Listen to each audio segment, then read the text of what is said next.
इधर आए, स्क्रीन पे फोटो आ रहा है ना, जिन फोटो खींच लीजिएगा स्क्रीन पर।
और हम सब प्रतीक्षारत थे कि हमारे बीच में माननीय मंत्री महोदया का आगमन हो और उसके बाद समारोह का आगाज हो। हमारे बीच में माननीय मंत्री परिवहन विभाग श्रीमती शीला कुमारी जी का आगमन हो चुका है। जोरदार तालियों से हम सब स्वागत करें, अभिनंदन करें।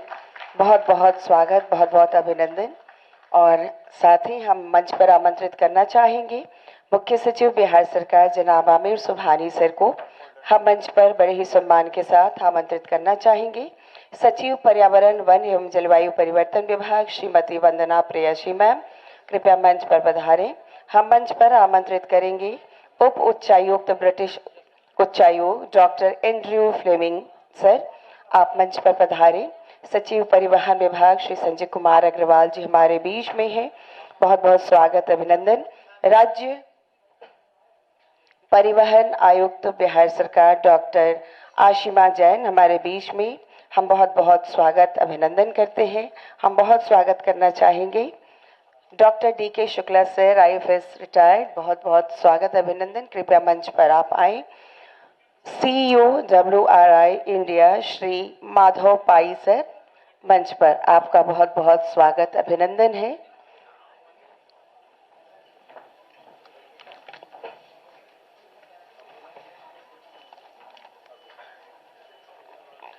और बिहार में परिवहन क्षेत्र तेजी से विकास का अनुभव कर रहा है और अगर मौजूदा रुझान इसी प्रकार से रहा तो निसंदेह 2070 तक बिहार के GHG उत्सर्जन में महत्वपूर्ण योगदान देने का अनुमान है। और जैसा कि मैंने पूर्व में भी कहा कि राज्य में ई मोबिलिटी परिवर्तन को सक्षम करने के लिए बिहार के परिवहन विभाग ने वाहन प्रतिबंध, स्क्रैपेज नीति और स्वच्छ ईंधन और इलेक्ट्रिक वाहनों के लिए प्रोत्साहन जैसे विभिन्न उपायों को लागू किया है। और अनेक ऐसी नीतियां, अनेक ऐसे कार्य आगे भी आने वाले वक्त में लागू होंगे जिससे हमारा बिहार आगे बढ़े और लोग एक स्वच्छ हवा में सांसें ले सकें। और इसीलिए इस प्रकार का सेमिनार का आयोजन किया गया है और साथ ही साथ ई वाहन की प्रदर्शनी भी लगाई गई है। हमारे बीच में मुख्य सचिव महोदय का आगमन हो तत्पश्चात समारोह में हम आगे बढ़ेंगे और मुख्य सचिव बिहार सरकार जनाब आमिर सुबहानी सर का मंच पर हम बहुत बहुत स्वागत अभिनंदन करते हैं। कृपया आप मंच पर पधारें सर। सभी अतिथियों का स्वागत हम तालियों के साथ करें, जोरदार ताली होनी चाहिए स्वागत में। बहुत बहुत स्वागत अभिनंदन। आइए हम पौधा देकर, जो हरियाली का प्रतीक है, हम अपने मंचासीन माननीय मंत्री महोदया का और साथ ही साथ सभी अतिथि का स्वागत करना चाहेंगे। और इसके लिए हम अनुरोध करना चाहेंगे श्री संजय कुमार अग्रवाल, सचिव परिवहन विभाग। और सर, आपसे अनुरोध है कि कृपया माननीय मंत्री परिवहन विभाग श्रीमती शीला कुमारी जी का स्वागत करें। और साथ ही श्री माधव पाई, CEO WRI इंडिया भी माननीय मंत्री महोदया का स्वागत कर रहे हैं। जोरदार ताली। बहुत बहुत स्वागत अभिनंदन। डॉक्टर आशिमा जैन, राज्य परिवहन आयुक्त, आपसे अनुरोध है कि मुख्य सचिव बिहार सरकार जनाब आमिर सुबहानी जी का पौधा से स्वागत करें। पुनः आपसे ही हम अनुरोध करना चाहेंगे कि आप स्वागत करें सचिव पर्यावरण वन एवं जलवायु परिवर्तन विभाग श्रीमती वंदना प्रेयसी मैम का। बहुत बहुत स्वागत, धन्यवाद मैम। और अब हम अनुरोध करेंगे श्री अभय झा, प्रशासक BSRTC, डॉक्टर एंड्रयू फ्लेमिंग, उप उच्चायुक्त ब्रिटिश उच्चायोग का स्वागत प्लांट से। डॉक्टर आशिमा जैन, राज्य परिवहन आयुक्त बिहार, आपसे पुनः हम अनुरोध करना चाहेंगे कि आप स्वागत करें श्री संजय कुमार अग्रवाल से, सचिव परिवहन विभाग का। जोरदार ताली होनी चाहिए आप सबकी ओर से। धन्यवाद मैम। श्री प्रवीण कुमार, संयुक्त सचिव परिवहन विभाग, हम आपसे अनुरोध करते हैं डॉक्टर आशिमा जैन, राज्य परिवहन आयुक्त बिहार का आप स्वागत करें। श्री प्रवीण कुमार जी, बहुत बहुत स्वागत। Shri Saransh Vajpayee, associate director climate programme WRI, आपसे हम अनुरोध करते हैं कि doctor DK Shukla ji, retired IFS, उनका स्वागत किया जाए।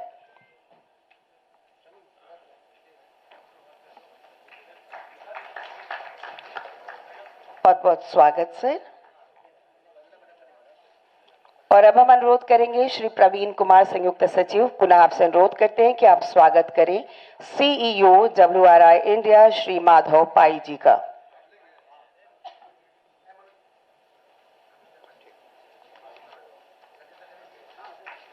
बहुत बहुत स्वागत, अभिनंदन। और सभी अतिथि का हृदय से स्वागत के पश्चात आइए अब हम अनुरोध करेंगे, माननीय मंत्री महोदया से अनुरोध करते हैं, मुख्य सचिव महोदय से अनुरोध करते हैं और मंचासीन सभी अतिथि वृंद से हम अनुरोध करते हैं दीप प्रज्वलन हेतु। आपसे अनुरोध है कि बिहार ई वाहन सेमिनार एवं प्रदर्शनी का आगाज करें दीप प्रज्वलन के साथ।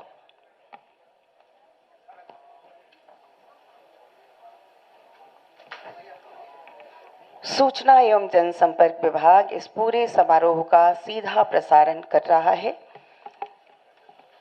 और बिहार इलेक्ट्रिक वाहन सेमिनार एवं प्रदर्शनी का शुभारंभ दीप प्रज्वलन के साथ। हर सफर का हमसफर परिवहन विभाग, आज भी कल भी परिवहन विभाग की ओर से आयोजित यह विशेष कार्यक्रम कहें क्योंकि यह लोगों के हित से जुड़ा हुआ है।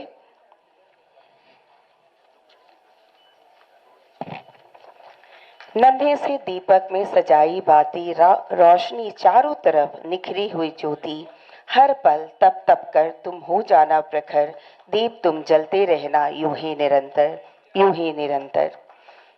अंधेरी गलियों में जो हम भटक जाए, तेरे उजियारे से प्रज्वलित हो मन की आशाएं, मुश्किल आए तो निभाना सामो सहर, दीप तुम जलते रहना यूं ही निरंतर। बहुत बहुत आभार, धन्यवाद। दीप प्रज्वलन के बाद आइए अब हम अनुरोध करेंगे बहुत ही महत्वपूर्ण बिंदु पर चर्चा के लिए, विचारों को जानने के लिए। और ये चर्चा के बिंदु हैं accelerating sustainable mobility, transformative strategy for electric vehicle integration in Bihar. और इस पर अपने विचार साझा करेंगे श्री माधव पाई, CEO WRI इंडिया। अनुरोध है कृपया अपने विचार हम सबके बीच में रखें।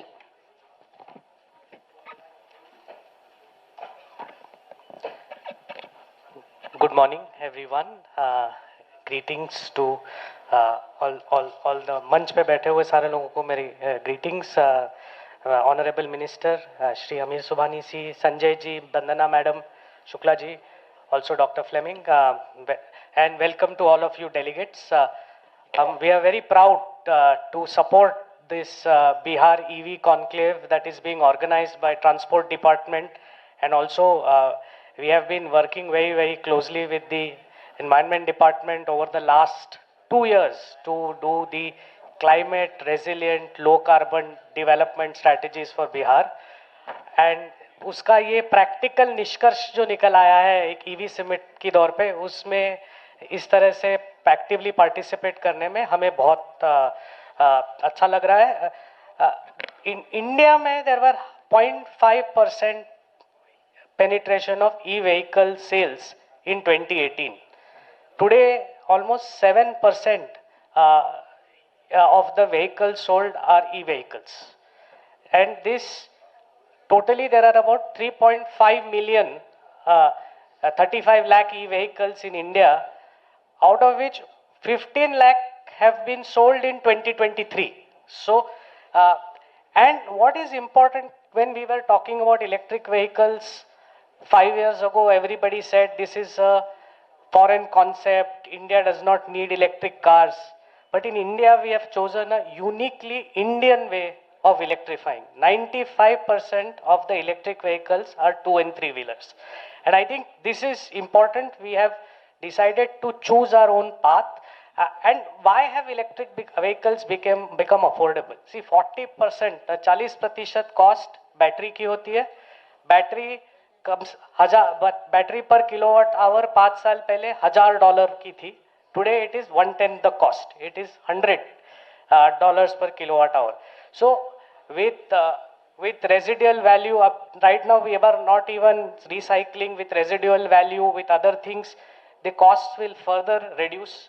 Of course, Government of India has also done this very unique initiative of aggregating e-buses, where they got 5 cities to procure buses in one tender, and we were able to reduce costs by 30%. So electric vehicles provide a unique opportunity of moving to clean transport, and I think this is the right moment for Bihar to actually launch an EV policy. I think the momentum is there. You can see so many products. I think the expo is a great example of how the market has responded to the sort of electric vehicle evolution. And so I think, as Bihar now needs to really actively develop very clear work plan or clear strategy of how it can take this very progressive policy that was launched on December 5th and really accelerate the implementation of electric vehicles in the state. And I think we have to all remember that eventually, for transport to work in our cities, for congestion to be less, what we really need is walking, cycling, public transport and last mile connectivity. So also very important that we use this investment in electric vehicle technology as a driver for us also to create mobility in our cities that is green, that is clean, that is sustainable, and that is accessible to all. So I think the real strategy is also how we use this big investment that is coming in mobility, whether it's new electric buses, whether it's new e-rickshaws, how can we use this to make public transportation green, clean, and sustainable and inclusive in our cities. So with that, I welcome all of you to this summit. We are very, very happy to partner and really wishing everybody a successful EV conclave. Thank you. Thank you sir, बहुत बहुत धन्यवाद CEO WRI Shri Madhav Pai जी. और अब opening remarks के लिए मैं अनुरोध करना चाहती हूं मंचासीन chairman BSPCB doctor DK Shukla. अनुरोध है सर, कृपया आप आएं.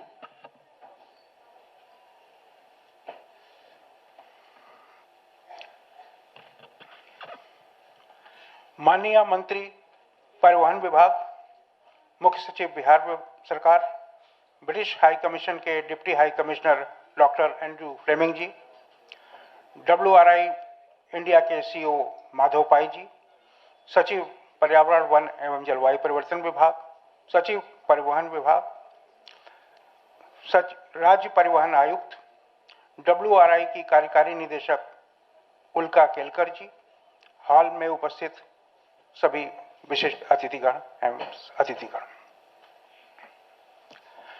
जलवायु परिवर्तन, विगत कुछ दशक से जलवायु परिवर्तन के दंश को हम लोग महसूस कर रहे हैं. जलवायु परिवर्तन एक ऐसा विषय है जो हम सभी को प्रभावित करता है और जो घटनाएं हैं, मौसम की घटनाएं, उसकी तीव्रता को हम लोग बराबर महसूस कर रहे हैं. इस संबंध में विस्तृत अध्ययन किसी भी राज्य में नहीं हुआ था. बिहार में पर्यावरण, वन एवं जलवायु परिवर्तन विभाग ने पहल की. माननीय मुख्यमंत्री जी का यह निर्देश हुआ कि इसकी गहन पड़ताल की जाए और सभी सेक्टरों का गहन अध्ययन किया जाए. उसी परिप्रेक्ष्य में WRI और UNEP के साथ पोल्यूशन कंट्रोल बोर्ड ने एक समझौता किया, MOU हुआ और एक विस्तृत अध्ययन हम लोगों ने प्रस्तुत किया. उसी विस्तृत अध्ययन की कड़ी में सभी सेक्टर, एनर्जी, परिवहन, आपका एग्रीकल्चर और वेस्ट वाटर, अर्बन, इन सभी का गहन अध्ययन किया गया और ये पाया गया कि इन सेक्टर्स में क्या पॉलिसी चेंजेस की आवश्यकता है, किस तरह से हम बिहार को प्रदूषण मुक्त और इमिशन उत्सर्जन मुक्त बना सकते हैं. मुक्त बनाने की बात तो बड़ी होगी, लेकिन कम करने की बात हम समझ सकते हैं। पूरे भारत का कुल 3% उत्सर्जन बिहार से होता है। इस परिप्रेक्ष्य में जब 2020 में हम लोगों ने ये काम शुरू किया तो बड़ा ही अजीब सा था, क्योंकि 3% उत्सर्जन के लिए हम लोग क्यों चिंतित हैं। लेकिन जब हम लोग बिहार की ग्रोथ देखते हैं, जीडीपी ग्रोथ या और इंडिकेटर्स जो हैं, तो हमें पता लगता है कि हमें समय रहते ही सचेत हो जाना चाहिए। इसी परिप्रेक्ष्य में जो ईवी पॉलिसी आई है, ये बहुत महत्वपूर्ण हो जाती है। 2005 में 48 मिलियन टन उत्सर्जन था सभी गैसेस का, जिसको कार्बन डाइऑक्साइड इक्विवेलेंट में हम लोग कन्वर्ट करते हैं, तथा 2018 में ये 97 मिलियन टन हो गया। ये करीब करीब डबल से भी ज्यादा हो गया। ये उत्सर्जन जो हम लोगों की ग्रोथ रेट है, इसके साल भविष्य में और बढ़ने की संभावना है, अगर हम लोग पूर्व में सचेत नहीं हुए। इसके लिए बराबर ये कहा जाता है कि इतने कम उत्सर्जन के लिए हमें क्यों कार्य करना चाहिए और बिहार को क्या आवश्यकता है कि इसके लिए कार्य करें। इसके लिए दो कारण हैं। पहला तो इकोनॉमिक रीजन है कि हम अगर उनको सरवाइव करना है तो हम लोग इकोनॉमिक कॉम्पिटिटिव एज में सरवाइव करते हैं। दूसरा कारण है कि हम प्रदूषण जो है यह हमको प्रभावित करता है। प्रायः कहा जाता है कि प्रदूषण और उत्सर्जन ये ग्लोबल फिनोमेना है। कार्बन डाइऑक्साइड अधिक कम या जलवायु परिवर्तन होगा तो हमको क्या अधिक नुकसान होगा। वास्तव में यदि आप 6 स्टेशन हैं यहाँ पर बिहार पटना में AQI के एयर क्वालिटी इंडेक्स के, उसको अगर आप देखेंगे तो ये पाएंगे कि सभी स्टेशन में कुछ में बहुत अच्छा है, कुछ में पुअर है, कुछ में वेरी पुअर है। तो जैसे जैसे प्रदूषण बढ़ता है, वेरिएबिलिटी स्टेशंस की अधिक हो जाती है। उसका कारण ये है कि हवा का प्रभाव नहीं होता है, वर्टिकल और हॉरिजॉन्टल, और प्रदूषण उसी जगह सीमित रहता है। तो प्रदूषण या उत्सर्जन के संबंध में हमें ये ध्यान रखना होगा कि हमें सॉल्यूशन चाहिए उस स्पॉट पर। ग्लोबल फिनोमेना कुछ भी हो, लेकिन हमें अपने अर्बन एरियाज में सॉल्यूशन चाहिए। उसी कड़ी में ये ई व्हीकल हम लोगों को बहुत मदद कर सकते हैं। इलेक्ट्रिक व्हीकल जो है, बिहार ने बहुत पहले से पहल की। बसेस को बंद किया जो डीजल से चलित थी, और इस पहल के कारण प्रदूषण काफी नियंत्रण में रहा है। लेकिन एक समस्या है, ई व्हीकल जो हम लोग यूज करते हैं ये लिथियम बैटरी होती हैं जो बड़ी गाड़ियों में यूज होती हैं, और लेड एसिड बैटरी होती हैं जो ई रिक्शा इत्यादि में यूज होती हैं। लिथियम जो है ये शॉर्ट सप्लाई में होता है, और लिथियम में इसके साथ कोबाल्ट और निकल की भी जरूरत पड़ती है। इस तरह की जो बैटरी है, जो इसका एक तो लाइफ साइकिल भी लिमिटेड है, रिसाइकलिंग प्रॉब्लम है, और दूसरी प्रॉब्लम ये है कि कॉस्ट जो है ये करीब करीब व्हीकल का करीब 30-40% होती है। तो ये समस्याएं दोनों तरह से हैं, कुछ इसकी एडवांटेज हैं, कुछ इसकी डिसएडवांटेज भी हैं। इसके लिए कई देशों में, खासकर चाइना में, आपने पीरियोडिक टेबल देखा होगा, सबसे ऊपर हाइड्रोजन है, उसके बाद लिथियम है, उसके बाद सोडियम है। उन्होंने लिथियम को सोडियम से सब्स्टिट्यूट किया है, और सोडियम के सब्स्टिट्यूट करने से एक नुकसान ये हुआ है कि बैटरी का वजन अधिक बढ़ गया है। लेकिन जब कोई बस के लिए इस्तेमाल कर रहे हैं तो ये वजन कोई खास मायने नहीं रखता है। तो सोडियम बैटरीज का भी भविष्य है।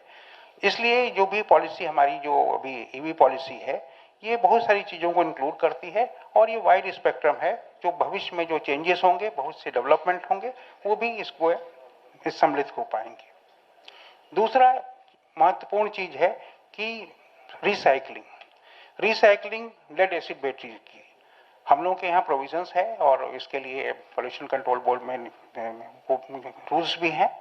लेकिन समस्या ये है कि एसिड में 100% रिसाइकिल इंश्योर करना ये अभी नहीं हो पा रहा है। भविष्य में हम लोग इसके लिए कोशिश करते हैं, और इसमें कुछ पॉलिसी चेंजेस की भी आवश्यकता है, क्योंकि जो आदमी प्रोड्यूस कर रहा है वो उसको बैटरी के लिए ओनरशिप ले कि वो उसको वापस ले और उसको रिफर्बिश करे, अगर रिसाइकिल करे।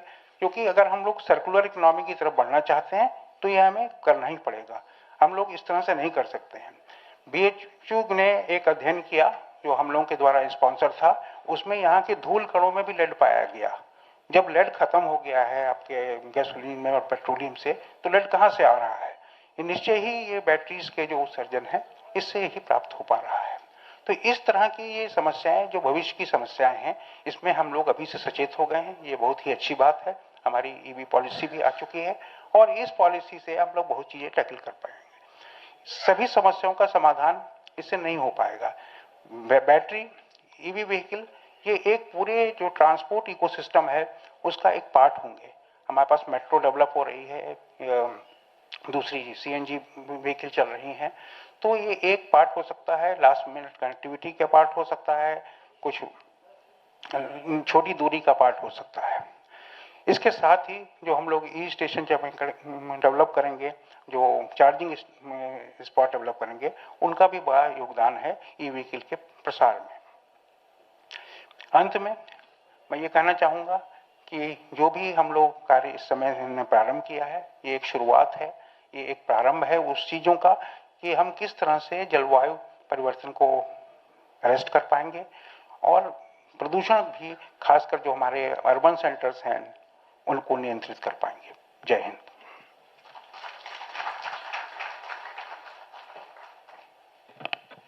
बहुत बहुत धन्यवाद sir. Chairman BSPCB doctor D K. Shukla sir, बहुत आभार। और आइए अब हम आग्रह करना चाहेंगे rejuvenating Bihar climate actions for mitigating air pollution, और इस पर अपने विचार साझा करेंगे श्रीमती वंदना प्रेयसी मैम, जो कि सेक्रेटरी हैं पर्यावरण वन एवं जलवायु परिवर्तन विभाग। तालियों से स्वागत करें मैम का। बिहार ई कॉन्क्लेव की मुख्य अतिथि माननीय परिवहन मंत्री, मुख्य सचिव Bihar, other dignitaries on the dais, यहाँ सभा कक्ष में उपस्थित विभिन्न विभागों के पदाधिकारीगण, कंपनीज के प्रतिनिधि, एजेंसीज के प्रतिनिधि और हमारे जो डेवलपमेंट पार्टनर्स हैं उनके प्रतिनिधि। सर्वप्रथम मैं कॉन्ग्रेचुलेट करना चाहूँगी परिवहन विभाग को कि बहुत ही रेलेवेंट और बहुत ही टाइमली एक बहुत रोबस्ट ईवी पॉलिसी आप लोग लेके आए हैं, जिसके एक स्टेक होल्डर्स हमारा विभाग भी है और हम लोगों ने भी उसमें कंट्रीब्यूट किया है अपने कमेंट्स को, अपने सुझावों को, और it has come out very very robust EV policy. उसके लिए बहुत बहुत मुबारक है आप लोगों को। और साथ ही उसके होने के बाद ये ईवी बिहार ईवी कॉन्क्लेव आप लोगों ने ऑर्गेनाइज किया, ये भी बहुत इम्पोर्टेंट है क्योंकि ये एक मंच पे सभी स्टेक होल्डर्स को लेके आ रहा है। एक विभागीय डिपार्टमेंट्स तो हैं ही, लेकिन जितने भी प्राइवेट सेक्टर हमारे स्टेक होल्डर्स हैं उनको लेके आए हैं ताकि एक पूरा इकोसिस्टम ईवी व्हीकल्स के लिए, इलेक्ट्रिक व्हीकल्स के लिए बनाया जा सके। और मुझे उम्मीद है कि इस जो कॉन्क्लेव के बाद एक सभी स्टेक होल्डर्स मिलके एक इंफ्रास्ट्रक्चर जो चाहिए ईवी के लिए उसके बारे में मंथन करेंगे और उसके और फास्ट पेस हो जाएगा हमारा ईवी को यहाँ पे लागू करना। ईवी ऑलरेडी हमारे पब्लिक ट्रांसपोर्ट्स में चल रही है, प्राइवेट सेक्टर्स में इसको प्राइवेटली लोगों को बढ़ावा दिया जा रहा है थ्रू सब्सिडीज। वो बहुत ही रेलेवेंट रहेगा हमारे परिप्रेक्ष्य में। आपको पता है कि ग्लोबल एफर्ट्स किए जा रहे हैं और स्पेशल फोकस है to combat climate change, special focus है ट्रांसपोर्ट सेक्टर पे। और ट्रांसपोर्ट सेक्टर में ईवी अगर इंट्रोड्यूस हो जाता है तो ये लॉन्ग टर्म में ये क्लाइमेट चेंज को भी मिटिगेशन में मदद करेगा।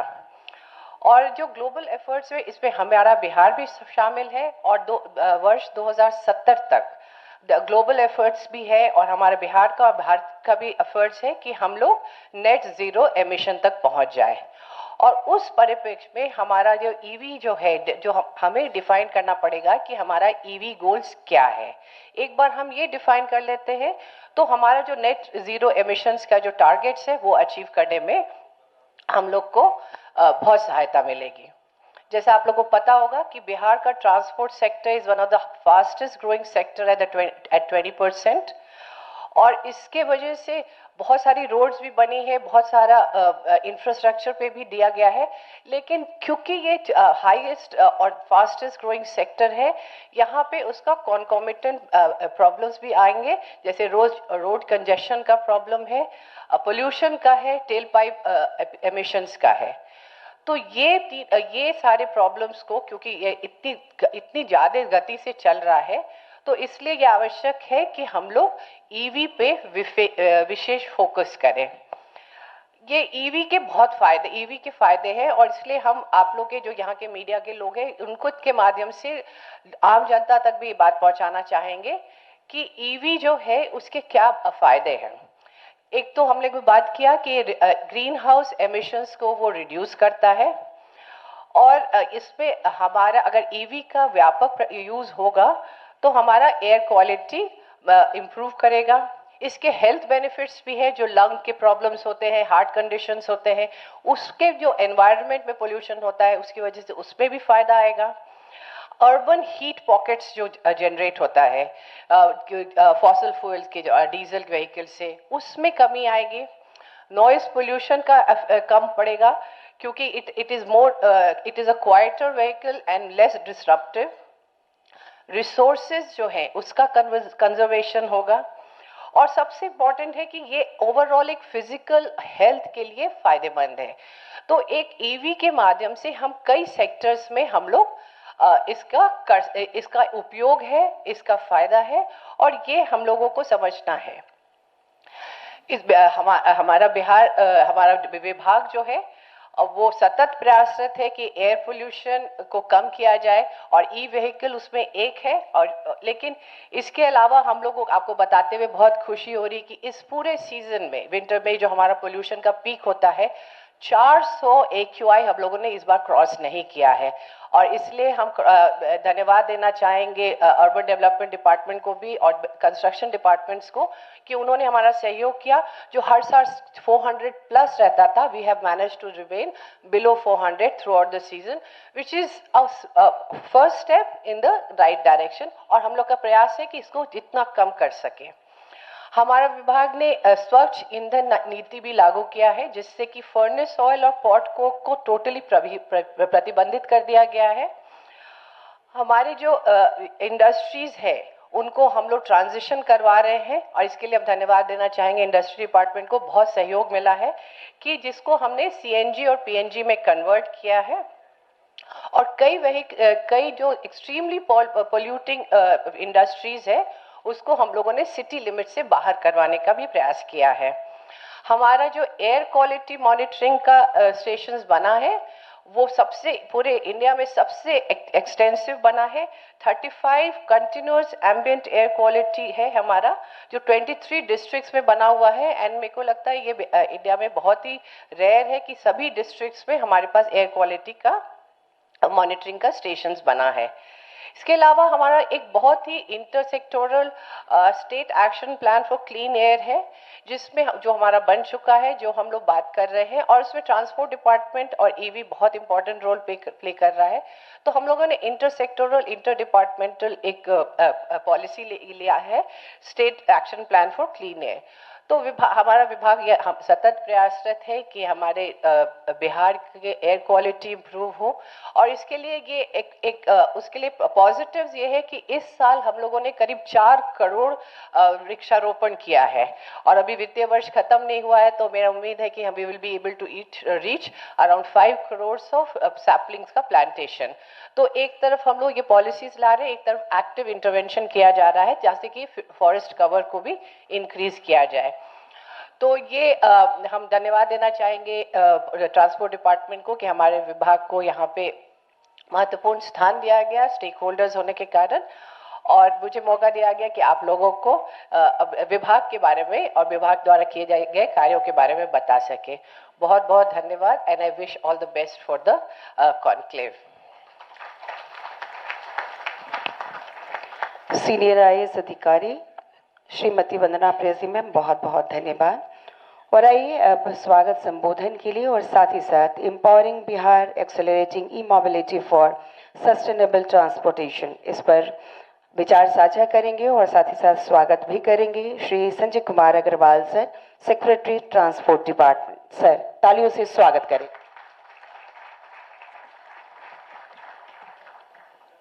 आज के इस ई कॉन्क्लेव के मुख्य अतिथि माननीय मंत्री परिवहन श्रीमती शीला कुमारी जी, मंच पर उपस्थित मुख्य सचिव महोदय, deputy commissioner, UK high commissioner mister Andrew Fleming, secretary वन एवं पर्यावरण विभाग, chairman pollution control board, CEO WRI, STC, यहाँ उपस्थित नीति आयोग के Shubhendu Sinha ji, pollution control board के मेंबर सेक्रेटरी सहित हमारे तमाम पदाधिकारीगण, सभी स्टेक होल्डरगण और मीडिया एवं अन्य सभी प्रतिनिधिगण, आज हम लोग जिस टॉपिक पर बात करने जा रहे हैं या जिस टॉपिक पर चर्चा करने जा रहे हैं, ये एक ऐसा टॉपिक है जो कई लोग पूछ रहे हैं कि why it is required, why we should talk about it. Second, when why is answered, everybody is asking how it can be done. Next question comes कि कौन इसको करेगा, who will do it and when it will done, कब होगा। तो आज इस conclave के माध्यम से हम लोग चाह रहे हैं कि इन 4 प्रश्नों का उत्तर हम आप सबके सामने रखें, और ये उत्तर कोई और नहीं देगा, हम सबको देना है, क्योंकि हम ही लोगों ने ये प्रॉब्लम क्रिएट की है और हम ही लोग इस प्रॉब्लम का सॉल्यूशन दे रहे हैं। आज इस मंच पर और इस मंच के सामने सारे स्टेक होल्डर्स हैं जो इस प्रॉब्लम को सॉल्व करने के लिए जिम्मेदार हैं, और आज सभी स्टेक होल्डर एक साथ जब खड़े होकर के ये कह रहे हैं कि हम इस प्रॉब्लम का सॉल्यूशन करेंगे, कि जिस प्रकार से ग्रीन हाउस गैसेस के इश्यूज आ रहे हैं, कार्बन एमिशंस के इशू आ रहे हैं, पोल्यूशंस के इशू आ रहे हैं, ट्रैफिक कंजेशंस के इशू आ रहे हैं, तो हम सब मिल करके हम इसकी प्रॉब्लम का कैसे सॉल्यूशन दें। तो एक सॉल्यूशन निकल के आता है इलेक्ट्रिक व्हीकल्स। लेकिन इलेक्ट्रिक व्हीकल्स के लिए कितनी भ्रांतियां हैं, कितने क्वेश्चंस हैं हम सब के मन में कि ये तो अच्छा है, पर इसमें भी कई बुराइयां हैं। नो डाउट, आई एक्सेप्ट कि ये 100% full proof pollution free technology नहीं है, लेकिन जब हम कंपेयर करते हैं एग्जिस्टिंग सॉल्यूशन से, डीजल ऑपरेटेड व्हीकल से, पेट्रोल ऑपरेटेड व्हीकल से, साउंड पोल्यूशन से, तो सर्टेनली हम पाते हैं कि इससे कई गुना अच्छी है। ये अपने आप में 100% प्योर नहीं है, लेकिन जिस प्रॉब्लम को खत्म कर रहे हैं उस प्रॉब्लम को कम करने में बहुत बड़े मील का पत्थर साबित हो सकता है। तो हमें इस क्यों के लिए आज हम लोग सब मिलकर के चर्चा करेंगे, why it is required and how it can be done. Bihar government माननीय मुख्यमंत्री जी के नेतृत्व में ये लगातार प्रयास करे कि इलेक्ट्रिक व्हीकल्स को बढ़ावा दिया जाए। आप सब जानते हैं कि 2019 से ही बिहार के मुख्यमंत्री स्वयं leading by example electric vehicle को यूज कर रहे हैं। वो पटना में जहां भी जाते हैं इलेक्ट्रिक व्हीकल से जाते हैं। क्यों? एक मैसेज देने की कोशिश है कि हाँ, इट इज यूजफुल। और उसके बाद इलेक्ट्रिक व्हीकल पॉलिसी बिहार सरकार लेकर के आई, अभी वंदना जी बता रही थी। उसमें बिहार गवर्नमेंट ने, मैं स्पेशल थैंक्स देना चाहूंगा मुख्य सचिव महोदय को जो यहाँ मौजूद हैं, उनके स्पेशल एफर्ट से ये पॉलिसी लास्ट मंथ पास हो पाई, और राज्य सरकार ने इसमें काफी सब्सिडी का भी प्रोविजन किया है, क्योंकि ये टेक्नोलॉजी अभी थोड़ी कॉस्टली है। तो राज्य सरकार ने अपने पॉकेट से, अपने टैक्सेस से, अपने किटी से इंसेंटिवाइज किया है कि लोग इसको परचेज कर सके। आज सबसे बड़ा चैलेंज है चार्जिंग इंफ्रास्ट्रक्चर का। आज हमारे बीच में पेट्रोलियम कंपनीज के भी पदाधिकारी मौजूद हैं, अदर स्टेक होल्डर्स भी हैं, म्यूनिसिपल कॉर्पोरेशन से भी लोग हैं। सब मिल करके हम लोग किस प्रकार इसका सॉल्यूशन दें कि चार्जिंग इंफ्रास्ट्रक्चर के लिए प्लेसेस प्रोवाइड की जाए, चार्जिंग प्लेस इंफ्रास्ट्रक्चर के लिए स्टेक होल्डर्स को, प्राइवेट पार्टनर्स को इन्वॉल्व किया जाए, कैसे अच्छी टेक्नोलॉजी का यूज किया जा सके। तो आज हम लोग सब मिल करके इस पर भी चर्चा करेंगे। राज्य सरकार ने अभी 400 इलेक्ट्रिक बसेस के लिए MOU किया है, और जल्द ही 2024 में ही, इसी साल हम लोग बिहार में 400 नई इलेक्ट्रिक बसेस भी लेकर के आ रहे हैं और इन सब का पर्पज एक ही है कि लोगों को जो दिखेगा, सीइंग इज बिलीविंग, हम देखेंगे तो हम विश्वास करेंगे हाँ ये पॉसिबल है। और जो जो नई टेक्नोलॉजीज आए हैं, नए प्रोडक्ट आए हैं, हम लोगों ने उसको लेकर के एक एक्सपो, एक प्रदर्शनी भी बाहर लगाई है जिसमें जो भी व्हीकल के लेटेस्ट मॉडल्स हैं, from e cycle to e car, from e car to e bus, all models are available in expo. तो आप लोग जो भी आए हैं प्लीज हैव अ लुक, क्योंकि आपको पता चलेगा कि दुनिया कितनी आगे निकल रही है और हमें कहीं ना कहीं उस बस को मिस नहीं करना है। We don't have to miss this bus, क्योंकि it will be too late. क्योंकि जो टारगेट रखा है कि 30% EV vehicles by 2030, now this is time to we have to gear up. And I am happy to announce that कि बिहार ने पिछले 3 वर्षों में हमारा जो 2% पर ईयर इलेक्ट्रिक व्हीकल का रजिस्ट्रेशन था, now we have reached to 7% of electric vehicle in 2023. That is a big leap. कि 7% इलेक्ट्रिक व्हीकल, जो नेशनल एवरेज जो 6% है, we have gone up from that and Bihar is adopting electric vehicles in a big way. और Bihar is a big consumer, you all know the growing economy of Bihar. हम हर साल लगभग 12 से 15 लाख व्हीकल हमारे यहाँ रजिस्टर हो रहे हैं, जो किसी भी स्टेट में नहीं है। तो ये जो बिग नंबर्स है उसमें 7% इज रिमार्केबल। तो आई होप कि हम लोग आज सब मिल करके माननीय मंत्री जी के नेतृत्व में इलेक्ट्रिक व्हीकल के प्रमोशन के लिए और इसको लोगों के बीच में पहुंचाने के लिए एक अच्छा संवाद करेंगे, एक अच्छा कम्युनिकेशन करेंगे और मिल करके जो भी रोड ब्लॉक्स हैं उसको दूर करते हुए एक अच्छा रोड मैप क्रिएट करें by this evening, so that हम लोग इलेक्ट्रिक व्हीकल पॉलिसी को सही में इम्प्लीमेंट कर सकें। I would like to thank everybody who has joined this conclave. Thank you very much, have a nice day. स्वागत संबोधन के लिए और साथ ही साथ कॉन्क्लेव के उद्देश्य पर संक्षिप्त जानकारी के लिए बहुत बहुत आभार, धन्यवाद सचिव परिवहन विभाग आपके प्रति। Now I would humbly like to request Dr. Andrew Fleming, Deputy High Commissioner to East and North-East India, British High Commission, to express his views on global cooperation for accelerating the clean mobility. Sir.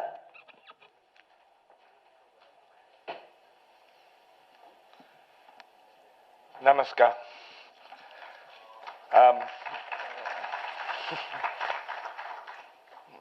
Honourable Minister for Transport Sheila Kamari, Chief Secretary Amir Shabani, all other dignitaries on and off the dais. What a pleasure to be here from Calcutta, and we bring congratulations to the Bihar government for introducing the Bihar EV policy in December, and within a month here you are with an amazing conclave, a room full of really important stakeholders. I think we have to extend really warm congratulations and applause for this.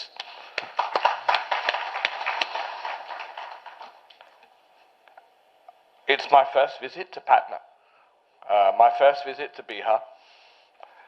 This is the 20th state I've been fortunate enough to visit in India. And let me be very honest with you. What you hear about Bihar, what you hear about Patna, when you were living in other parts, I lived in Hyderabad for 5 years, I lived in Bangalore. It wasn't always that positive. But you mustn't believe in what other people say, you must come and see for yourself. And the thing that impressed me about Patna back at the times of smart city conclaves and conferences that were going on all around India, when I was working on that agenda 2017-18 pre-pandemic, Patna always came up with some of the most interesting and exciting case studies. So for my colleague Amanti and I to come here and see firsthand some of the legacies of that smart city initiative is really enlightening for us. The infrastructure is in place, and you really have delivered some impressive things to keep the city moving. You know, I lived in Bangalore, I live in Calcutta now. Those cities are very difficult to navigate. This city is moving. That's a very good thing. And that's why I think that now we are looking specifically at EV. Now you've adopted a policy. Again, you're going to achieve great things. Recently, you were at COP 28, talking about Bihar government's efforts on another important pillar of climate change, afforestation, and the Hariali mission, green mission. This is another example of Bihar leading the way. And so I'm very sure that Bihar can also be a leader on EVs within India. And let me tell you that UK really want to be a key partner in supporting you through this. Why is UK a good partner? The UK government is committed to decarbonising transport by phasing out the sale of new petrol and diesel cars in the UK by 2035. We've already spent over £2 billion in supporting the transition to zero-emission vehicles, and this funding has focused on reducing barriers to the adaptation of such vehicles, including offsetting their higher upfront cost and accelerating the rollout of charge point infrastructure. Only in October of last year, we introduced a zero-emission vehicle mandate in our Parliament, which will require 80% of new cars and 70% of new vans sold in Great Britain to be zero-emission by 2030, on a pathway to 100% by 2035. And this is the most ambitious regulatory framework of its kind in the world, and provides long-term policy and certainty for investors and consumers in the UK market. And our statistics show that in 2022, over 1 in 5 new cars sold had plug-in or hybrid capability, up from 18% in 2021. So I think my point behind that, and I've just heard your achievements, you're leading the average in India. That's really commendable. We've been working on this agenda for quite a long time. We've had challenges, we've had setbacks, we've had experience, and we're ready to share with you. We want to. We have been working with Niti Aayog on raising awareness through the Amit web portal. And I know Mr. Sinha, who I met last night, was at COP Glasgow. I'm very glad that he's also here today, and is a real driving force from Niti Aayog on this agenda. Thank you, sir. I strongly encourage the Bihar government to join the UK-India-US country pilot partnership on zero emissions as a next step. The Transition Council's project for India's state access to affordable EV finance capacity building. And Mr. Sinha's leadership, we are working with him and with Niti Aayog to address the challenges associated with accessing finance for large zero EV projects and fostering widespread deployment of electric vehicles. We really do believe that this project strongly aligns with Bihar's commitment to address climate change and take forward the newly announced EV policy. So we look forward to advancing this, and we are ready to talk with your key leaders in the course of today, and work with you in the course of the months and years ahead to make Bihar a place that's a beacon of success for the EV agenda. Thank you very much.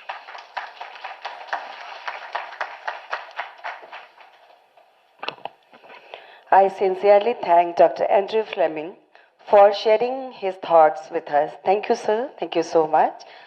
और आइए अपनी सरलता, मृदुभाषिता, एक अच्छे अधिकारी और सबसे ज़्यादा एक अच्छे व्यक्तित्व के रूप में जाने जाने वाले मुख्य सचिव बिहार सरकार जनाब आमिर सुबहानी जी, हम आपसे अनुरोध करते हैं कि इस अवसर पर हम सबको उद्बोधित करें, अपने विचार साझा करें। सर।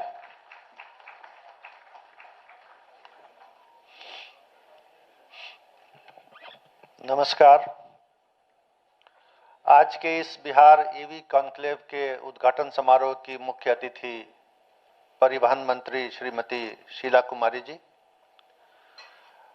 मंच पर उपस्थित डिग्निटरीज, हॉल में मौजूद सभी सम्मानित अतिथिगण, स्टेक होल्डर्स, ऑफिसर्स। परिवहन विभाग द्वारा WRI एवं बिहार प्रदूषण नियंत्रण परिषद के साथ मिलकर इस ईवी कॉन्क्लेव तथा ईवी एक्सपो का आयोजन किया गया है। यह बेशक एक सराहनीय पहल है। मैं सबसे पहले परिवहन विभाग और WRI को इस पहल के लिए बहुत बहुत बधाई देता हूं। विश्व स्तर पर पर्यावरण संतुलन की दिशा में कार्बन उत्सर्जन को आगामी 2030 तक न्यूनतम स्तर पर करना है। इसके लिए इलेक्ट्रिक वाहनों का न्यूनतम 30% अंश का लक्ष्य प्राप्त करने के उद्देश्य से बिहार सरकार द्वारा कई कदम अब तक उठाए जा चुके हैं। इससे संबंधित वाहन जनित प्रदूषण का स्तर न्यूनतम करने हेतु इलेक्ट्रिक वाहन के परिचालन को प्रोत्साहित किया जाना सबसे महत्वपूर्ण रणनीति है।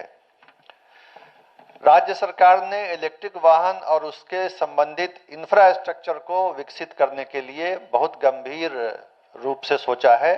इलेक्ट्रिक वाहनों के परिचालन को प्रोत्साहित करने सहित कई कदम भी उठाए गए हैं। राज्य सरकार ने बिहार इलेक्ट्रिक वाहन नीति 2003 अधिसूचित कर दी गई है, जिसमें अन्य राज्यों की नीति के बेहतरीन जो उसके इंसेंटिव्स हैं, जो बेहतरीन उसके फीचर्स हैं, उसको शामिल किया गया है। इसके अंतर्गत इलेक्ट्रिक वाहनों के लिए क्रय प्रोत्साहन और मोटर वाहन कर दोनों में छूट प्रदान करने का प्रावधान है। इसमें दोपहिया वाहन और तिपहिया वाहन भी सम्मिलित किए गए हैं। हल्के मोटर वाहन, कार और भारी मोटर गाड़ी पर भी छूट और प्रोत्साहन है।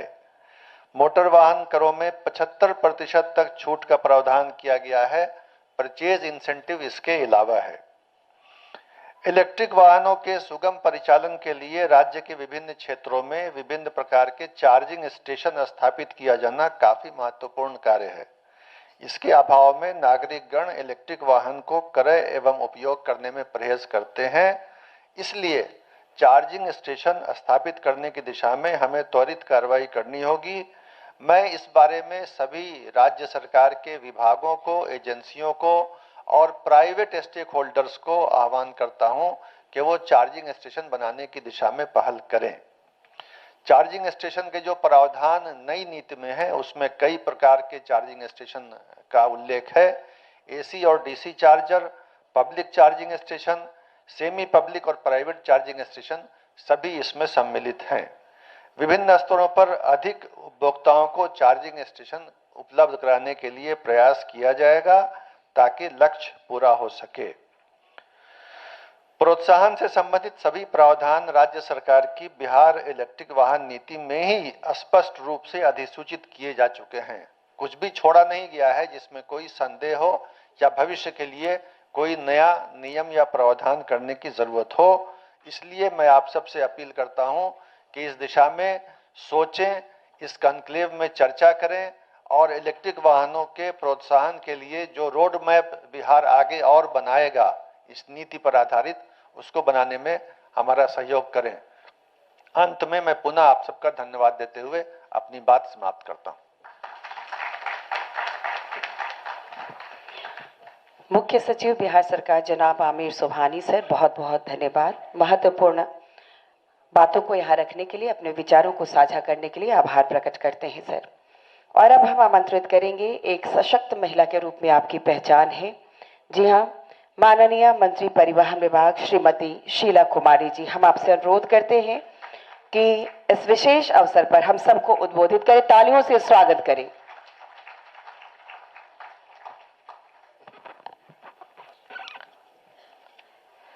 बिहार ईवी कॉन्क्लेवर के तहत बिहार की ई वाहन सेमिनार में उपस्थित श्री अमीर सुहानी जी, मुख्य सचिव बिहार, श्रीमती वंदना प्रेषी, सचिव पर्यावरण एवं जलवायु परिवर्तन विभाग, डॉक्टर एंड्रयू फ्लोइंग, उच्चायुक्त ब्रिटिश श्री संजय अग्रवाल जी, सचिव परिवहन विभाग, डॉक्टर आसमा जैन, राज्य परिवहन आयुक्त बिहार, डॉक्टर DK शुक्ला, सेवानिवृत्त, श्री माधव पाई, मुख्य कार्यपालक पदाधिकारी, और यहाँ उपस्थित तमाम पदाधिकारीगण, छायाकर्मीगण, सबको हृदय से नव वर्ष की ढेरों ढेरों शुभकामना। बहुत बहुत धन्यवाद। वाहन जनित प्रदूषण को नियंत्रित करने के उद्देश्य से इलेक्ट्रॉनिक वाहन के परिचालन को प्रोत्साहित करना एवं इन वाहनों के चार्जिंग हेतु चार्जिंग स्टेशन की स्थापना किया जाना है। देश में ग्रीन हाउस उत्सर्जन को कम करने के लिए इलेक्ट्रिक मोबिलिटी के संबंध में नीति का निर्धारण किया गया है, जिससे भारत में वर्ष 2070 तक डिकार्बोनाइजेशन क्षेत्र में नेट जीरो बनाने के लक्ष्य हासिल करना संभव हो सके। इस उद्देश्य से आज बिहार EV कॉन्क्लेव एवं इलेक्ट्रिक व्हीकल एक्सप्रो का आयोजन किया जा रहा है। बिहार EV कॉन्क्लेव एवं इलेक्ट्रिक व्हीकल एक्सप्रो का मुख्य उद्देश्य इलेक्ट्रिक मोबिलिटी को बढ़ावा देने हेतु सभी संबंधित हितधारकों के साथ विचार विमर्श कर नीति का निर्धारण किया जाए, जिससे कि राज्य में इलेक्ट्रिक वाहन को हिस्सेदारी बढ़ाया जाए। परिवहन विभाग द्वारा इलेक्ट्रिक मोबिलिटी को बढ़ावा देने के लिए उद्देश्य से कई महत्वपूर्ण कार्य किए गए हैं। बिहार इलेक्ट्रिक वाहन नीति का सूत्रण किया गया है, जिसके तहत इलेक्ट्रिक वाहनों के क्रय करने पर प्रोत्साहन राशि एवं टैक्स में छूट का प्रावधान किया गया है, जिसकी वजह से कई लोगों को, आम जनता को परेशानियों से बच सकता है। राज्य में इलेक्ट्रिक वाहनों के सुगम एवं सुलभ चार्जिंग हेतु चार्जिंग स्टेशन की स्थापना के लिए भी प्रोत्साहन राशि एवं विद्युत ट्रैफिक शुल्क में भी छूट देने का प्रावधान किया गया है। वैसे वाहन को परिचालन योग्य नहीं है जिसको स्क्रैपिंग के लिए राज्य में निबंधित यान स्क्रैपिंग सुविधा केंद्र स्थापित किए जा रहे हैं, ताकि वाहनों को सुविधा अनुसार स्क्रैपिंग हो सके। इस केंद्र में वाहनों के स्क्रैपिंग करने पर नए वाहनों के क्रय पर भी छूट दिया गया है। परिवहन विभाग हमेशा इस पर्यावरण को ध्यान में रख कर के ही काम करता है। हमारे माननीय मुख्यमंत्री नीतीश कुमार जी ने 2019 में इस जल जीवन हरियाली का योजना की शुरुआत की थी। उनका लक्ष्य था कि पर्यावरण को कैसे सुरक्षित रखना है और इसको कैसे हम लोग ये करते। अभी सब लोगों ने अपनी बात रखे। अग्रवाल जी ने कहा कि देखिए ये जो हम लोग पर्यावरण को मनुष्य हम लोग ही किए हैं, इसको तो हम लोग को ही दृढ़ संकल्प लेना है। अगर सब लोग हम लोग मिल करके ठान लें कि 2070 तक हम लोग इसको ठीक कर लेंगे तो जरूर हो जाएगा, क्यों नहीं होगा। अगर हम लोग मनसा अगर कर ले तो इसमें हम लोग सफल हो सकते हैं। और जो हमारा लक्ष्य माननीय मुख्यमंत्री जी, अभी वंदना प्रेषी जी बोल रही थी कि 4 करोड़ वृक्षारोपण हुआ है। इसके वजह से आज हम पेपर में देख रहे थे कि यहाँ का पटना का पर्यावरण थोड़ा बहुत ठीक हुआ है। और बिहार में हमको लगता है कि और हम लोग को वृक्षारोपण करने की जरूरत है। इसकी दिशा में भी काम करना होगा। और एक बात हम कहना चाहते हैं वंदना जी से कि वृक्षारोपण जब आप करते हैं तो इसमें एक बात का ध्यान रखें कि जो वृक्ष लोपित हो रहा है, जिसका संख्या बहुत कम है, उस वृक्ष को भी उसमें शामिल किया जाए ताकि उसका जो रह सके, जीवित रह सके। अभी बहुत सारे ऐसे वृक्ष हैं जो दिखते नहीं हैं, उसका भी ध्यान रखा जाए तो इसका अच्छा मैसेज जाएगा। आपने कहा कि हम लोग उद्योग के लिए शहर से अलग कर रहे हैं, तो ये भी अच्छा पहल है, लेकिन उसमें भी बुनियादी चीज़ों को समझना होगा। और परिवहन विभाग हमेशा इस दिशा में काम करता है कि हम लोग पर्यावरण को कैसे ठीक रखें। इसलिए वो लोग हर चीज़ में, देखिए हम लोग इलेक्ट्रिक बस दिए, उसमें भी हम लोगों ने छूट दिया ताकि उसको हम लोग कैसे बढ़ावा दें। इस दिशा में हम लोग निरंतर काम करते हैं। और माननीय मुख्यमंत्री जी का जो सपना है जल जीवन हरियाली मिशन, उसको भी हम लोग सफल करने का काम करते हैं। देखिए, जब हम जल बोलते हैं, जीवन बोलते हैं, हरियाली बोलते हैं, जब जीवन बोलते हैं तो उसी में देखिए जी जोर बन आता है, यानी जंगल भी जरूरी है पर्यावरण को ठीक करने के लिए। वृक्ष लगाना, वृक्ष होना कम, तब अगर वृक्ष कम रहेगा तो सांस लेने में भी हम लोग को दिक्कत होगा। तो सभी चीजों को ध्यान रखना होगा और सब लोग को एक सूत्र होकर के ध्यान रखना होगा, तभी इस क्षेत्र में हम लोग आगे बढ़ सकते हैं, सफल हो सकते हैं। जय हिंद, जय बिहार, जय जदयू, जय नीतीश कुमार।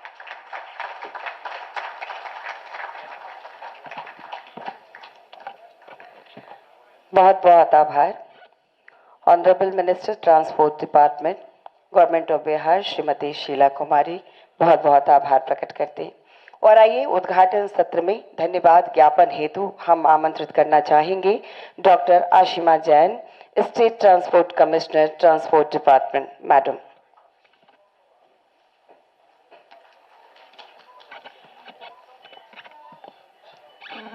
राज्य परिवहन आयुक्त के रूप में इस मंच पर धन्यवाद ज्ञापन करना मेरा सौभाग्य है।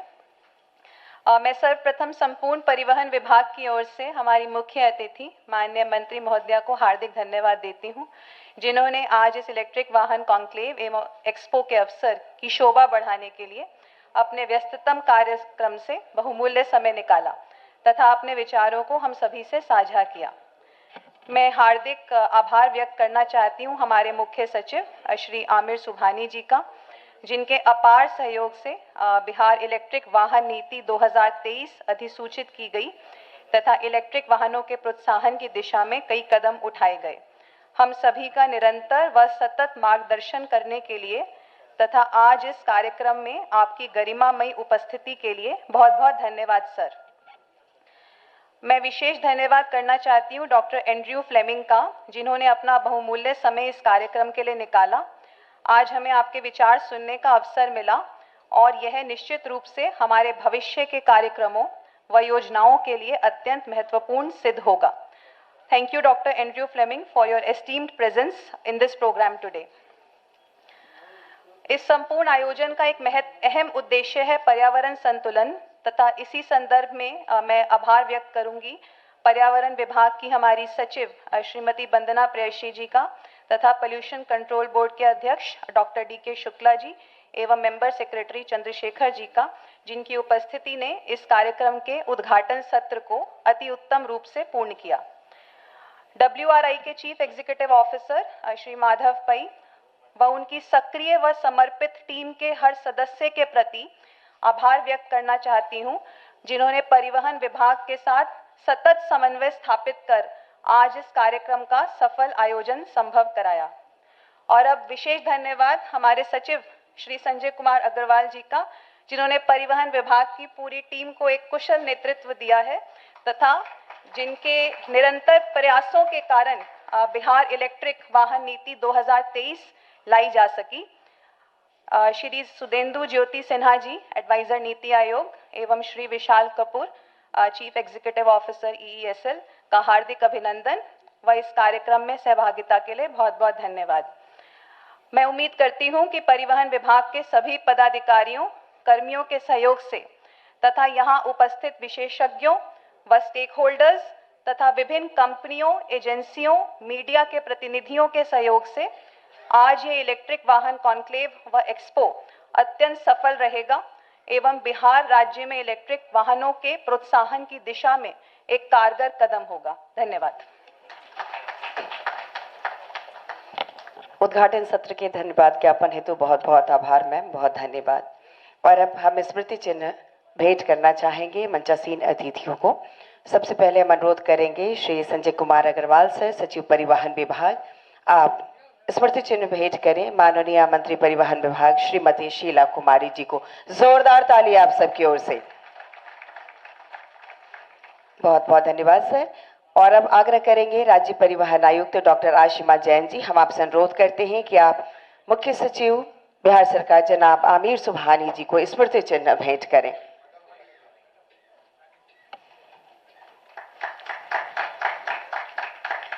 आपसे ही हम पुनः अनुरोध करना चाहेंगे मैम कि आप सचिव पर्यावरण वन एवं जलवायु परिवर्तन विभाग श्रीमती वंदना प्रेयसी मैम को स्मृति चिन्ह भेंट करें। 2 सशक्त महिला, 2 IAS अधिकारी बहुत बहुत धन्यवाद। और अब हम आग्रह करना चाहेंगे श्री अभय झा, प्रशासक BSRTC, आप डॉक्टर एंड्रयू फ्लेमिंग, उप उच्चायुक्त, ब्रिटिश उच्चायोग को स्मृति चिन्ह भेंट करें। धन्यवाद सर।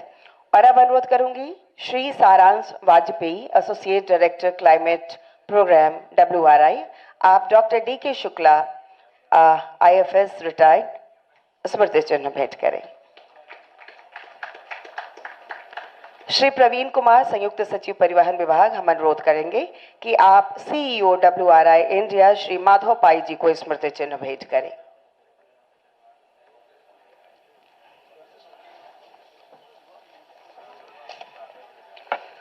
हृदय से मंचासीन सभी अतिथि वृंद के प्रति बहुत बहुत आभार, धन्यवाद। और अब हम अपने मुख्य अतिथि से और सभी अतिथि वृंद से अनुरोध करेंगे, क्योंकि अब जो हमारा EV एक्सपो लगा हुआ है उसका आप इनॉग्रेशन करेंगे,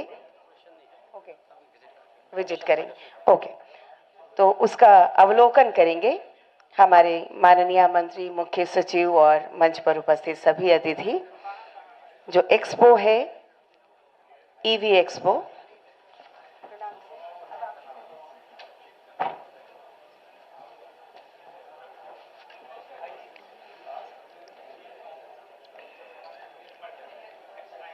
हमारे अतिथि अवलोकन हेतु जा रहे हैं जो प्रदर्शनी लगी है। और मैंने आपको बताया और आप जानते भी हैं कि बिहार इलेक्ट्रिक वाहन प्रदर्शनी का आयोजन किया गया है। उस प्रदर्शनी के अवलोकन हेतु हमारे बीच में हमारी मुख्य अतिथि माननीय मंत्री परिवहन विभाग उस ओर अग्रसर है और साथ ही साथ सभी अतिथि उस ओर गए हैं। और थोड़ी देर बाद टी ब्रेक होगा और टी ब्रेक के बाद फिर हमारा जो अगला सत्र है तकनीकी सत्र, उस ओर हम अग्रसर होंगे, तकनीकी सत्र की ओर बढ़ेंगे। फिलहाल माननीय प्रदर्शनी के अवलोकन हेतु गई हैं। आने के पश्चात पुनः हमारा जो अगला सत्र है उस ओर हम बढ़ेंगे।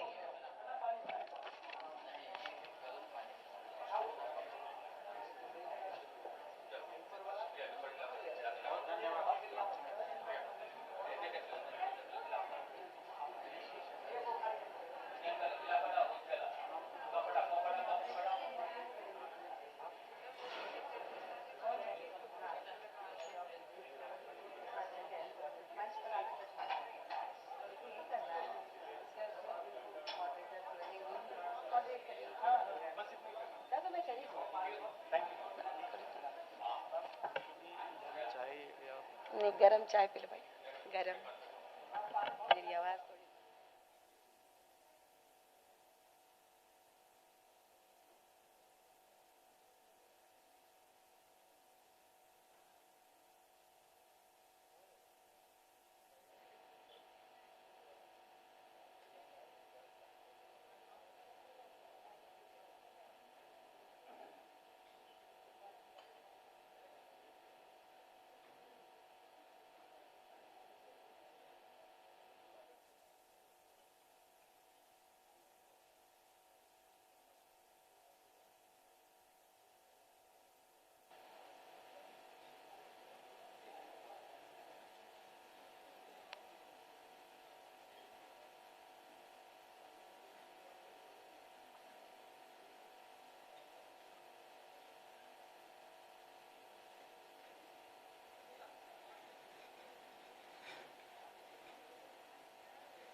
भारत का तीसरा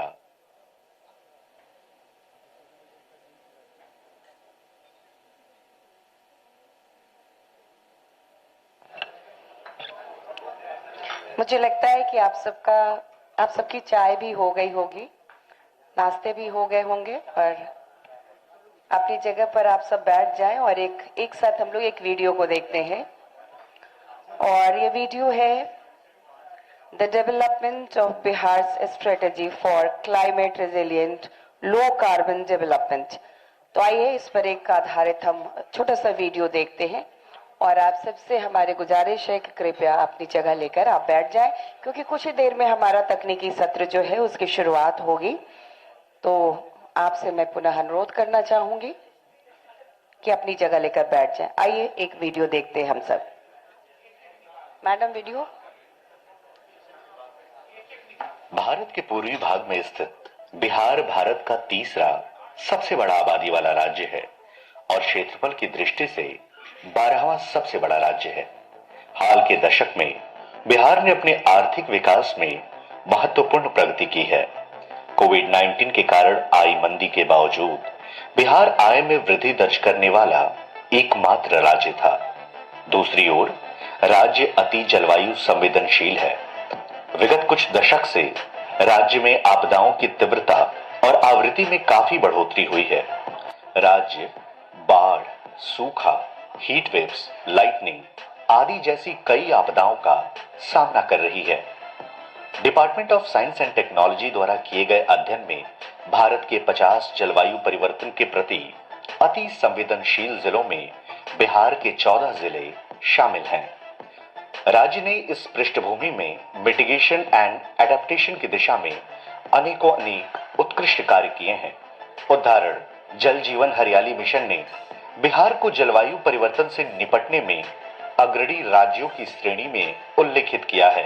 प्रसिद्ध फिलैंथ्रोपिस्ट श्री बिल गेट्स ने भी बिहार के इस नवीनतम प्रयास को राष्ट्रीय और अंतर्राष्ट्रीय मंचों पर प्रतिध्वनित किया है। When I'm in Seattle or Washington D.C., or London or Paris, that's the big topic. But I was impressed that in Patna, he was saying, "Hey, we have a problem with climate change." इन प्रयासों का नेतृत्व माननीय मुख्यमंत्री जी स्वयं कर रहे हैं। जो क्लाइमेट चेंज हो रहा है, ग्लोबल वार्मिंग हो रही है, उससे हम बचें और इस तरह से उसके जो खतरे हैं उसको हम पहले से भाप सकें और उससे लोगों को बचाने की व्यवस्था करें।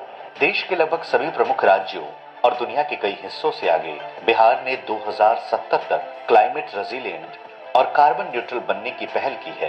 बिहार राज्य प्रदूषण नियंत्रण परिषद के माध्यम से फरवरी 2021 में यूनाइटेड नेशन एनवायरनमेंट प्रोग्राम के साथ एक एमओयू किया, जिसका उद्देश्य राज्य के लिए क्लाइमेट रेजिलिएंट एवं लो कार्बन डेवलपमेंट पाथवेज का निर्माण करना था।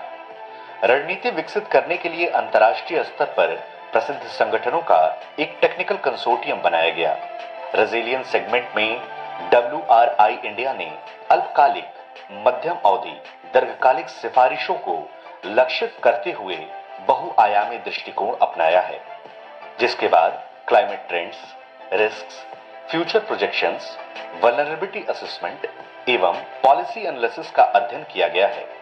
इसके उपरांत सेक्टोरल एक्सपर्ट से संवाद, भू स्थानीय विश्लेषण एवं फील्ड विजिट्स करके क्लाइमेट रेजिलिएंट बिहार के लिए कृषि, आपदा, स्वास्थ्य, जल एवं वानिकी में प्रायोरिटाइज्ड रिकमेंडेशन बनाए गए हैं, जो कि आप सब लोगों के समक्ष प्रस्तुत किए जाएंगे। रेजिलियंस के उपरांत अगर हम मिटिगेशन की बात करें तो council on energy, environment and water ने लॉन्ग टर्म एमिशन मॉडलिंग का उपयोग करके मैक्रो लेवल परिदृश्य मॉडलिंग किया, जो कि भविष्य के विकल्पों जैसे जनसंख्या वृद्धि, शहरीकरण, आय और मार्गों को बेहतर ढंग से समझने में सक्षम बनाता है। सहयोगी संस्थाओं जैसे कि development alternatives, CII, IGBC, RTI international, ICLEI south Asia, WRI transport ने विभिन्न सेक्टर्स में अपनी एक्सपर्टीज के साथ field visits, stakeholders consultations इत्यादि करके मिटिगेशन स्ट्रैटेजीज को बनाने में अभूतपूर्व योगदान दिया है। Power, industries, bricks, building, transport, AFOLU एवं वेस्ट सेक्टर्स के लिए नेट जीरो स्ट्रैटेजीज जो आप थोड़ी देर में देखेंगे, ना केवल लो कार्बन डेवलपमेंट को प्रदर्शित करता है बल्कि बिहार को विकसित राज्य बनाने की तरफ भी अग्रसर करता है। पिछले 2 वर्षों में परियोजना के तहत स्थापित पीएमयू, बीएसपीसीबी एवं लाइन डिपार्टमेंट्स के सहयोग से सभी पार्टनर ऑर्गेनाइजेशंस ने बड़े पैमाने पर डेटा एकत्र किया है एवं राज्य के सभी 38 जिलों का बार-बार दौरा किया है ताकि जमीनी अनुभव प्राप्त किया जा सके। 350 से अधिक बैठकें, 30 से अधिक stakeholders consultations, expert meetings और रिकमेंडेशंस पर फीडबैक हेतु 2 राज्य स्तरीय वर्कशॉप्स का आयोजन किया गया है। रिकमेंडेड स्ट्रैटेजीज का जमीनी हकीकत से जुड़ाव होना बहुत जरूरी है और इसके लिए विभिन्न सेक्टर्स को मिलाकर करीब 30,000 लोगों का प्राइमरी सर्वे, हर जिले के 10% से अधिक ब्रिक किल्न्स का दौरा एवं पटेल भवन का एनर्जी ऑडिट करके बिजली बचत हेतु कई सुझाव दिए गए हैं। जैसा कि देखा जा सकता है, पिछले 2 वर्षों में बिहार सरकार के समर्थन से सभी भागीदारों द्वारा एक व्यापक अभ्यास किया गया है। सभी संबंधित विभागों और एजेंसियों ने आवश्यक डेटा साझा करके बैठकों और परामर्शों में विश्लेषण पर अपनी बहुमूल्य प्रतिक्रिया देते हुए बेहद मददगार रहे हैं। आज इस मौके पर हम माननीय मुख्यमंत्री को भी धन्यवाद ज्ञापित करना चाहेंगे, जिनके नेतृत्व ने जल जीवन हरियाली एवं क्लाइमेट रेजिलिएंट और लो कार्बन डेवलपमेंट पाथवे जैसे विजनरी इनिशिएटिव्स लिए गए हैं। माननीय मुख्यमंत्री के विचारों के अनुरूप एक सहभागी और समावेशी दृष्टिकोण का निर्माण करने पर ध्यान केंद्रित किया गया है, जो न केवल नेट जीरो को लक्षित करता है और क्लाइमेट रेजिलिएंट बनाता है, बल्कि यह भी सुनिश्चित करता है कि राज्य का सामाजिक, आर्थिक विकास त्वरित पथ पर जारी रहे। बिहार द्वारा की गई कवायद ने अन्य राज्य सरकारों को भी climate resilient and low carbon development pathways के लिए रणनीति विकसित करने के लिए प्रेरित करेगा।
ठीक है, टी ब्रेक के बाद आइए तकनीकी सत्र में पुनः आपका स्वागत है। और इस सत्र में जो हमारा प्रथम सत्र है इनॉग्रेशन के बाद, उसमें जो हमारे वक्ता हैं जो विभिन्न बिंदुओं पर चर्चा करेंगे, उनको हम मंच पर आमंत्रित करेंगे। इस सेशन में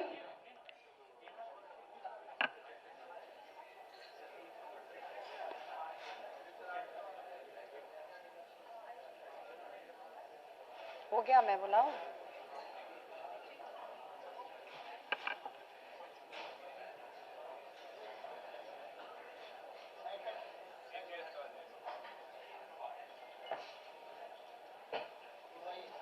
इसी पर इधर साइड में रख दीजिए ना, फिर जरूरत होगी तो आप कर लेंगे उसको।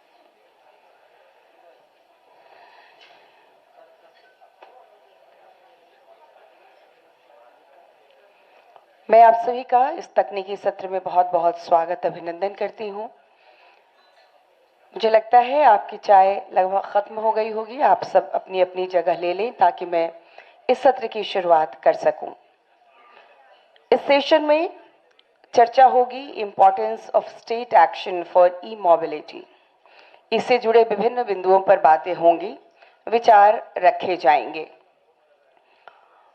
इसमें मैं सबसे पहले आमंत्रित करूंगी मंच पर श्री सुधेंदु ज्योति सिन्हा जी, जो कि एडवाइजर हैं नीति आयोग के। कृपया आप मंच पर पधारें और आपके द्वारा strategic policy frameworks aligning Bihar unique landscape with national EV targets, इस पर चर्चा होगी। आगे मैं बुलाना चाहूंगी Shri S Chandrashekhar, IFS member secretary BSPCB। Sir, आप मंच पर आएं और आपके द्वारा forging the regulatory landscape to drive e mobility in Bihar, इस पर बातें होंगी। आगे मैं आमंत्रित करना चाहूंगी Shri Narayan Kumar Shri Kumar, associate director electric mobility, Shakti sustainable energy foundation. आपको हम मंच पर आमंत्रित करते हैं और आपके द्वारा चर्चा के बिंदु हैं importance of state driven action and accelerating E mobility, sir. और श्री विशाल कपूर, CEO CESL, आपको भी मैं मंच पर आमंत्रित करती हूं और आपके द्वारा EV integration in public transport and last mile solutions, इस पर बातें की जाएंगी। मैं बड़े ही सम्मान के साथ, जिनके नेतृत्व में इस पूरे समारोह का ताना बाना बुना गया है, मैं बुलाना चाहूंगी सचिव परिवहन विभाग श्री संजय कुमार अग्रवाल सर, एक वरिष्ठ IAS अधिकारी। आपसे आग्रह है कि कृपया आप आएं और आपके द्वारा जिन बिंदुओं पर चर्चा की जाएगी वो है creating an EV ecosystem in Bihar, the EV policy. जी हाँ, और इस पूरे प्रोग्राम को, इस तकनीकी सत्र को, इस सत्र प्रथम सत्र को मॉडरेट करेंगी हमारी मॉडरेटर हैं Shrimati Alka Kelkar ji, executive director climate programme WRI India. एक बार हमारे सभी जो वक्ता हैं इस सत्र के, जिनके विचारों को हम जानेंगे, उनके लिए एक बार जोरदार ताली आपकी ओर से होनी चाहिए। और madam. Thank you and good morning and welcome to the session on the importance of state action for e-mobility. I'd like to start by just echoing what many of the speakers today have said, which is that electric mobility can have three types of impacts: पर्यावरण के लिए लाभ, सामाजिक लाभ और आर्थिक लाभ। तो इलेक्ट्रिक वाहनों से हमने सुना कि वायु प्रदूषण तो कम होगा ही, जिसका तत्काल स्वास्थ्य उसका लाभ होगा, खासकर हमारे बच्चों के लिए, बुजुर्गों के लिए और जिन्हें सांस की बीमारियां हैं उनके लिए। बट मोर इम्पॉर्टेंटली इससे ग्रीन हाउस गैस भी कम होगी और क्लाइमेट चेंज भी कम होगा यदि ये इलेक्ट्रिक वाहन रिन्यूएबल एनर्जी, सौर ऊर्जा, पवन ऊर्जा, इस पे चार्ज हो। भारत में हम देखेंगे और आज सुनेंगे कि परिवहन क्षेत्र छोटा है, छोटा स्रोत है ग्रीन हाउस गैस एमिशंस का, पर बहुत तेजी से बढ़ रहा है। और इस क्षेत्र में सबसे ज़्यादा एमिशंस फ्रेट ट्रक से आते हैं, मालवाहक गाड़ियों से। तो Bihar can make a really very transformative impact through its electric vehicle policy. दूसरा, I talk about social benefits.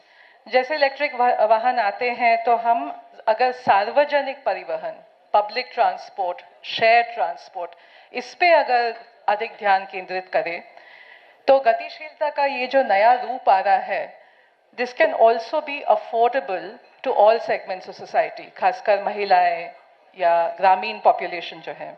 और इन सभी लोगों के लिए नए अवसर भी आ सकते हैं, शिक्षा के अवसर, आजीविका के अवसर। तो these are the social aspects of the benefits that electric mobility can bring. And third, there are the economic benefits. तो इलेक्ट्रिक मोबिलिटी से नई आजीविका के अवसर बिहार में आ सकते हैं, खासकर लघु उद्योगों के लिए। So you could have manufacturing of auto components, servicing, repair, battery recycling, and this is how EVs can help start a circular economy, jobs economy in Bihar.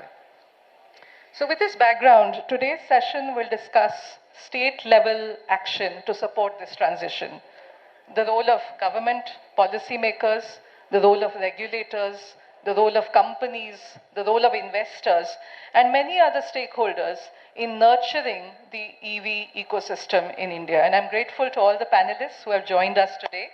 And I'd like to start by requesting Mr. Sudhendu Sinha, Advisor Niti Aayog, to give the remarks. Thank you.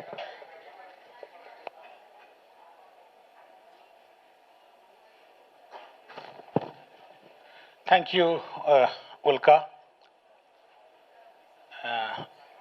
जितने हमारे panellists हैं और जितने audience में हैं सबों का अभिनंदन है इस ईवी के पैनल डिस्कशन में.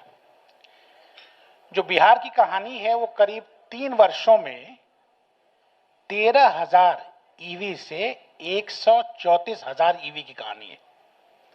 यानी बढ़त हो गया करीब 10 गुना.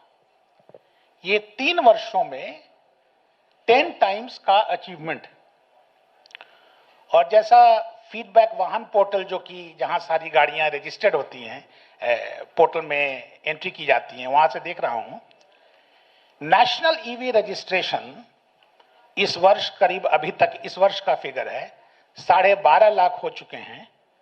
और बिहार की प्रतिभागिता जो है वो 5 से थोड़ा सा ऊपर प्रतिशत पर है. यानी बिहार इस वक्त दिसंबर के पहले तक 9th पोजीशन पर था. यदि दिसंबर महीने का आप केवल डेटा लेते हैं तो दिसंबर में बिहार जो है वो 6.60 यानी करीब 7% जैसा संजय जी ने बताया, वहां तक हम पहुंच चुके हैं. यानी हम देख रहे हैं कि जैसे जैसे महीना गुजर रहा है, वर्ष नहीं महीना, वैसे वैसे परसेंटेज बढ़ता जा रहा है. तो मेरी समझ तो ये कहती है कि 2028 तक जो आपने 15% का टारगेट बनाया है वो बहुत आसानी से अचीव हो जाना चाहिए. शायद आवश्यकता बीच में इसकी जरूरत पड़े कि उसको और भी एस्पिरेशनल और उसको जो है उस टारगेट को और आगे बढ़ाएं. अब सवाल उठता है कि एक ईवी पॉलिसी तैयार हो गई, लोगों में काफी अवेयरनेस धीरे धीरे बढ़ रहा है, गाड़ियां और हर तरह की गाड़ियां धीरे धीरे आने लगेंगी. अब अगले स्टेप्स क्या किए जाए और कितने समय में, किस टाइम फ्रेम में इसको किया जाए, इस पर मैं ये कहना चाहूंगा कि छोटे छोटे इनिशिएटिव्स की हम बात करते हैं. जैसे इस सभागार में जितने भी लोग हैं जो ऑडियंस में इस वक्त हैं, क्या ये संभव है कि जब आप घर वापस जाते हैं, जो बिहार के हैं जो घर वापस जाते हैं, तो आप पिछले कुछ दिनों तक अपने अगल बगल इसकी चर्चा करें कि ईवी जो है उस पर इस तरह का एक सेमिनार हुआ था और धीरे धीरे ईवी ये आ रहा है. केवल बस चर्चा करने की बात है. आप देखेंगे कि इंपैक्ट उसका शुरू हो जाएगा. क्या ये पॉसिबल है, क्या ये ठीक होगा कि जो चार्ज पॉइंट ऑपरेटर्स हैं जिनकी संख्या करीब 14-15 है देश में, उन सबों को एक बार अलग से बुलाया जाए और उन लोगों से एक ही सवाल पूछा जाए कि अगले 6 महीने में आप कितने चार्जिंग स्टेशन लगा देंगे. विशाल कपूर हमारे बीच बैठे हुए हैं, ये एग्रीगेट करते हैं. आप इनको डिमांड दीजिए कि इतना चार्जिंग स्टेशन लगना है. और याद रहे, चार्जिंग स्टेशन लगाना जो है ये एक्सपेंडिचर मॉडल नहीं होना चाहिए. इसके लगाने में बिहार सरकार का खर्च नहीं होना चाहिए, आमदनी होना चाहिए. जैसे आपको उदाहरण देते हैं कि दिल्ली सरकार ने कहा कि हमारे यहाँ कौन कौन रेजिडेंशियल एरिया में चार्जिंग इंफ्रास्ट्रक्चर लगाइएगा और कितना पैसा लीजिएगा. तो जो बिड आया, जो ठेका आया, जो उसका जो बिड गिरा, उसमें नेगेटिव में चला गया. यानी लोगों ने कहा कि आप हमको पैसा मत दीजिए, हम ही आपको पैसा देंगे, लेकिन हमको लगाने का मौका दीजिए. यानी ये एक रेवेन्यू मॉडल के रूप में चार्जिंग स्टेशन को कैसे पोजीशन किया जाए, इसका बात सोचना है. क्या ये पॉसिबल है कि instead of thin spread of resources पूरे राज्य में दम लगाने की जगह क्या ये संभव है कि हम 1 या 2 या मैक्सिमम 3 शहर को लाइट हाउस सिटी डिक्लेयर करके पूरा ताकत जो है, पूरी ताकत उनमें ही झोंक दें. पटना हो सकता है, दरभंगा हो सकता है, मुजफ्फरपुर, गया, जिस शहर को आप राज्य सरकार पसंद करती है, उस शहर में ही दम लगा करके उसको चेंज करने का किया जाए, जिससे वह एक लाइट हाउस सिटी बन के वो, लेकिन याद रहे कि फिर उसका टारगेट जो है वो कंट्री का बेस्ट टारगेट होना चाहिए, एज सिंपल एज दैट। क्या ऐसा हम पोजीशन कर सकते हैं? क्या यह संभव है कि पटना शहर के 2 या 3 स्कूलों को आप परसुएट कर सकते हैं कि उनके स्कूल बस जो हैं वो इलेक्ट्रिक में कन्वर्ट कर दिए जाएं? क्या कम से कम 2-3 स्कूल भी ऐसे हो सकते हैं? यूएस ने तो अलग से स्कूल बसेस का पूरा ट्रांसफॉर्मेशन प्लान लाया है। क्या पटना में 2 स्कूलों को, 3 स्कूलों को हम प्रमोट कर सकते हैं? कई छोटी छोटी चीजें और भी हैं जिनकी चर्चा हम करेंगे। एक चीज और मैं सोच रहा था कि इस रिपब्लिक डे में क्या यह संभव है कि सारे डिस्ट्रिक्ट मैजिस्ट्रेट्स को हम एनकरेज करें कि आप जो फ्लैग होस्टिंग के लिए जाइए तो ईवी में जाइए, और फिर इसका जो भी ट्रैक्शन, जो भी लेवरेज होता है, उसको हम मीडिया के थ्रू इसको पाने की कोशिश करें। ये छोटे छोटे इनिशिएटिव्स मैं बता रहा हूं, ये सब मेरे ख्याल से डूएबल है। इनको यदि हम अचीव करते हैं तो मेरे ख्याल से बहुत बड़ा एक ट्रैक्शन सब मिलजुल करके आएगा। Thank you.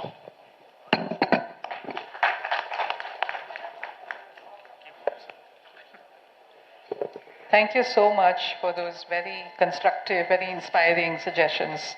May I now request Shri S. Chandrasekhar, Member Secretary, BSPCB, to share from a regulator's perspective about this challenge that we are discussing today. Thank you, उल्का। सम्मानित पैनलिस्ट और आदरणीय अतिथिगण, आप सभी का नमस्कार। मेरा नाम है चंद्रशेखर, मैं सदस्य सचिव बिहार राज्य प्रदूषण नियंत्रण परिषद से हूं। वो पोल्यूशन का जब बात आते हैं तो मुख्यतः कुछ सोर्सेस का सबको याद आता है। कहीं की रोड डस्ट है, कहीं व्हीकलर पोल्यूशन है, कहीं इंडस्ट्रियल पोल्यूशन है, इस तरह के होते हैं। उसमें व्हीकलर पोल्यूशन में सबसे पहले किसी का भी रिकमेंडेशन होते हैं तो उसको जो पोल्यूटिंग व्हीकल्स को नॉन पोल्यूटिंग व्हीकल्स के रूप में कन्वर्ट कर दिया जाए। उसी कड़ी में Bihar state pollution control board द्वारा जो वैधानिक प्रावधानों के तहत जो निर्देश दिए जाते हैं और विभिन्न बैठकों में इस मुद्दा को रेज किया जाता है, उसी के तहत चीफ सेक्रेटरी सर्स के मीटिंग में और सेक्रेटरी सर्स के मीटिंग में इसको हम लोगों ने रखा बार बार कि ये जो है इलेक्ट्रिक व्हीकल का एक पॉलिसी होनी जरूरी भी है।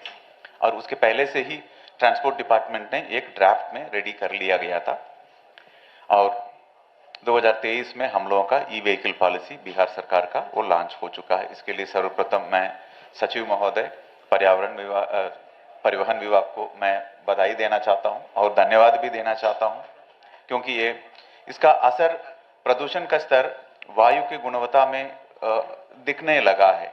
वैसे भी हम लोग का अभी इस वर्ष में, जैसे हमारे सचिव महोदया द्वारा अपना अभिभाषण में बता रही थी कि जो है पहली बार एयर क्वालिटी इंडेक्स 400 से ऊपर नहीं गया है ये बिहार में, इधर पटना का। ये बहुत बड़ा एक संकेत है। तो हम लोग जो है एयर क्वालिटी इंप्रूवमेंट के ओर अग्रसर है। तो ये ई व्हीकल पॉलिसी ये आगे और कुछ सकारात्मक, कुछ पॉजिटिव हम लोगों का वो रिजल्ट्स देगा, इसमें कोई शक नहीं है। और जब पोल्यूशन वर्सेस क्लाइमेट चेंज का इम्पैक्ट, क्लाइमेट चेंज का बात करते हैं, पोल्यूटेंट्स के द्वारा जो भी सोर्सेस है वो most of the sources climate change का भी वो इम्पॉर्टेंट सोर्सेस होते हैं।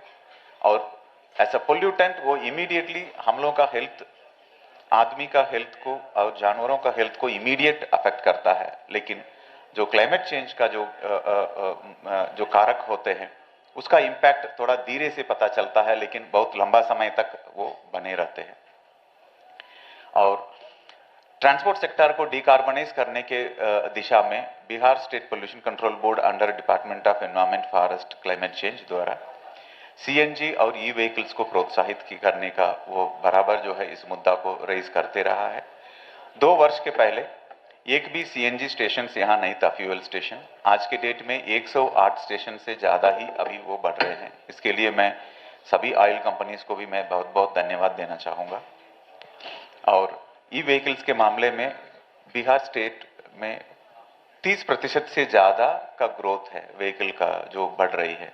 ये दर्शाता है कि जो है स्टेट का इकोनॉमी का रोबस्टनेस को भी दर्शाता है और यहाँ का ग्रोथ को दर्शाता है और इसके साथ साथ एम्प्लॉयमेंट को दर्शाता है। परचेसिंग पावर जो लोगों के हाथ में है उसको भी दर्शाता है। ये सब पॉजिटिव संकेत है। ये आने वाले समय में ये प्रदूषण को कम करने के लिए, न्यून करने के लिए ये काफी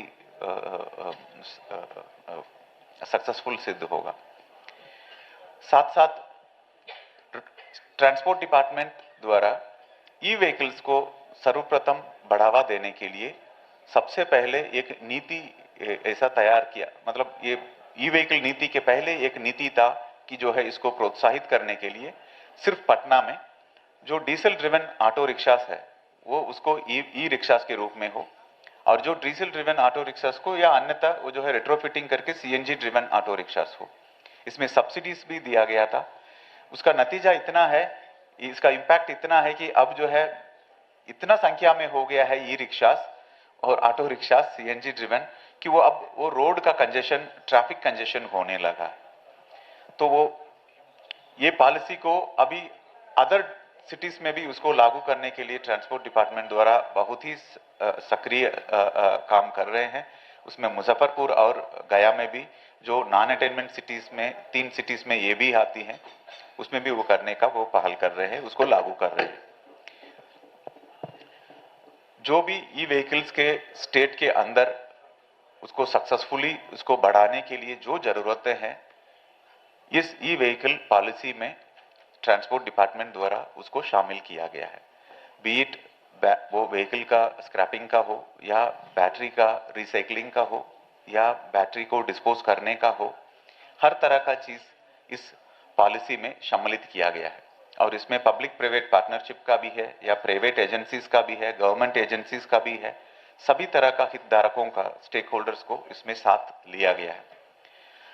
और ट्रांसपोर्ट डिपार्टमेंट का ये कमिटमेंट को ये भी दर्शाता है कि जो है ई व्हीकल पॉलिसी आने के तुरंत बाद ये ई व्हीकल का वो परिवहन कॉन्क्लेव जो ये आयोजन हुआ है, ये एक पॉजिटिव एक स्टेप है आगे ये ई व्हीकल को प्रमोट करने के दिशा में।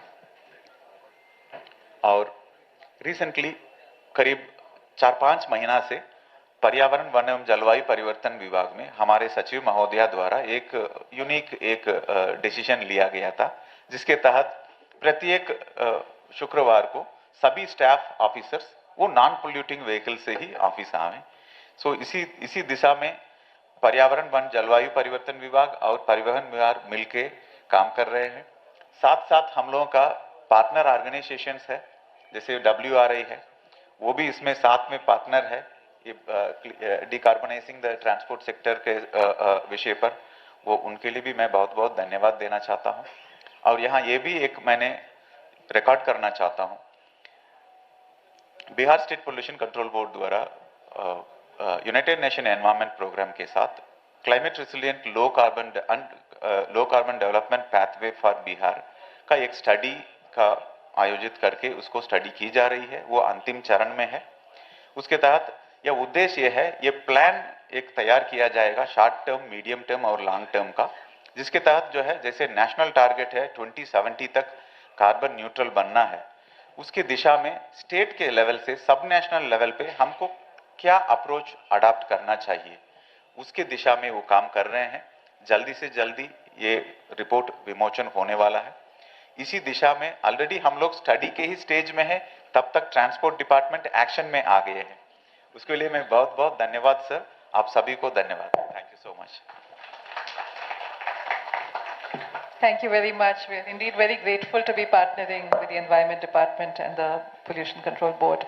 I think the BSPCB plays a very important role because when you have any new technology, it's very important to watch out for inadvertent consequences and also to ensure quality. So thank you very much for sharing your perspective. May I now turn to Sri Narayan Kumar Sri Kumar from Shakti Foundation, which is a very important catalyst and builder of bridges in this ecosystem. If you could also please. Thank you, Ulka. First of all, thank you everyone for inviting us to participate in this very prestigious event. First of all, Happy New Year to everyone. It was a great start for this Happy New Year because Bihar have come up with their EV policy. Because as Aristotle says, well start is half done. So Bihar has started that half done. So they have made a great start on this year. Because as Chandrasekhar sir has mentioned, like climate change is not only an environmental problem. It's basically a macroeconomic problem which need to get addressed. In that aspect, transport plays a very important role because it's always a lifeline for economy. Because in the inaugural session, our Honorable Transport Minister was mentioning the growth path of Bihar. So to catalyze that growth path, decarbonization of transport is very important. In that context, I would like to congratulate Sanjay sir and his team for coming out with such a robust EV policy, which actually highlights many of the key ingredients for the success of the policy. As Sudhendu sir has already mentioned about the circularity, like how we are going to incentivize, not only incentivize, it's always we have to involve the consumers very deep to the ground levels to make this policy success. Because setting a target is always a lighthouse which will help the government to move towards a vision. Bihar have done it. I would like to congratulate for that, like by setting up the 15%. I feel that, sir, it's a very conservative target. You have to reconsider that thing by putting Nidhi's vision of 30% by 2030. I hope you will be able to achieve that. But there are few things that I would like to highlight in this policy. Like there is a need to not only creating a circular economy, there have to be special emphasis need to be given for skill development and job generation. Because there will be a lot of apprehensions with the common people that because of this transition, whether they are going to lose their job, whether petrol pumps are going to get shut down, or whether the workshop people are going to lose. So we have to onboard them with the upskilling there. What could be the requirement for that? For that, special attention need to be get provided on that. Second thing would be like, Sudhendu sir has mentioned a very brightful idea like how we are going to convert our school buses to electric school buses. Even though the Global North have done a lot of attempts on that, but it's not only from an attempts perspective, but it's actually from an educational perspective. Because these children are going to be the future buyers. And we need to make their mindset that they are going to actually buy the electric vehicle. I won't say electric vehicle, it should be zero emission vehicle. You have to cut down the tailpipe emission. It's not only whatever be the battery technology, it can be the hydrogen fuel cell technology, whatever be the technology, it should be an zero tailpipe emission. Like it has been mentioned in this Bihar enclave, like innovate, inspire and evolve. I would like to reiterate that thing. Like you have to innovate the deployment of electric vehicles. You have to inspire the new innovations that is going to happen among the different people, as well as I want to add that third I. It's not E, it's because evolvement has already happened. You have seen in the expo how much number of models have been already evolved. Now the third I should be involved. You have to involve all the sections of the society in this transition so that it's basically a just transition will happen in this beautiful state of Bihar. Thank you so much.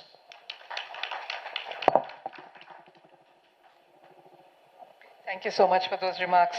We'll now turn to Shri Vishal Kapoor, CEO of CSL, which has really seen some very transformative new approaches in the transport sector, both on the public transport side and on the freight transport side. It'd be wonderful to hear from you about you.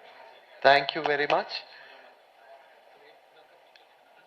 Emissions जो होते हैं, अगर आप पूरा देखिए, अगर 100 unit के emission पूरी दुनिया में होते हैं तो 21% उसमें जो है ट्रांसपोर्ट सेक्टर से होते हैं. 21%, that is the value. India में it's around 18%.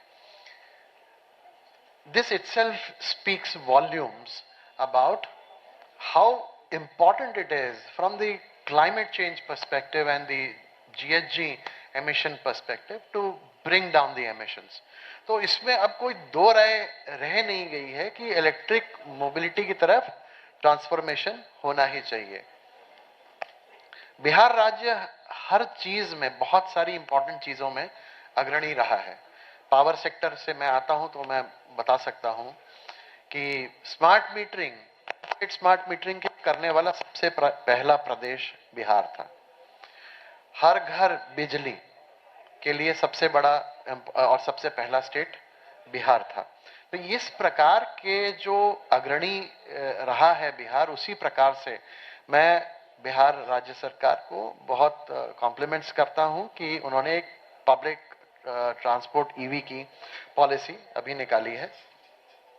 Buses, public transport की अगर हम बात करेंगे, जो मुझे बताया गया बात करने के लिए, बसेस हमेशा अच्छी रहती हैं। अगर आप फुटप्रिंट देखिए सड़क के ऊपर, एक बस जितने लोगों को ले जा सकती है, उसी को अगर गाड़ी या मोटरसाइकिल द्वारा अगर उतने लोगों को ट्रांसपोर्ट करना है तो रोड के अंदर मतलब कहते हैं कि 4 से 10 गुना ज्यादा रोड स्पेस लगती है लोगों को ले जाने के लिए।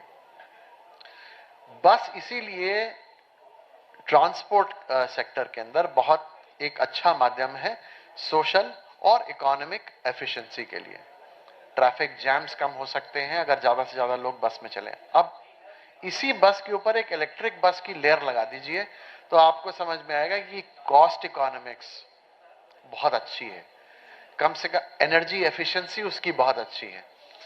और जो मेन प्रॉब्लम है ट्रांसपोर्ट की, पब्लिक ट्रांसपोर्ट, क्योंकि बहुत ज्यादा प्रेशर रहता है ट्रांसपोर्ट टैरिफ के लिए, जितना कम हम कर सकेंगे उतना ज्यादा लोग ट्रांसपोर्ट में, पब्लिक ट्रांसपोर्ट में आएंगे। तो इलेक्ट्रिक बस एक बहुत बड़ा एक माध्यम है उस कॉस्ट को कम करने के लिए। तो ये पॉलिसीज बनती हैं, इम्प्लीमेंटेशन होते हैं, और इम्प्लीमेंटेशन और पॉलिसी जो है वो दोनों में एक दूसरे के ऊपर कहीं ना कहीं निर्भर रहती हैं। तो इसीलिए जब पॉलिसी बनती है तो उसके इम्प्लीमेंटेशन में जो प्रॉब्लम्स आती हैं उसको लेकर के वापस पॉलिसी को ट्वीक किया जाता है। ये जो कंटिन्यूअस प्रोसेस है ये होते रहना चाहिए, क्योंकि जब कोई भी नई चीज की पॉलिसी बनती है तो उसमें आपको पता नहीं रहता कि इसके क्या इफेक्ट्स होंगे। Now once those policies are put into implementation, despite the risk of going into a domain of policy uncertainty, but then जब पॉलिसीज बनती है 3-4 साल के अंदर, 3 साल के अंदर, they need to be constantly reviewed basis the implementation. Electric bus की बात करें, इलेक्ट्रिक बस रिलेटिवली नई है, 2016-17 से बसें कुछ कुछ धीरे धीरे चलनी चालू हुई। इलेक्ट्रिक बस के साथ सबसे बड़ा फायदा क्या है कि इसका ऑपरेशनल कॉस्ट बहुत कम है, बहुत कम है, लेकिन इसका जो खरीदने का कॉस्ट है वो बहुत ज्यादा है। तो अगर एज एसटीयू या फिर कोई अगर इंस्टीट्यूशन एक नई बस खरीदना चाहता है उसको बहुत ज्यादा 2 से 2.5 गुना पैसे लगाने की जरूरत पड़ती है, लेकिन उसको ऑपरेट करने में उसका खर्चा 1/4 जितना डीजल या पेट्रोल या सीएनजी से लगता है। तो ओवरऑल अगर आप 10 साल के अंदर देखें तो अगर आप एक कोई भी इलेक्ट्रिक व्हीकल लें, चाहे स्कूटर लें, चाहे गाड़ी लें, चाहे वो लें, 10 साल के अंदर उस गाड़ी का खर्चा जो है वो डेफिनेटली करीब 20 से 25% कम पड़ता है, बिकॉज ऑपरेशनल कॉस्ट बहुत कम है। इसको ध्यान में रखते हुए और एसटीयूज या जो म्यूनिसिपैलिटीज हैं इनकी जो माली हालत है उतनी अच्छी नहीं, इसीलिए एक मॉडल अडॉप्ट किया गया जिसमें कि ये बोला गया कि हम बस नहीं लेंगे, हम बस की सर्विस लेंगे। कि मतलब मुझे मतलब नहीं है कि मैं आपसे बस खरीद रहा हूं और अपने पास रख लेता हूं, ये कर रहे हैं कि मुझे बस की सर्विस चाहिए, बस कॉन्ट्रैक्टर की हो, वही उनको चलाएं और हम आपको पर किलोमीटर उसका पैसा दें। इसको ध्यान में रखते हुए भारत सरकार की विभिन्न स्कीम्स, नीति आयोग द्वारा जो एक 50,000 बसेस पूरे देश में लाने के लिए कहा गया, उसके लिए एक बिजनेस मॉडल को चेंज किया गया कि अब हम बस खरीदेंगे नहीं, अब हम बस को सर्विस में लेंगे। और वो मुझे बड़ा हर्ष है कि अभी एक टेंडर लाइव है पीएमई बस सेवा का, जिसमें बिहार सरकार द्वारा 400 बसों का, इलेक्ट्रिक बसों का उसके अंदर इंक्लूड किया गया है। ये बड़ी जल्दी अभी ये बिड लाइव है अभी, और कुछ ही दिनों के अंदर इसके प्राइसेस डिस्कवर हो जाएंगे। लेकिन इसमें मुद्दा एक दूसरा है। पहले हम बस खरीदते थे और खुद चलाते थे, लेकिन यहाँ पर हम बस किसी और से खरीदवा रहे हैं और उससे चलवा रहे हैं, और ये हमको ध्यान में रखना है कि वो बस 2 से 2.5 गुना महंगी है। तो इसमें रिस्पॉन्सिबिलिटी कॉन्ट्रैक्टर की हो जाती है, लेकिन हमारी रिस्पॉन्सिबिलिटी भी उतनी ही बढ़ती है। अगर हम किसी प्रकार से अगर इस कॉन्ट्रैक्ट्स को अच्छे से चलाएं, डिस्प्यूट्स कम हो, वो पेमेंट टाइम पे हो, क्योंकि उसने तो खरीद लिया, उसको तो पेमेंट चाहिए। तो अगर हम डिस्प्यूट्स या इन सब से बच करके कोऑर्डिनेटेड एफर्ट से चलें तो उस केस में ये कॉन्ट्रैक्ट सक्सेसफुल होंगे। लेकिन अगर हम ये न कर पाए तो ये कॉन्ट्रैक्ट्स के अनसक्सेसफुल होने की संभावना ज्यादा बढ़ती है। तो इधर हमारा पैसा तो कम लगा, लेकिन हमारे ये जिम्मेवारी है कि उस पैसे को जो धीरे धीरे हमको हर महीने देना है, उस पैसे को हम लोग सही तरीके से देते रहें। ईवीसीआई की बात हुई, electric vehicle charging infrastructure last mile के लिए ये बहुत ही इंपॉर्टेंट चीज है।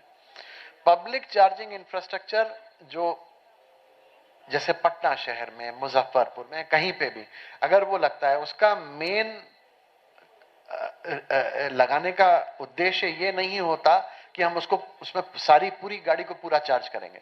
उसका उद्देश्य केवल ये होता है कि अगर आपको लगता है कि अगर गाड़ी की चार्जिंग कहीं कम हो रही है तो 20% या 30% अगर कुछ उसको चार्ज करना है तो उसी के लिए होता है। वरना गाड़ी तो ऐसी है कि वो आपके घर में ही चार्ज होनी चाहिए, चाहे स्कूटर हो चाहे गाड़ी हो। और घर में चार्ज करना ज्यादा अच्छा रहता है क्योंकि स्लो चार्जर होता है। आपको मोबाइल फोन के अंदर आप लोग सब लोग इस्तेमाल करते हैं, आपको सबको पता है कि अगर मोबाइल फोन को अगर आप बहुत फास्ट चार्जर से चार्ज करते हैं तो आपकी बैटरी जल्दी खराब हो जाती है। तो स्लो चार्जिंग प्रेडोमिनेंट होनी चाहिए। पब्लिक चार्जिंग इसीलिए होती है कि 15-20 मिनट के लिए अगर गाड़ी को चार्ज पे लगाया तो 20% चार्ज उसका बढ़ जाएगा। और आपको अगर कभी लगता है कि ये प्रॉब्लम आ सकती है आपकी गाड़ी की रेंज के अंदर, तो उसके लिए होता है। नाउ ईवीसीआई को लगाने के लिए पैसा खर्च करने की कोई जरूरत नहीं, किसी को कोई भी जरूरत नहीं, ना सरकार को जरूरत है ना किसी और को। यहाँ पर अब भारत में आज की डेट में करीब 12,000 चार्जर पूरे देश में लग चुके हैं। और अब जैसे हमारी कंपनी एक इस प्रकार का मॉडल ला रही है, ईवीसीआई एज अ सर्विस, जैसे बस एज अ सर्विस है वैसे ही ईवीसीआई एज अ सर्विस कि लैंड पार्सल एग्रीगेट करके, जैसे पटना शहर के सारे लैंड पार्सल हम देखते हैं कहां कहां पर हैं, और उसके अगेंस्ट में बिड करेंगे। जो चार्ज पॉइंट ऑपरेटर आएंगे वो अपने वहां पर चार्जर लगाएंगे और आपसे एक भी पैसा नहीं लेंगे, जब बल्कि आपको पैसा देंगे, सरकार को पैसा मिलेगा। तो लगाने का कोई खर्चा नहीं। और जो क्योंकि कस्टमर जो भी उसके ऊपर आके चार्ज करेगा पर यूनिट इलेक्ट्रिसिटी के लिए 1 रुपया स्टेट को जाएगा और कुछ थोड़ा बहुत जो है वो जो कंपनी लगा रही है उसके पास चला जाएगा। तो ये बहुत बहुत इंपॉर्टेंट है। और last but not the least, last point, electric cycle बहुत जरूरी है। इसमें हमारे गांव में सेल्फ हेल्प ग्रुप्स, हमारे अनएम्प्लॉयड यूथ्स, आजकल ई कॉमर्स की डिलीवरी के लिए इतना होता है, अगर 20-25 किलोमीटर अगर रोज कोई डिलीवरी साइकिल चलानी है रूरल एरियाज में, उसमें इलेक्ट्रिक साइकिल से बढ़िया कोई चीज नहीं। क्या फायदे हैं? आपको हेल्थ बनी रहती है, आपको कुछ ना कुछ पेडल चलाना पड़ता है, आप उसको थ्रॉटल पे चलाना चाहते हो थ्रॉटल पे भी चला सकते हो। थोड़ा सा असिस्ट करना है मोटर को, आपको एफर्ट कम करना है तो वो हो सकता है। और अनएम्प्लॉयड यूथ्स आज की डेट में ई कॉमर्स, अमेजॉन है और इस प्रकार की जितने भी हैं, गांव गांव पहुंचने की कोशिश कर रही हैं। उसके लिए ये एक बहुत सस्ता साधन है जिससे कि उसको लास्ट माइल हो सके। हमको हर्ष है कि हम बीडब्ल्यूई के साथ मिल करके मुजफ्फरपुर के अंदर कुछ 500 साइकिल्स का हम लोग एक पायलट प्रोग्राम लाइवलीहुड मिशन और जीविका और ऐसे कुछ संस्थाओं के साथ करने वाले हैं। Thank you very much. Thank you very much. I think examples like this show that India, Bihar, they have the natural advantage of size and scale, and demand aggregation can be a very powerful lever. And I think CSL's experience has shown that all we need is more creativity about business models. So thank you for sharing that. May I now turn to our host, Shri Sanjay Kumar Agarwal, Secretary, Transport Department. If you could please address the audience and share your vision about the ecosystem. Thank you very much. जैसा मैंने अभी first session में बताया कि एक complete ecosystem चाहिए। जब तक हम लोग कुछ क्वेश्चंस के आंसर यूजर्स को नहीं देंगे, स्टेक होल्डर्स को नहीं देंगे, it is not going to succeed. और जैसा विशाल जी ने बताया कि बिहार ने ऐसे कई एग्जाम्पल सेट किए हैं। It is not the first time we are doing this. Bihar जिसमें आज से 10 साल पहले 600 मेगावाट बिजली हम लोग यूज करते थे, I was the MD of electricity company at that point of time. And today we are using 6,000 megawatt electricity. हमारे कई डिस्ट्रिक्ट हेडक्वार्टर्स में भी बिजली नहीं थी, डिस्ट्रिक्ट्स में भी जीरो इलेक्ट्रिसिटी थी. Now our villages are getting 24 hours electricity.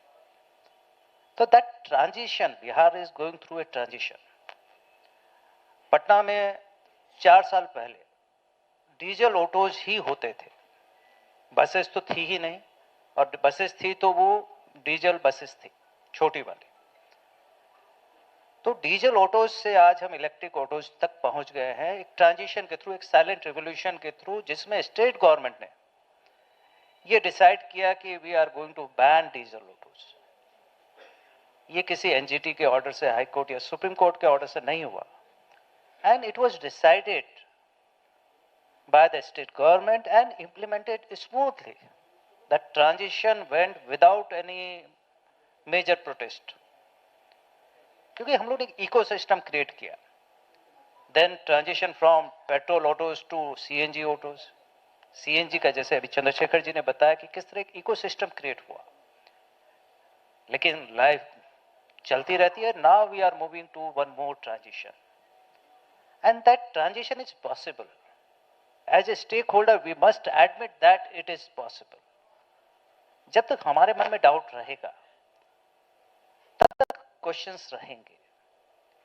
जो इलेक्ट्रिक व्हीकल पॉलिसी आई, क्योंकि जब भी हम किसी पॉलिसी की बात करते तो लगता कि पता नहीं इसमें क्या क्या होगा, तो it was taking long time, क्योंकि पॉलिसी बनने से कई चैनल्स के थ्रू जाना पड़ता. तो meanwhile we have already started many initiatives, जैसे 50% tax incentive. It was given since 4-5 years. और उसके कारण जो अभी शुभेंदु जी बता रहे हैं कि 13,000 to 1,30,000 की journey in 2-3 years. It is just a trailer. और जो 15% का टारगेट रखा है, we are not going into कि ऐसा कोई टारगेट रखे जो हम अचीव ही नहीं कर पाए. इसलिए हम लोगों ने ऐसा टारगेट लगाया कि हमारे ऑफिसर्स सोचे कि हाँ, yes, we can achieve it. I just want to give them a confidence that it is achievable. और फिर तो हम जो 30 टारगेट है इलेक्ट्रिक व्हीकल्स का, we are going to target that. But for that ecosystem is required.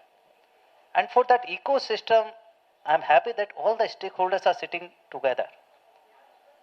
They are planning together. They want to work together. Whether it's the central PSUs, name the ESSR, or all the oil companies are with us. State government has already directed all the departments to provide the land for charging stations. Municipal corporations are working with this. State Transport Corporation is leading this initiative. From zero electric bus, we have started with 25 electric bus. Now this year, with the help of Vishal Kapoorji, we are going to launch 400 electric bus in this year only. So that's why we want to work in all the fields. And we are getting the support of government also. I think that is a necessity for any reforms. When the first electric car was launched in Bihar, we have requested our Chief Minister, sir, please use this. And he is readily accepted, and since that day, he is using it on a routine basis. I think no other officer, no other politician is using, but he is using it on a daily basis. Compared to his stature, it is a very small car. But to give a message, it was a must. So now we are going to the next stage, and the Vehicle Expo is part of that.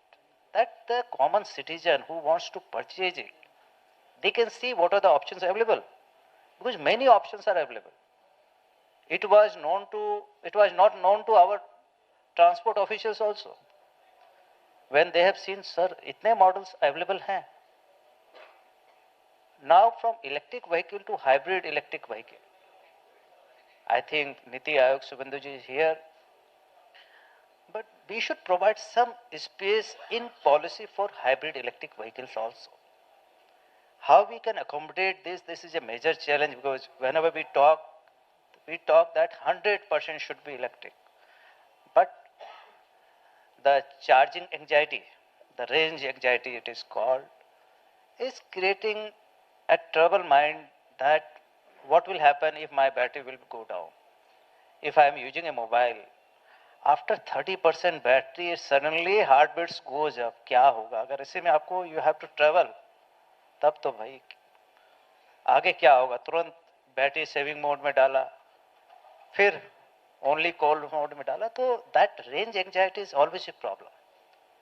तो how we can avoid that, how we can mitigate that, that was a question. And now I am happy that our oil companies, naming Indian Oil, BPCL, HPCL, they are coming in a large way. They are targeting that each and every petrol pump must have an electric charging point, electric charging station.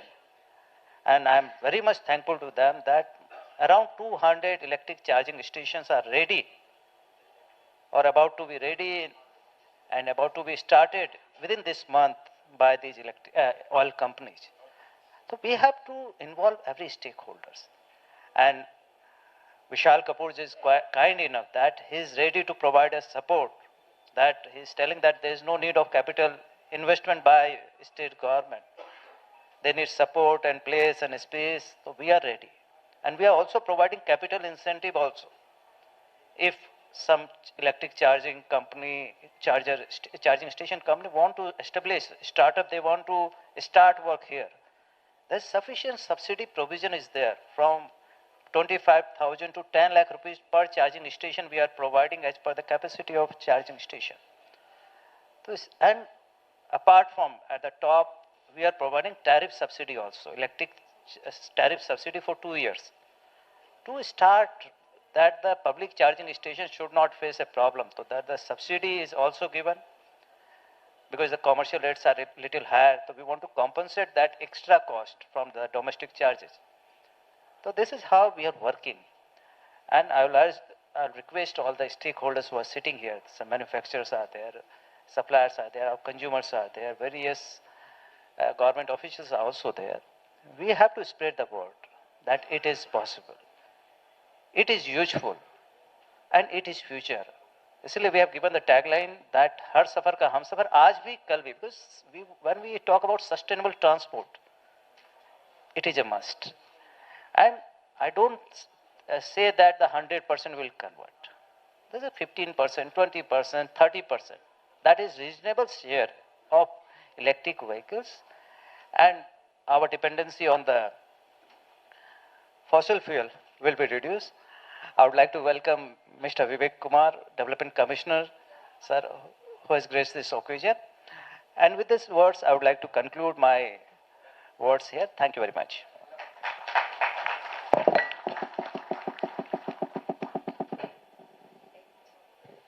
Thank you. May I now welcome and request on the stage Shri Vivek Kumar Singh.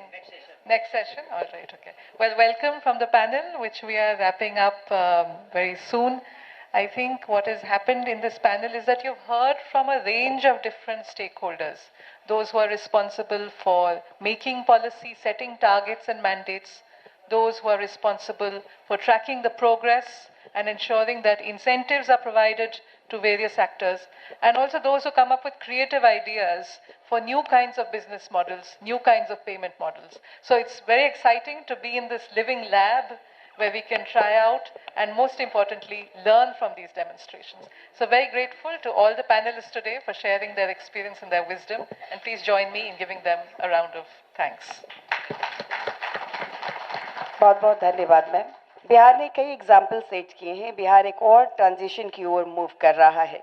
यह सीधे सीधे हमारे समाज, हमारे परिवार, हमारे बच्चों से जुड़ा हुआ मुद्दा है. तो आइए एक साथ चले और फिर से एक और एग्जाम्पल सेट करें.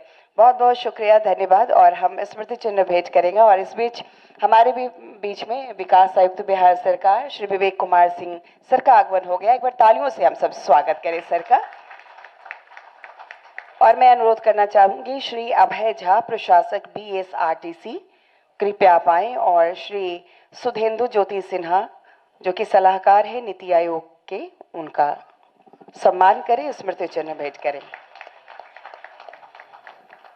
सर, आपसे ही अनुरोध है कि आप श्री विशाल कपूर, CEO CESL का सम्मान करें. धन्यवाद सर। श्री प्रवीण कुमार, संयुक्त सचिव परिवहन विभाग, आपसे अनुरोध है कि Shri S Chandrashekhar, IFS member secretary BSPCB का सम्मान करें, स्मृति चिन्ह भेंट करें। और मैं श्री चिंतन दफ्तरदार जी को आमंत्रित करूंगी कि कृपया आप आए, जो कि senior manager sustainable cities and transport WRI India हैं, और आप श्री नारायण कुमार श्री कुमार जी को यह स्मृति चिन्ह भेंट करें। बहुत बहुत शुक्रिया। और इस सत्र को मॉडरेट करने के लिए बहुत बहुत धन्यवाद देते हैं श्रीमती उल्का केलकर जी का। बहुत धन्यवाद। कृपया आप सामने में आसन ग्रहण करें और अगले सत्र की ओर हम अग्रसर होते हैं।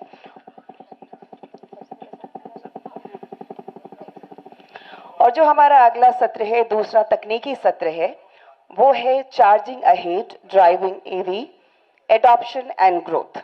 इसी से संबंधित चर्चा होगी और इसके लिए मैं मंच पर बड़े ही सम्मान के साथ आमंत्रित करना चाहूंगी विकास आयुक्त बिहार सरकार श्री विवेक कुमार सिंह जी को।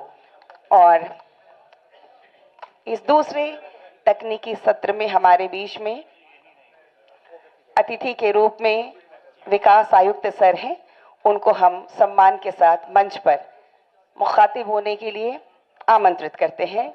कृपया आप मंच पर आएं सर। और मैं मंच पर आमंत्रित करूंगी विकास आयुक्त बिहार सरकार श्री विवेक कुमार सिंह जी मंच पर हैं। पुनः स्वागत करते हैं हम सब तालियों से। और आगे मैं बुलाना चाहूंगी Shri Sanjeev Kulkarni ji, senior director charge zone and CO billion electric. कृपया मंच पर आएं। और श्रीमती मीनू सरावगी, हम आपको मंच पर आमंत्रित करते हैं।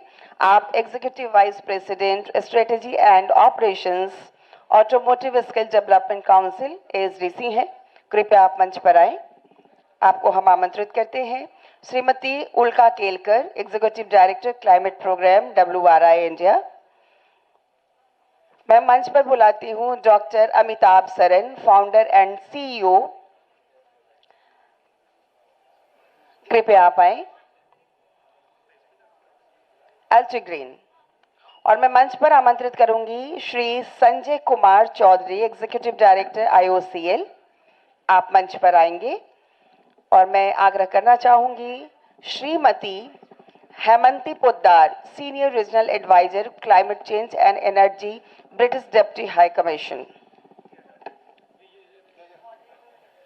और मॉडरेटर के रूप में मैं आमंत्रित करती हूं मंच पर श्री पवन मुलुकुतला। आप मंच पर आए। आप एग्जीक्यूटिव प्रोग्राम डायरेक्टर हैं integrated transport clean air and hydrogen WRI India, और आप पूरे प्रोग्राम को मॉडरेट करेंगे। तो मैं एक बार बहुत बहुत स्वागत अभिनंदन करती हूं। और जैसा कि मैंने कहा कि charging ahead driving EV adoption and growth और इससे संबंधित विभिन्न बिंदुओं पर आज इस सत्र में चर्चा होगी, जो हमारा दूसरा सत्र है। तो मैं आगे मॉडरेटर से आग्रह करना चाहूंगी सर। Thank you ma'am. नमस्कार, warm good afternoon to everyone.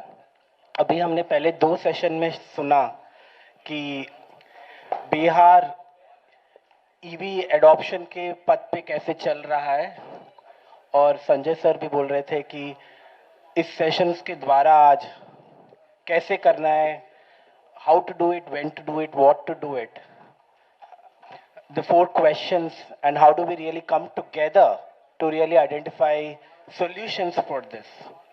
Without much ado, we have a very big panel. I'll get started with Shri Vivek Kumar Singh sir to really share his views, on how do we really think, or sir, if you would like to listen to everyone and then what. Sure. So then let me actually get started with Shri Sanjeev Kulkarni, Senior Director Charge Zone and CEO, to really talk about how do we navigate the infrastructure. I think the charging infrastructure and business models was a very talked topic in the previous session also. So if you can really share your thoughts and ideas around that, that will be great. Thank you. Thank you, Pawanji. And first of all, very happy New Year to all the dignitaries as well as the participants here. I think from the morning we have seen, and also personally I believe there are 4 or 5 major elements to make the transition from a fossil fuel based transportation into a cleaner transportation. One is the product. When I say product, it is the technology, the product configuration, the service and spare support pan India. And because as an end consumer, his mind is always कि whether the गाड़ी चलेगी, अगर गाड़ी रास्ते में बंद होगी तो कोई सर्विस मिलेगा, उसका स्पेयर पार्ट्स मिलेंगे, और बाद में 1-2 साल 3 साल के बाद में मैं अगर गाड़ी को चेंज करना चाहता हूँ, will there be a resale value? So this is the first concern. And हमारे OEM मित्र यहाँ पे बहुत सारे हैं. They have taken lot of initiatives in bringing the right technology, whether it is the battery chemistry or the motor topology or the entire connected solutions around the vehicle. So product is one part. So unlike the fossil fuel, we already had the fuel dispensing station pan India. The second element became the charging, and today that has become one of the most critical infrastructure as far as the charging is concerned, whether it is a home charging or it is in the apartment and societies, or you move your vehicles from office to home, or home to office. So is there a sufficient charging network? And one is the personal transportation, but we have seen the highest pollution also happens on the commercial vehicles, goods carriers. Now, are they having now robust charging infrastructure when they move the goods from one state to another state, longer distances? So the entire charging infrastructure, how the energy is ensured, we have seen, surprisingly on when I was driving last time between Bangalore and Chennai through an electric bus. Today there's possible, and there is a midpoint charging point, and we get down, the passengers will get down, they can have the tea, coffee, snacks, and while the bus is charging, I was going around, and at the corner about 100 meters behind, there is a 750 kVA diesel genset. Okay, and when I asked the charging point, the operator there, or the bus operator, why you have kept the charging station as well as now the DG genset, he says, sir, this is the highway, rural area, यहाँ पे बिजली का जो supply है, it is not reliable. अगर मेरा बस आती है और उसको चार्जिंग करना है, and if there is no energy supply, then I have to run the DG set. So we are totally defeating that whole, the purpose of switching from a fossil fuel to electric.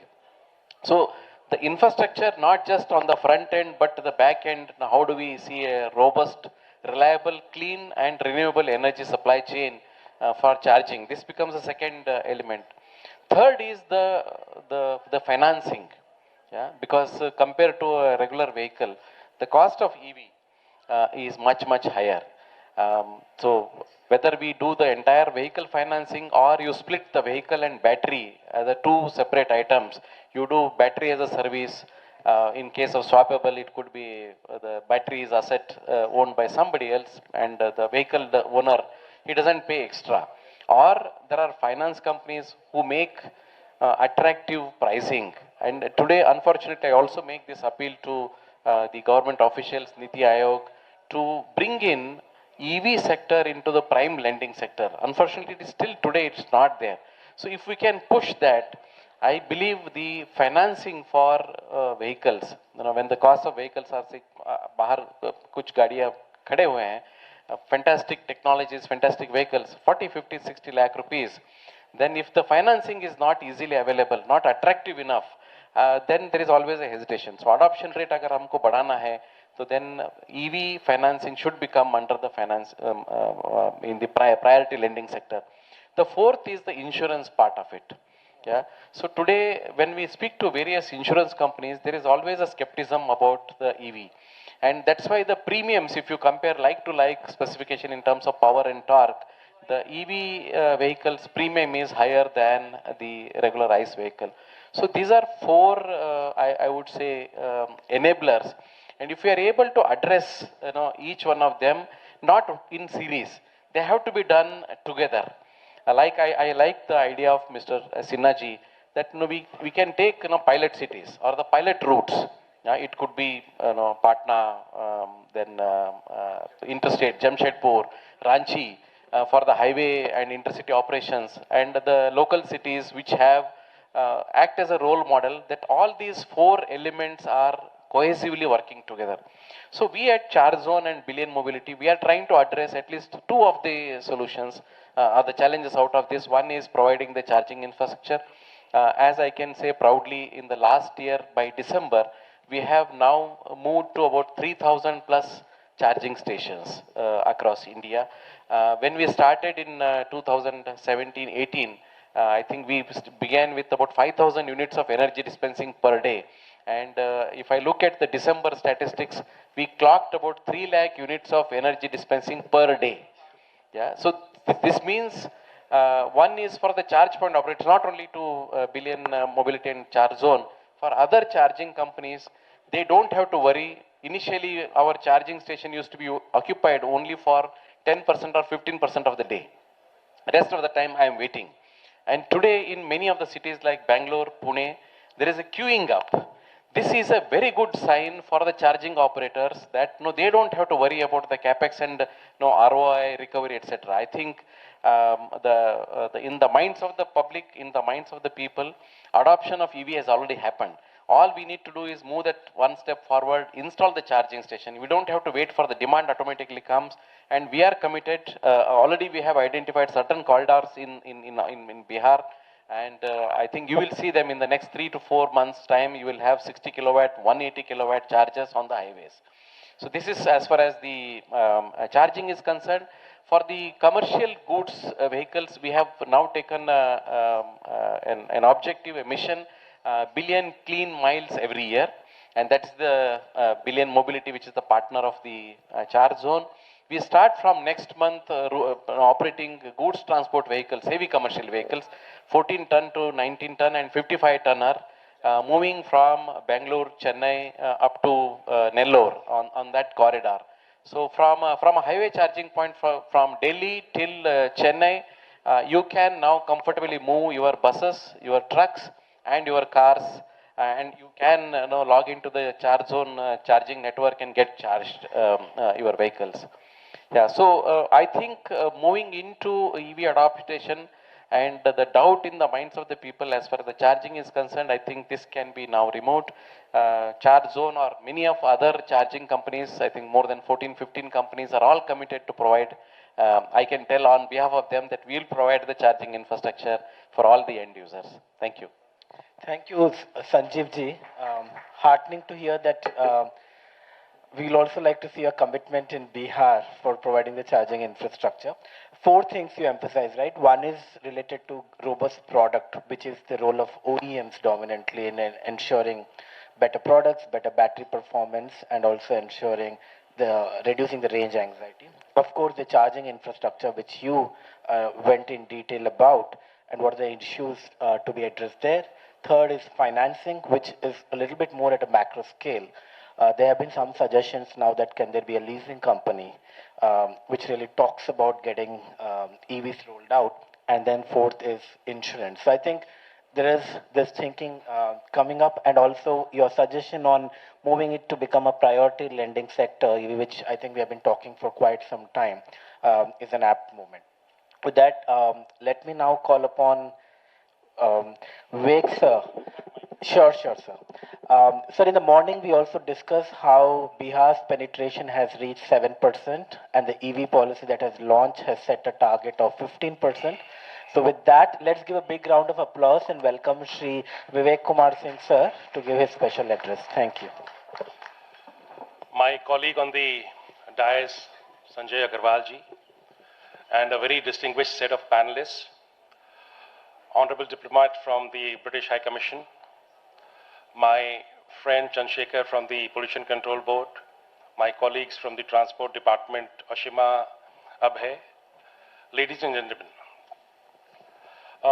Let me at the very outset tell you as to what I would like to talk about, because EV is one sector which has been growing at a very fast pace. Actually, Today, if you see, it is a tsunami of EV which has come to our country. I mean, yesterday I was watching an interview which the Bloomberg was taking, and the interviewee was my batchmate and a friend who also heads the DIPP in Delhi. So while the interview was primarily about investment, there were very two very pointed questions. One was, what are you doing about EV? And when I'm talking of Bloomberg, it is the international audience that they are dealing with. So the world is looking as to India being a huge population and a huge market and also a huge potential for pollution therefore. So India is something which is looked towards. So one was they wanted the penetration as to what it is, and I just heard my friend, and I am quoting him, that it is 1.5% and they want 30% by 2030. That is what the DIPP said. And the second thing which was slightly more exciting and perhaps more disturbing as to they wanted, a curated policy for EV and the big players of EV. So while EV is good, and today we are discussing because EV is a greenfield venture where we have encountered issues with regard to the distances vehicle can travel, with regard to disposal of the batteries, with regard to charging of the batteries. There are issues, and whatever issues have come, you have over a period of time the dawns of the EV industry. You have addressed to all of them and still finding ways and means, going to states like ours and finding out as to how effectively we can actually go in the EV mode in a larger context. So that is wonderful, and therefore, what I would be saying would be more as my experience as an ex-chairman of the Pollution Control Board, because I still believe that EV is only a means to the end of a cleaner environment. So while EV is important, we should not forget the larger issue, which is the environment. And therefore, since you have talked and heard and discussed about EV and the problems that the EVs are facing and the solutions that the organizations are providing, I would rather go into the say, ecology of EV vehicles. Firstly, let's understand, what are we talking about when we talk of the penetration? EV is good, but is EV coming as a substitute? I'm sorry, I don't want to ride the wave. I just want to discuss, because you are very intelligent people, you must understand the larger facets of the whole thing.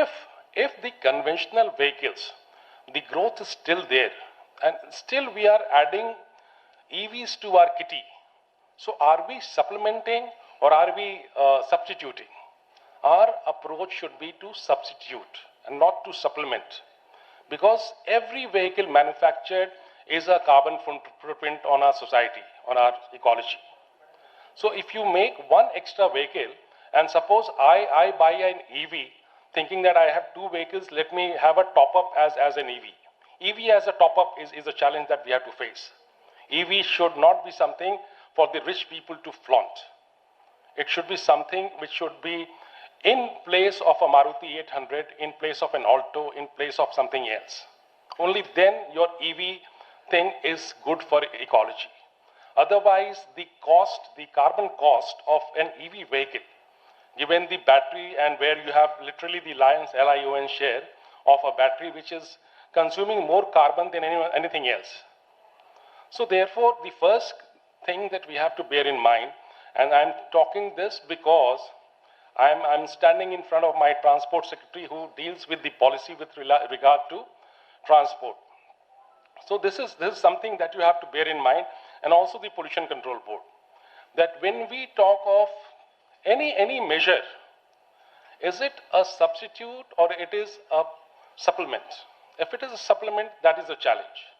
So given this scenario, I have certain points to mention. In fact, I would be, wondering, being a cynic, I would like to wonder, and I have around 5 points which I would ask Sanjay to consider and think about it. I'm sure nothing would happen as of now, but there's some thought. Firstly is glamorizing, while we are talking of EVs, the vehicles which we glamorize. I was reading an article the biggest carbon footprints are the vehicles which are the most popular ones among our generations. Starting with Bugatti to BMW to Rolls-Royce, if you see the carbon footprints these vehicles are making, we are not doing anything about it. We are actually having songs on Lamborghini, which is one of the largest, carbon consuming vehicles.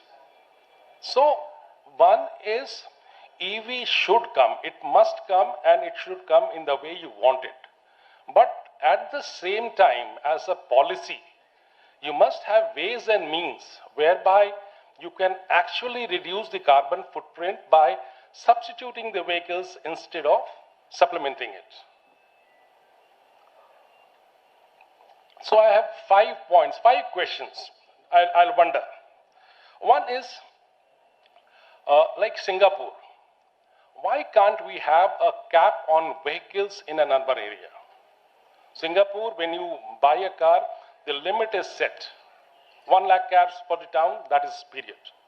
So while we can ration our gun licenses, why can't we say that Patna has a holding capacity of only 200 vehicles, 500 vehicles, 5 lakh vehicles? You have a cap, and every vehicle added should be accounted for, and you must give priority to your EVs in that case. But if you are happy with the growth of the car registrations, which I am sure Sanjay would be, because it gives a lot of revenue to the state government. So while parallelly, your conventional cars are also adding up, and then you want the EVs also to add up. So where is the space for all the vehicles? So one is, think of, that's another question. Can we think of having a cap on the number of vehicles in every ULV? That is for India to ask. I'm sure it is a difficult answer because the juggernaut of the automobile industry will not let it happen, like it or not. The second is, like in Hong Kong, they have, must be elsewhere, I've just been to a very few countries, you have a congestion tax. So suppose we have a Dak Bungalow Choraha. Why can't we say that only EVs would be allowed and the other vehicles take a circuitous route? Why can't we say that you have a hashtag where if a normal conventional vehicle goes, you get charged 100 rupees. If you go by EV, it doesn't get charged. It's a matter of policy. Just thinking aloud. That if you really want the element of pollution to get lessened, then you should also think in these lines that the aggregate pollution is the aggregate vehicle on the road. So every time when there is a hue and cry, when the atmosphere is heavy and you have an AQI of 400 and everyone is, breastbeating at various locations, Patna is the most polluted, Delhi is the most polluted, and we always attribute this to the Parali. Have we actually counted the number of vehicles which have increased? Have we actually seen the population density that we have? So that was my question number 2. And idea number 3, which of course I discussed only with friends. You have the concept of escalator. You have a concept of travelator. Why couldn't you have a concept of a vehiculator in some heavy congested areas? When you have traveled on a Google map and when you see a red stretch, and the average speed of a vehicle is less than 1 kilometer per hour at times. If you have something which is maybe solar powered or powered through any alternative means, and places, I'm just talking of Dak Bungalow Choraha as an example, that if you have a vehiculator which starts from, say, Morel Oak or the IT Golombar and goes to the Exhibition Road, it's a patch of, I think, 1 kilometer. If you can have a vehicle which can drive at a speed, a vehiculator which can roll at a speed of 25 kilometers per hour and 1 kilometer, so you can just imagine 3 minutes you will reach your destination and you suddenly take off. This technology I have not heard, but congested places like us should always think of having this kind of a technology. Instead of 100 vehicles, trying to overtake each other, if we have something called the vehiculator, where the entire road moves for a certain period, you just have to block your vehicle and then let it go as you do it on a travelator in the airports. Number 4 is something which is again very contentious, is the cess on SUVs. I remember as the Chairman Pollution Control Board, we had a meeting because every year, November, the entire town talks about what is the state doing for pollution. So you have to have some knee-jerk reactions. So we start holding meetings, knowing fully well that overnight the AQI will not get reduced. but we talk of certain things. So we said, let us try that. We'll have a cess on SUV. The the polluter pays principle. You adopt this, that if there's a vehicle which is more than 1200 cc, you will have this kind of a cess. The environment cess, the pollution cess. If it is more than 2500 cc, let the polluter pay. Do we have the courage, do we have the guts to actually impose that kind of a cess? I doubt. So my question number 4, whether we can possibly do it. And my question number 5 is, we are a poor country. We are a poor country. I've seen evolution of cars going from, say, Euro 1, Euro 2, Euro 3, Euro 4, Bharat 4. And the idea is, if it is Bharat 4, then you are gone. Your vehicle is scrapped. And for our Indian families, a house and a vehicle is a lifetime's purchase. You don't do it every second day. While your environment conditions may change, the prosperity doesn't. So can we think of retrofitting instead of scrapping? I mean, if you want a EV, why can't my ambassador have a little Lion battery and a certain modification, then the body remains the same? The carbon footprints would be lesser. Will the automobile manufacturers, will the EV manufacturers actually encourage retrofitting of vehicles so that they have batteries instead of diesel engines or petrol engines? Do we have that courage? So I'm not against any particular technology per se, and this is not the right occasion also, but we are conscientious people who have to deal with environment in the short and the long run. EV is a wonderful mechanism, EV is the thing, but my only request is EV as a new product, as an additional burden to the already polluted roads and to the already increased carbon footprints, can we have a look and see as to how best we can get it into our systems? Thank you very much. Thank you, Vivek sir, for enlightening ideas. I think 2-3 areas that he focused, which actually I was very struck by. One was demand management of vehicles, right? Can there be number of vehicles related to ULBs aligned with population density? So this is like basically transport demand management. How do you really take measure? Cess on SUVs is a brilliant idea. I think Bihar can be a pioneer in implementing some of these ideas, and then also talking about new innovations on how do we really address congestion. So it's kind of very interesting to really think and also explore getting some of these ideas they put into action as well. With that, now moving on, let me invite Srimati Meenu Sarabki. Yeah, thank you, sir. Executive Vice President, Strategy and Operations with ASDC. Meenu, you have heard about, in earlier sessions also the need for jobs, potential of jobs to be created, and of course with jobs comes the necessary skill development. What I would really request you to kind of address is what has been your experience in other states, other regions through the skill development initiatives, and what can Bihar really focus on? And also, how do we really ensure that we create robust institutional mechanism for supporting the skill development? Thank you. Yeah, thank you. First of all, let me start by congratulating the state for their robust EV policy, 15% by 2028, and we are already at 7%, which is a huge number seeing the vehicle population in Bihar. So yes, for this kind of EV growth in Bihar, we will definitely need an ecosystem where the skilled workforce is required for the sales of these EV vehicles, where the person can actually explain the benefits of EV to the customers. The mechanics who are doing the IC engines, they're supposed to be upskilled for servicing these EV, and also the driving part. So be it the taxi drivers, be it the e-rickshaw drivers, which we are talking about, or the e-bus drivers. As we are seeing, we already have 400 e-bus coming to the state, and we will need these e-bus drivers to be skilled for driving these buses. So I'll start with few of the initiatives ASDC has already taken in this domain, specifically for electric vehicle.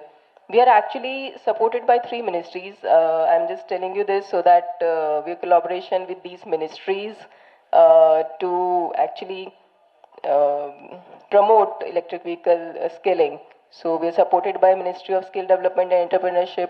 We are supported by Ministry of Heavy Industries, and we are also supported by Ministry of Road Transportation and Highways. So all these ministries actually support us in a lot of skilling and upskilling courses. ISDC has already developed more than 10 courses in electric vehicle. This also includes a battery swapping course. Yes, and we have started training on all those things. So if we talk about the skilling ecosystem, we're supposed to start by actually creating new training centers or upgrading the existing training centers to start skilling on these courses, new courses. So if we talk about OEMs also are coming forward for this, we have collaborated with Toyota Kirloskar Motors, which has actually upgraded a lot of centers for skilling in the EV domain for both sales and servicing of these vehicles, electric vehicles. Now coming, the next point is trainers. So where are the trainers who will actually train these candidates we are talking about? So we need to again either upskill the existing trainers or skill the trainers who will in turn actually train the candidates or the workforce. So this also with Ministry of Skill Development and Entrepreneurship, we have done a pilot in Pune, Maharashtra, where we have trained around 30 trainers for this skill ecosystem. Coming to the candidate training, a lot of training has been going on actually in this. I'll just name few of them here. So we have collaborated with Tata Motors, where we are skilling around 500 candidates for electric vehicle service technicians. And this is already an ongoing program. 100 plus are already trained and absorbed by Tata Motors. And just on the gender inclusion part, as automotive have a gender skewed industry actually. So we have 20% female in this as service technicians. Then we also have programs wherein we are working with MG Motors for college students. So this is into EV design. So upskilling courses for college students wherein starts from there itself for the EV design part of it. Then we have a few initiatives we are doing to upskill the existing IC engine technicians. So there are few programs going on in UP, Odisha. These are with the state governments also, and these are with central government also. And a very special initiative I would like to mention here, because we are already doing a program in Patna. And yesterday itself, I have done the first convocation ceremony for that. So this is 350 females who are being trained for driving e-rickshaws. And this is in collaboration with Patna Municipal Corporation and Bihar Skill Development Mission. And we have already trained around 150 candidates, and they have been convocated yesterday, and it's still going on. We'll be doing this completion by March. These candidates will be absorbed by Patna Municipal Corporation, and this is, I think, the first initiative for us in Bihar, which we have already started. We definitely look forward to a lot more collaborations here, because I see a lot of opportunities here, definitely. Thank you. Fantastic to hear that you were here for the first convocation of 150 female drivers and 350 more, and a lot more that can be achieved. Thank you, Meenu. Ulka, let me loop you here right now. You heard in the previous session also, and now the role of how do we really replenish environment through clean transport, right? That's a topic that would request more also from policy and regulatory perspective of how we can actually enhance this. Thank you very much. I have a few slides which I'll request my colleagues to put up. And don't worry, it's even if you can't read it, you can see the colors. And this just shows you that for India, going forward in the business as usual scenario, that is, even if we have the policies that we have, emissions continue to rise. This chart is showing you emissions from the transport sector. And the biggest band that you see in the middle, the light blue, is from trucks. The other bands are cars, two-wheelers, buses, and so on. But the important thing to remember over here is that even with the policies that we have going on right now, the beginnings of which we are seeing, India's emissions don't start coming down. So the net zero 2070 target that we have, even though 2070 seems to be very far in the future, needs some changes to happen in the decade of the 2030s and the 2040s, so that by 2070, our emissions curve is actually coming down, not going up. If you could just go to the next slide, please. Now, the transport sector is a relatively small source of emissions, but it's growing very fast. But with a combination of some important policies, many of which you have heard today, a fuel efficiency mandate, an electric vehicle sales mandate, introducing electric vehicles, introducing some small amount of hydrogen vehicles in the next decade. All of these mandates together can lead to 60% reduction in transport sector emissions by 2050 compared to that rising trend that you saw in the first slide. So you can actually bend the curve down. And as you can see in the table, 18% reduction by 2030, 40% reduction by 2040, and 60% reduction by 2050. So that if this trend continues, by 2070, we can come close to net zero. And you can see there are basically a few policies that are important. But what you don't see in this chart, it was what is happening in the background, which is that renewable energy is coming in a very big way, more than 75%, almost getting close to 80% as we go to 2050. It's only then that the front end of the transport is also clean at the back end through renewable energy. Next slide, please. What we found in our modeling, because we don't look only at the environmental side, we also look at what this means for the economy. We look at the input-output table, that is what is being manufactured, what is the employment, how does one industry feed into another industry. And we see that this overall transition to net zero, with renewable energy coming in a big way, green hydrogen increasing, we now have a target for 5 million tons production by 2030, but our modeling shows by 2050, this needs to become 20 to 30 million tons. So with electric vehicles being manufactured, green buildings being constructed, with all of these green actions, there will be a potential increase in jobs in construction, utility, services, and manufacturing. But the decline in jobs will be more in the mining sector, in the raw material sector. So there will be differences from state to state, from region to region. Overall, we feel the story is positive, but as Meenu spoke about, there will be a very important need for skilling, because all of these new green jobs will need new green skills. And in doing this, we must ensure that women also have access. So it's very commendable, the kind of very targeted intervention that you're making. Next slide, please. So this is the slide where we break up the manufacturing sector into different industries. And you see the lines that are going down are in manufacturing, which is sort of basic manufacturing, basic metals production, mining, oil and gas extraction.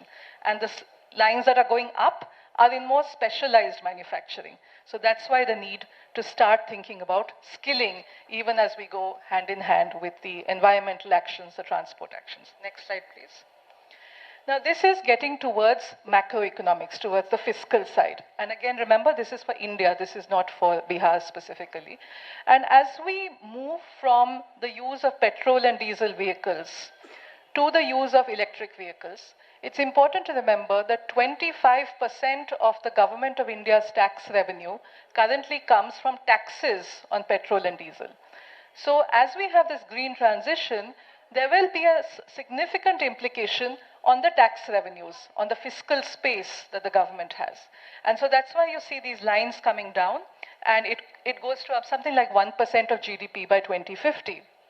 Now, what we then need to think about from the finance ministry's perspective is an alternative tax. So when the development commissioner spoke about a congestion tax or some other kind of cess, it's not just important from current environmental perspective, but also from a future macroeconomic perspective to think of an alternative environmental tax. Last slide, please, I think. Next one. But the important thing to remember is that we currently spend a lot of money on importing oil. So we project that by 2050, we could save $200 billion in our oil import bill if we have this transition towards electric mobility. So with that, I'd just like to conclude by saying that when we speak about the electric horizon, the future of vehicles, it is not just about transport, it is not just about environment or climate, it is actually going to be a whole of economy transformation and a whole of society transformation. So it's wonderful that we have all the sectors, all the departments represented here today, and we look forward to working together. Thank you. Thank you so much, Ulka, for giving the big picture and really helping us understand this whole transition, really looking at the energy benefits and how do we really need to plan as we're talking about EV transition and not just look in isolation, so that becomes relevant. Let me now call upon Amitabh, founder and CEO of Altigreen. Amitabh, you have been doing some fantastic work in the whole fleet space. So would request really you to talk about that, and also what can state-led action really lead to transformation of urban fleet? Thank you. Good afternoon, everyone. Thank you so much for the invite. It's really an august audience here, and I truly appreciate whatever the government of Bihar is doing for the adoption and the acceleration of the adoption of electric vehicles in the state. So my heartiest congratulations to everyone.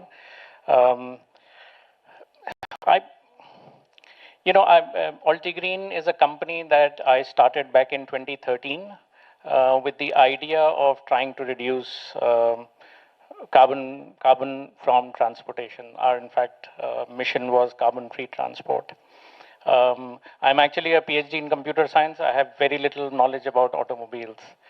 But there was something that drew me into this, and I just wanted to give you that 2-minute introduction. Kuch hard facts hain, which I think everyone should realize. Why is it that electric vehicles or carbon-free transport has become so important? आप लोगों को शायद ये पता नहीं होगा, 26 लाख लोग, 2.6 million people lose their lives every year in India alone because of poor air quality. 25% of that is attributed to road transport. आप सोचिए 5 से 6 लाख लोग हर साल हिंदुस्तान में मरते हैं because of road transport pollution. 5 से 6 लाख हर साल हिंदुस्तान में. जब 1 लाख लोग unfortunately lost their lives in COVID, 1 lakh. There was a national lockdown. 1 lakh. यहाँ 5 लाख हर साल. होता आया है, होता रहेगा. कुछ तो करना होगा. And I think it has to be done on a war footing, and it is government programs like this that will change a lot of things. I come from an industry where, we take initiatives.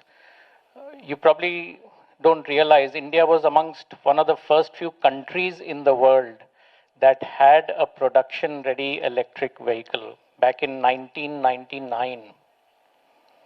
We had a passenger car production-ready that was selling in our country in 1999.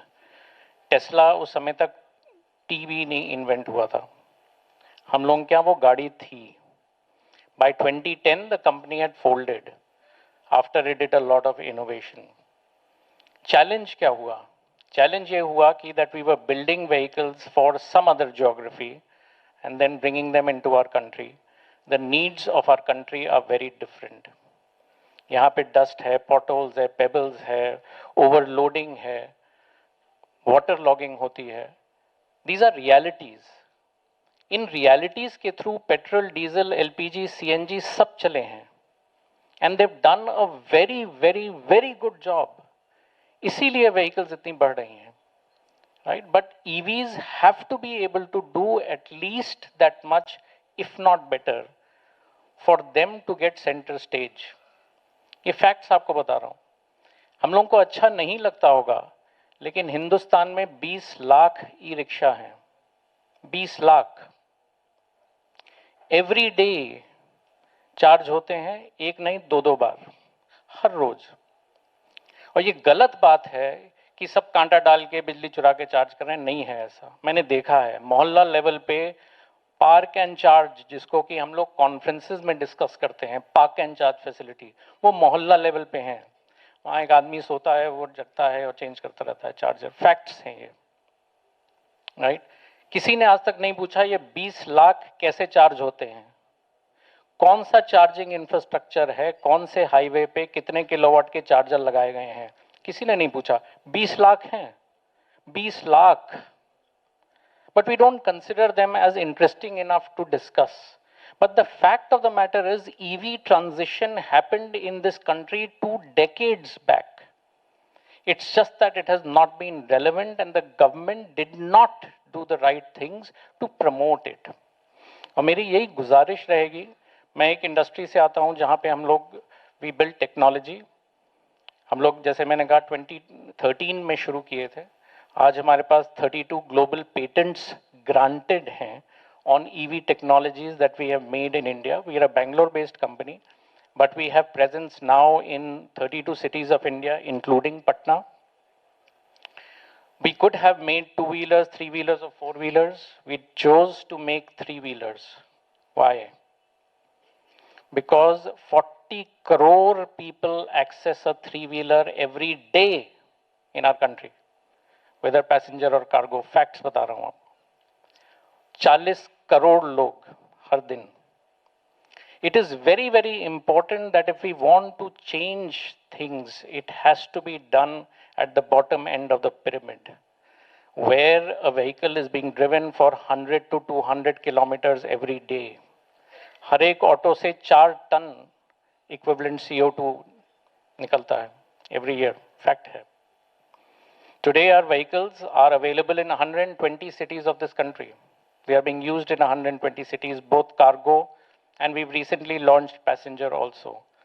मेरा ये मानना है, and the reason why I gave this background is that commercial vehicles will be the first to transition. Yes, 2-wheelers आ रहे हैं, numbers बहुत बड़े हैं, because the 2-wheeler is 21 million 2-wheelers are sold every year in this country. इसलिए उनके number ज़्यादा लगते हैं, हर ग्राफ में वो ज़्यादा नंबर दिखाई देता है. But actually, if you look at the number of kilometers they are driving and the change it is going to bring about, it's not going to be huge. The same thing about passenger vehicles. Passenger vehicle 34 kilometre दिन चलती हैं. एक 2-wheeler 22 kilometre पर दिन चलता है. एक 3-wheeler या small commercial 4-wheeler 150 से 200 किलोमीटर चलता है हर रोज. कहाँ चेंज लाने की कोशिश करनी चाहिए? इसीलिए मैं थोड़ी सी गुजारिश ये करना चाहता था through the medium of this is that in the Bihar EV policy, 3-wheelers have not been considered for incentives. I think it's a large market. I do believe there is a need to incentivize that so that the transition from diesel, petrol, LPG, CNG can be made to EVs. It should not be left only to e-rickshaws, they're larger vehicles. In fact, in every geography that Altigreen is today, we are seeing that 4-wheeler small commercial vehicles are converting to 3-wheel. In fact, आपके जो Amazon और Flipkart और इन सब के जो packages हैं, वो आज electric 3-wheelers में ही deliver होते हैं across the country. As far as demand is concerned, there is a huge demand right now that we see aggregating across the country, and it's largely for last mile transport, cargo, commercial vehicles. It is very, very clear that it's a huge market. E-commerce is increasing. In fact, Niti Aayog's report said that more than 50% CAGR पे increase हो रहा है e-commerce. With tailwinds of e-commerce, you need delivery of goods and services and instantaneously. मतलब आजकल तो आपने order किया और वो बोलते हैं 9 बजे से 11 बजे, 2 बजे से 3 बजे और 6 बजे से 8 बजे तक रात में कभी भी डिलीवर हो सकता है. In 3 slots on the same day. It's happening. So with that you will need those kinds of vehicles that can do quick turnaround times and be able to carry weight. ये scooter पे 100 kilo carry करना अपने कंधे के ऊपर ठीक चीज नहीं है. हो रहा है, मान रहा हूँ, हो रहा है, हिंदुस्तान है, होगा, लेकिन ट्रांजिशन भी होना पड़ेगा यहाँ से. And I do believe that there is a strong need for incentivising 3-wheelers also in the state of Bihar. I would want that. I think what is also going to be important is some amount of interest subvention for perhaps financing of electric vehicles. It's very, very important. हम लोग incentive देते हैं एक 2-wheeler को, एक 4-wheeler को. जिसको कि आज लोन मिलता है 8% पे, 7% पे, 9% पे। आपको पता है एक 3 व्हीलर या कमर्शियल व्हीकल को कितने पे लोन मिलता है? 18 से 24% पे। ये लाइवलीहुड का सवाल है किसी का? 18 से 24% पे उसको लोन मिलता है। क्यों है ऐसा? क्यों 2 व्हीलर को 1.5 लाख रुपए सब्सिडी मिलती है लेकिन इसको 1 लाख मिलती है? मेरे को अभी तक समझ में नहीं आया कभी है, बट ये फैक्ट है। I am trying to change some things over here by thinking about it a little bit to kind of understand यार लाइवलीहुड की बात है। 40 करोड़ लोग एक 3 व्हीलर को एक्सेस करते हैं और हम लोग उसे ऐसा ट्रीट करते हैं कि यार ठीक है यार, मतलब होगा यार। आप डीलरशिप्स देखिए ऑल्टी ग्रीन की, पटना में एक डीलरशिप है, मैं रेकमेंड करूंगा आप लोग जाके देखें। I want to create pride in that 3 wheeler guy who's buying an electric 3 wheeler in this country. I want to create that pride. वो बेचारा ऐसे ही मरता रहता है कि यार डीजल अरे डीजल, उसने ईवी खरीदे, मैं नहीं खरीद पाया हूँ ईवी अभी तक। मैं पिछले 11 साल से ईवी इंडस्ट्री में हूँ, नहीं खरीद पाया हूँ ईवी, फैक्ट बता रहा हूँ। वो खरीद रहा है, उसको इंसेंटिवाइज करना जरूरी है। I think interest subvention on loans would be really a good idea to be able to do something like that. I think it's these kinds of things that will help. A little bit of focus on cargo commercial vehicles will be very interesting going forward. I'm sorry I've done such a long thing, but I did want to communicate the gravity of the situation and why it is important to make these kinds of changes so that we can see a new India. नहीं तो वही चलता रहेगा, replacement होता रहेगा. Thank you so much for your time. Thank you, Amitabh. I think for bringing back the attention on 3-wheelers. In fact, if you look all the numbers for every state and overall, the big story is actually the electrification of 3-wheelers, right? Includes both e-rickshaws and e-autos. Yeah. And we're already seeing that more than 50% of this in state after state. And also, thank you for enlightening some of the policy recommendations and the need for incentives. With that, moving on, let me now invite Shri Sanjeev Kumar Chaudhary ji on what can an industry-led association lead towards EV infrastructure and accelerating the adoption. Thank you. नमस्कार, धन्यवाद पवन जी मुझे मौका देने के लिए। सबसे पहले तो मैं बिहार सरकार का स्वागत करता हूं जिन्होंने ये ईवी पॉलिसी लेकर के आए हैं, और विशेषकर ट्रांसपोर्ट डिपार्टमेंट का मैं बधाई देता हूं कि आज ईवी कॉन्क्लेव ऑर्गेनाइज किया गया है और मुझे मौका दिया गया है बोलने के लिए। और एक इकोसिस्टम क्रिएट हो रहा है, क्योंकि ईवी व्हीकल्स के ग्रोथ के लिए इकोसिस्टम का डेवलप होना बहुत जरूरी है। मैं Sanjeev Kumar Chaudhary Indian Oil Corporation में एग्जीक्यूटिव डायरेक्टर हूं। इंडियन ऑयल, मैं सबसे पहले ये बताऊं कि कमिटेड है कि ट्रांसपोर्ट फ्यूल हम प्रोवाइड करेंगे, और व्हीकल्स को जिस भी फ्यूल की ज़रूरत है वो इंडियन ऑयल प्रोवाइड करने के लिए कमिटेड है, चाहे वो जिस रूप में डेवलप हो रही है। और ग्रेजुअली इंडियन ऑयल जो है एनर्जी कंपनी के रूप में अपने आप को डेवलप भी कर रही है और एस्टेब्लिश भी कर रही है। इन्वायरमेंट कंट्रोल की, पॉल्यूशन कंट्रोल की बात करते हैं, देश का टारगेट है बाय 2070 नेट जीरो होना है। इंडियन ऑयल का इंटरनल टारगेट है कि operational net zero by 2046 announce किया हुआ है इंडियन ऑयल ने। और जो फ्यूल हम लोग अभी सप्लाई कर रहे हैं BS6, ये खुद में काफ़ी इन्वायरमेंट फ्रेंडली है। और आज के दिन में बिहार में जो पेट्रोल जिसे हम MS कहते हैं, मोटर स्पिरिट, वो 12% एथेनॉल ब्लेंडेड है। और बिहार में ही 200 पेट्रोल पंप में इंडियन ऑयल की 200 करीब RO रिटेल आउटलेट से पेट्रोल पंप कहते हैं, वहाँ पे E20 भी उपलब्ध है। साथ ही साथ जो गैस भी प्रमोट करना जरूरी है, तो बिहार में इंडियन ऑयल का आज GA प्रोवाइडर भी प्रेजेंस काफ़ी स्ट्रांग है, और आज के दिन करीब 80 से ज़्यादा पंप्स में CNG उपलब्ध है, जो हम और मार्च तक करीब 40 पंप और ऐड कर देंगे। अब आते हैं EV पे।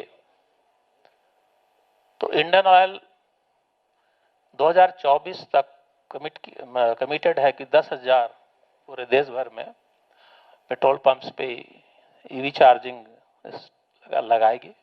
और बिहार में आज तक हमने 185 करीब पेट्रोल पंप में ईवी चार्जिंग की सुविधा अलग अलग स्टेज में है, प्रोवाइड कर रहे हैं। उसमें 35 फास्ट चार्जर हैं और इस वर्ष के अंत तक, फिनेंशियल ईयर एंड तक, हम 250 पंप में बिहार में ईवी चार्जिंग स्टेशन लगाएंगे। इसके चैलेंजेज हैं कि पेट्रोल पंप में हमारा स्पेस लिमिटेड होता है और आज के दिन हम different environment friendly fuel provide करते हैं। पेट्रोल है तो फिर हमारा वो ब्रांडेड फ्यूल भी है जो मोर इन्वायरमेंटल फ्रेंडली है। गैस है, सीएनजी प्रोवाइड कर रहे हैं। आप देख रहे होंगे कि सीएनजी की लाइनें लगती हैं अच्छी खासी। फिर हम ईवी चार्जिंग भी वहाँ पे प्रोवाइड कर रहे हैं। तो स्पेस कहीं ना कहीं हमें दिक्कत आती है पेट्रोल पंप्स में, और हम लोग उस स्पेस को बढ़ाने के लिए या तो पेट्रोल पंप को रीमॉडल करते हैं, रीओरिएंट करते हैं फैसिलिटी को, या एडिशनल एडजेसेंट लैंड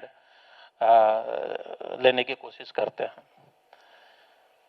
और ईवी चार्जिंग के इकोसिस्टम में हम लोगों ने एंड टू एंड सॉल्यूशन के लिए एक Indian Oil e charge app develop किया है, जिसमें वो कस्टमर फ्रेंडली भी है और it is integrated up to payment level तक। और बिहार के भी करीब 60 रिटेल आउटलेट्स उस ऐप में आ रहे हैं। तो इसके आगे भी जिस भी दिशा में एनवायरमेंट फ्रेंडली फ्यूल का ग्रोथ होगा, वी आर देयर। इसके अलावा और एक मॉडल की बात हो रही थी, बैटरी स्वैपिंग मॉडल। तो इंडियन ऑयल ने एक जॉइंट वेंचर की है एक कंपनी के साथ में, और हमने पायलट पे अभी 85 रिटेल आउटलेट्स में कंट्री में बैटरी स्वैपिंग स्टेशन लगाए हैं। और हम आशा करते हैं कि आने वाले कुछ दिनों में या अगले साल हम बिहार में भी लाने की कोशिश करेंगे बैटरी स्वैपिंग मॉडल को, ताकि दोनों ही जरूरत है। क्योंकि जो 2-3 व्हीलर सेगमेंट की बात हो रही थी, तो इवन पेट्रोल का जो सेल होता है करीब 60 to 70% सेल वो 2-3 व्हीलर के थ्रू आता है। तो वी कैन अंडरस्टैंड कि क्या इसका इम्पोर्टेंस है, और ये रिप्लेस हो रहा है मास स्केल में इलेक्ट्रिक व्हीकल के द्वारा।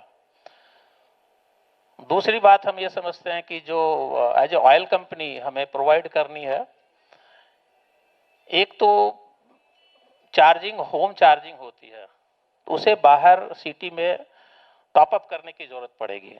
तो टॉप अप करने के लिए फ्यूल स्टेशन एक सही जगह है। हमारा नेटवर्क पूरे देश में 35,000 से ज़्यादा, more than 35,000 petrol pumps we have, and in Bihar we are having almost more than 1,900 petrol pumps. तो वहाँ पे हम जब ईवी चार्जिंग प्रोवाइड करते हैं तो ये कस्टमर्स को टॉप अप की सुविधा देती है। और सेकेंड एस्पेक्ट है कि हाईवे में कमर्शियल व्हीकल्स को, जो भी बात भी हो रही थी, कमर्शियल व्हीकल्स को ईवी चार्जिंग प्रोवाइड करने के लिए petrol pump is the right place. और हम लोग उस दिशा में भी कार्यरत हैं कि जब हम सेलेक्ट करते हैं तो स्टेट हेडक्वार्टर या हाईवेज में या डिस्ट्रिक्ट हेडक्वार्टर में पहले ईवी चार्जिंग फैसिलिटी प्रोवाइड करते हैं, ताकि कंप्लीट इकोसिस्टम डेवलप हो। ईवी व्हीकल्स भी ग्रेजुअली बढ़ रहे हैं, then they require fuel also, and people are accustomed to come to fuel station, and having the largest network of fuel pump, whether it is village, whether it is highway, whether it is town, or even the remotest part of the country, whether it is Leh Ladakh or even in remote northeast or remote villages of Bihar, we are there.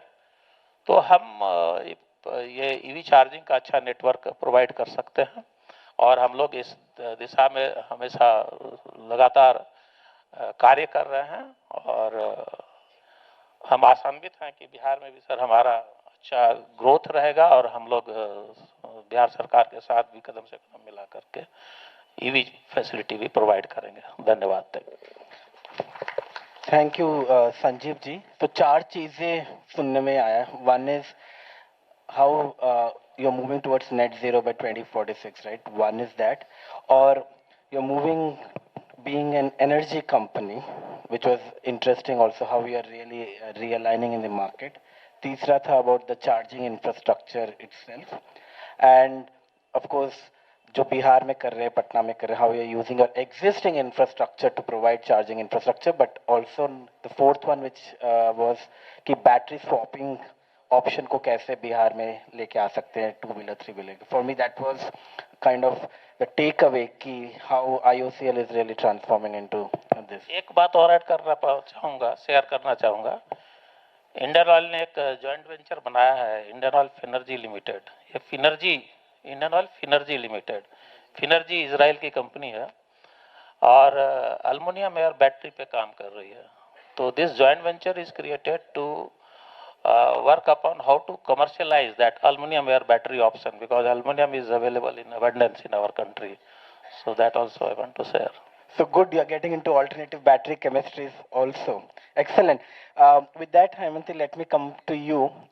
You heard what's happening, and if you could really enlighten how the India-UK partnership and the initiatives that you have been doing with Bihar being one of the focus states for you, on how do we take this ahead. Thank you.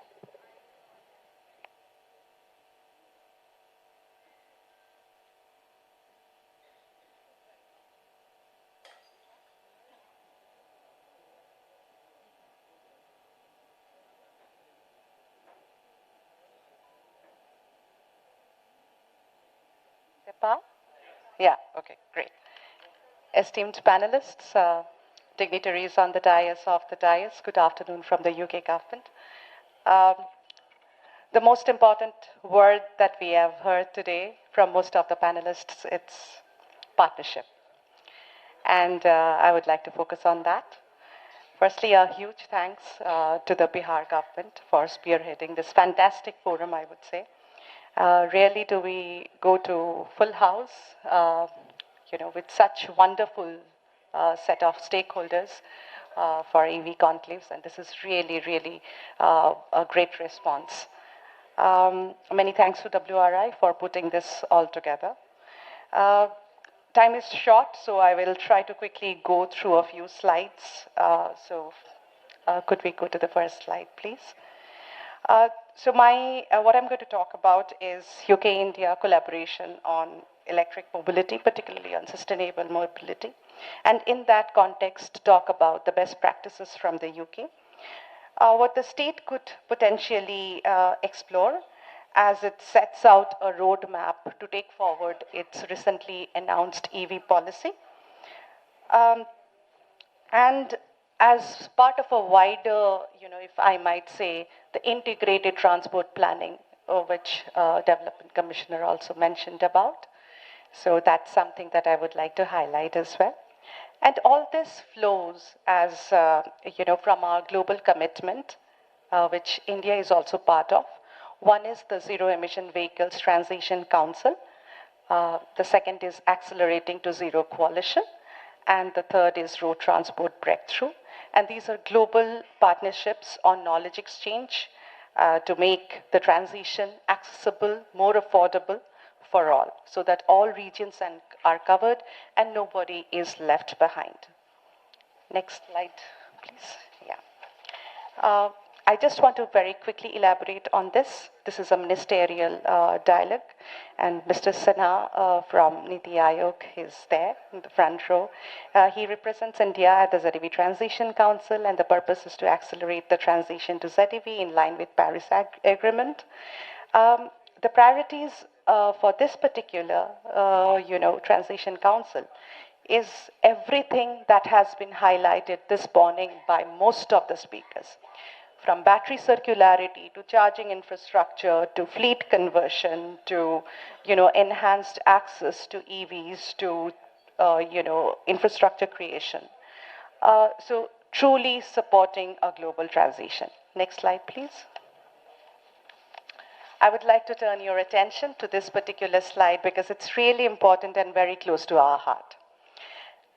Here you will see Mr. Sinha launching the eamrit.niti.gov.in web portal at a ministerial event at COP26 in Glasgow. in November 2021, which UK hosted.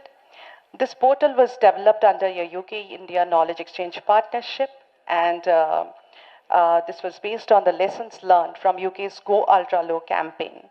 This was done to bust all the myths around EV adoption. The reason why I'm talking about is that yesterday when we went around Bihar and we talked to a few people about why the adoption is not taking place at a pace it should, people talked about, there is lack of awareness. And this is something that most of you also mentioned today. So we would say that, the prototype at the state level is already ready with us. We would be very happy to share that prototype with you. All you need to do is that just, align it to your policy and then take it all out. At the state level awareness through the state level awareness web portal, you would be able to, highlight those things which will demystify the charging infrastructure bits. You'll be able to talk about your investors to your investors. You'll be able to, communicate those strong messages that you need to give out to different kinds of people. We also talked to GOBP because they also mentioned that they are setting up their charging infrastructure here, so which is a very positive news, I must say. Next slide, please. So this captures just a few collaborative work which we have done over the past few years. It doesn't really do justice to all the work that we have done, but I've just picked up a few, and I would like just like to highlight only 4 of them. One is the awareness portal that I talked about. The other would be, the business planning for setting up an EV accelerator cell, which is going to bring together all your, state governments who matter the most in terms of collating your efforts to be able to, facilitate the implementation of your EV policy. So we have the business model for that ready. We would be able to share that with you. The third is establish knowledge exchange partnership with a city in the UK, say for example Coventry or Nottingham, who might be able to share with them how they have how their journey has been so far on charging infrastructure. They have also made plenty of mistakes initially, and what they have done to be able to overcome those mistakes, and they would like to share those with you. And then there are questions about open access, grid stability, and all of that. So big data, creation of integrated transport planning. So more than happy to share those with you. And the last thing would be the gender and skill development in mobility to create jobs, like Minu mentioned, and I would like to elaborate in one of my slides later. Next slide, please. So I would like to take note of that particular web portal. You can go to the web portal and check out more. Next slide, please. So these are some of the web portals that we have supported, and you could have a prototype of this and then make your own. Next slide, please. Next slide, please. Next slide. So this is the app. This was envisioned by Niti Aayog, and we worked together and got it launched by the COP26 president, the chairman of Niti Aayog, and Mr. Sinha is already sitting here, who can tell you more about the charging calculators here and how the journeys can be actually located. Next slide, please. I will skip this one in the interest of time. Yeah. So this one I would also like to mention, because all of you talked about battery circularity, and UK-India work on battery circularity, recycling critical minerals. That is also very, very essential. UK's primary institutes are Faraday Institute, UK Battery Industrialization Center, and there are plenty of universities which work on battery recycling, battery reuse, and we would very much encourage you to look at the work that they are doing and establish partnerships with them. and very much welcome Bihar to set up institutional mechanisms like EV innovation centers to explore how battery recycling and reuse can be further enhanced over here. Next slide, please. So this is again another example which is based on UK's Arnold Clark Innovation Center, and we have created a roadmap for this center. Very happy to share this with you. This actually talks about how you can make this innovation center very vibrant, and people can actually touch and feel how an EV actually looks like. Exactly the expo that we visited today, but this can be a more stable structure where everybody can go and feel, and you can have innovation labs over here for more continuity. Next slide, please. This is Future Mobility Park, and this talks more about how large-scale manufacturing can be done, and this we have done in Tamil Nadu. Next slide, please. Next slide. Yeah, so this is what I was talking about. So we have done elaborate skilling programs in different states, and these are some of the pictures of some women working on electric mobility in the states. Next slide, please. So yes, so this is Delhi's EV journey, and under this partnership, we looked at various things, particularly the innovation part of EV, and on charging infrastructure, pop-up chargers in Oxford, wireless charging, and then we fed into the EV policy, the new EV policy of Delhi, a wide range of things. You can go to our website and we can find out more about it. I'll send a link of the LinkedIn profile of Aspire program. You'll get in all the reports there. Next slide, please. Next slide. So in West Bengal, this is what we are doing. 3 primary things that I wanted to talk about. One is setting up of an intelligent mobility skilling center, and that's just not EV, but it also talks about hydrogen buses as well. The other is a vocational training, which is targeted at the EV service sector. The third is creation of a cohort of EV drivers, and we have collaborated with one UK organization, which is NPTC Group of Colleges, which is also actually working with ASDC, you might be knowing, and with Snap e-cabs, which are pretty popular in Kolkata. And we would be very happy to introduce you to NPTC Wales and Snappy both, and you can explore whether they would like to come here and be able to expand their operations here as well. Next slide, please. So you can see some very happy, genuine faces in this slide, overcoming the challenges at home and taking up jobs as women EV drivers, and what lovely coverage they have got in various newspapers as they drove around the city. Next slide, please.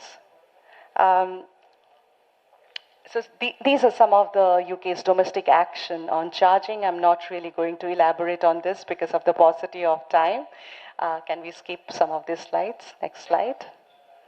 Next slide. So this is under the levy funding, which we call as the, the EV infrastructure funding, which is provided by the UK government, but then this is set up by CPOs and the UK government together and works with the city councils to be able to set up the infrastructure. Next slide, please. And this is for the disability, to address the disability of the people. And this is very, very important. And everything that is done in the UK on infrastructure planning, this is at the heart of it. Next slide, please.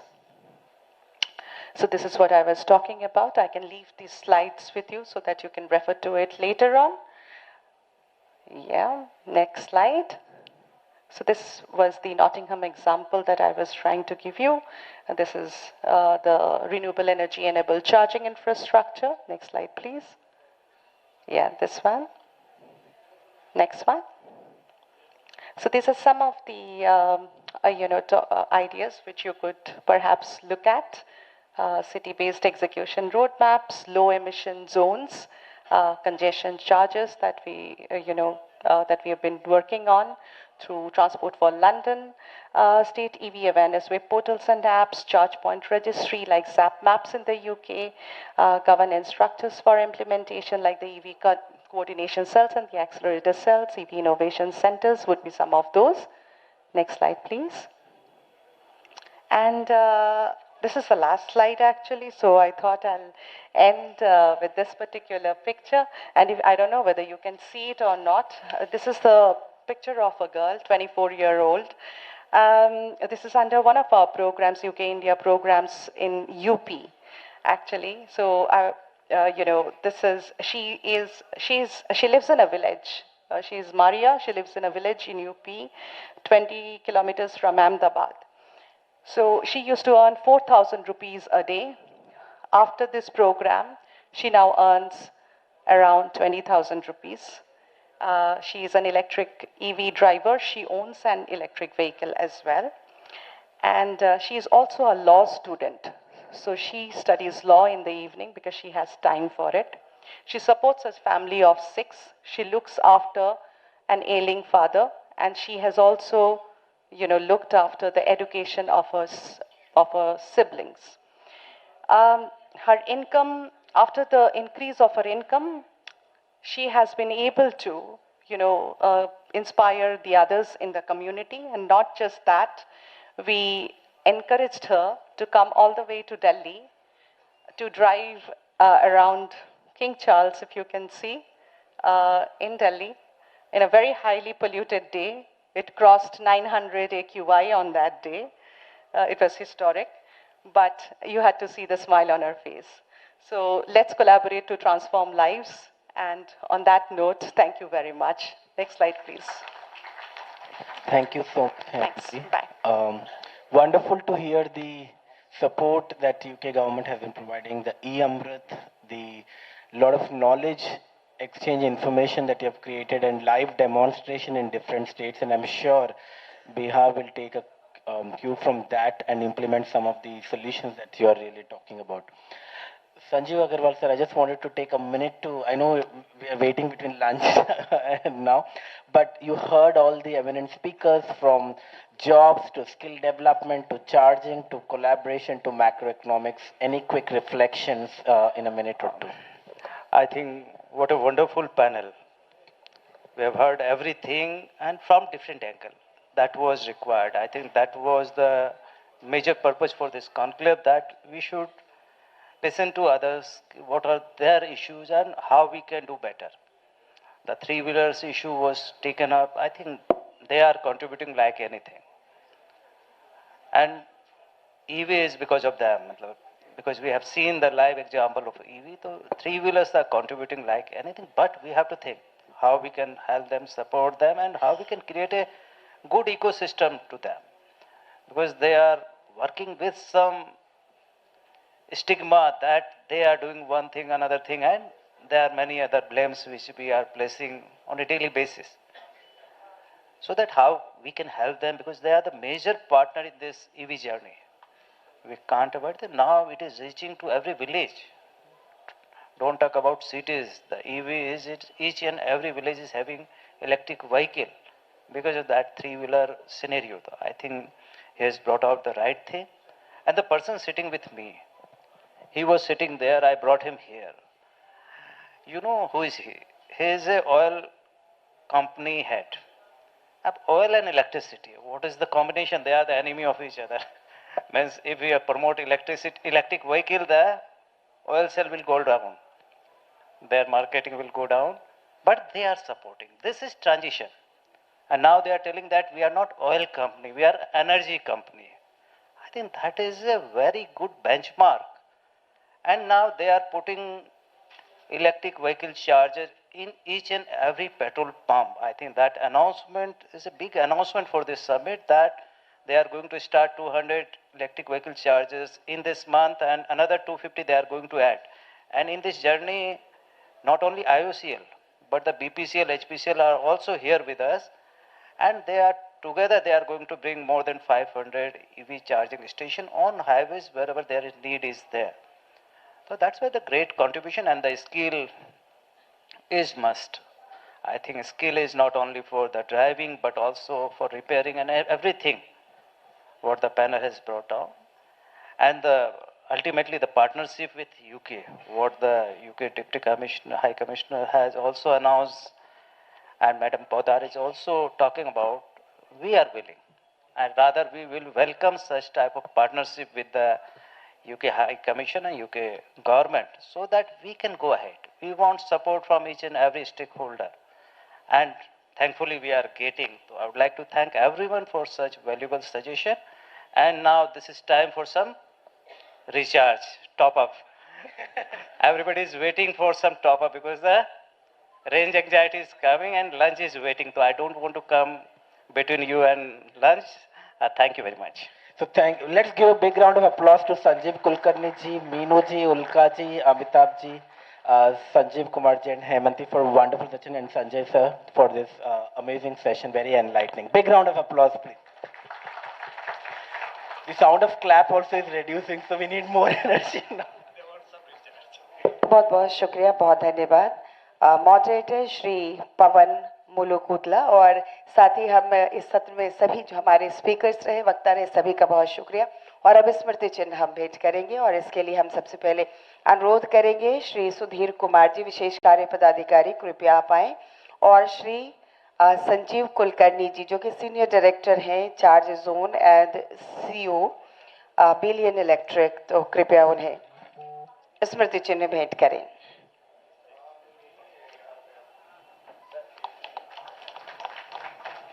Shri कित्यानंदन Ranjan जी उप सचिव हैं परिवहन विभाग, कृपया आप आएं, और श्रीमती मीनू सरावगी जी को आप स्मृति चिन्ह भेंट करें।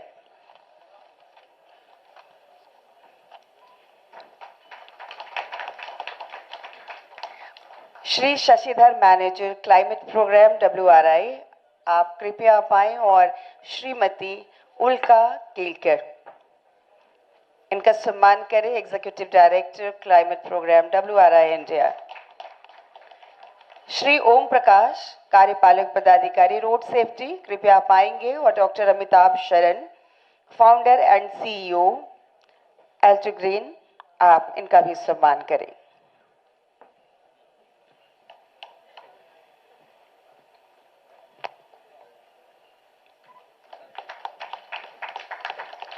और मैं अब अनुरोध करूंगी हमारे इस सत्र के जो मॉडरेटर हैं श्री पवन मुलुकुतला जी, आप संजय कुमार चौधरी जी का सम्मान करें। संजय कुमार चौधरी जी जो कि एग्जीक्यूटिव डायरेक्टर IOCL हैं, और सर ने कहा है कि टॉप अप रिचार्ज की जरूरत है, तो तालियों में कंजूसी ना करें, आप ताली बजाएं क्योंकि इसके बाद तो उसी ओर अग्रसर होंगे सभी। धन्यवाद। और अब हम आग्रह करना चाहेंगे Sushri Diksha, lead electric mobility and sustainable cities transport WRI India, आप श्रीमती हेमंती पोद्दार जी का सम्मान करें, senior regional advisor climate change and energy, British deputy high commission. आमंत्रित करूंगी Shri Saransh Vajpayee, associate director climate programme WRI, आप श्री पवन मुलुकुतला जी का सम्मान करें।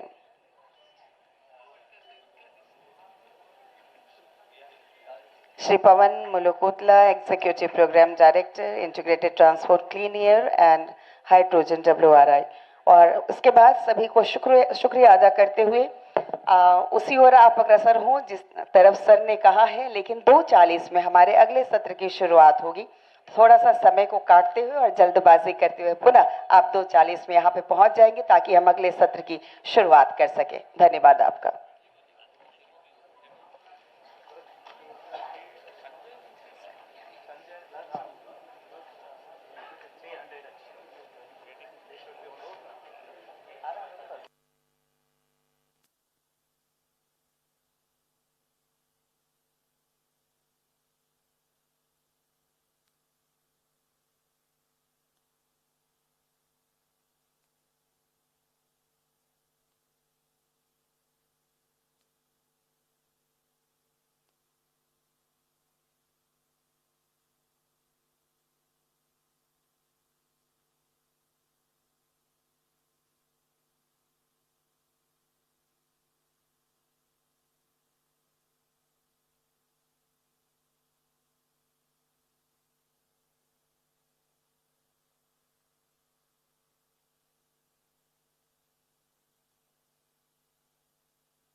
हमारे सफर के साथी धुआं, गर्मी, प्रदूषण।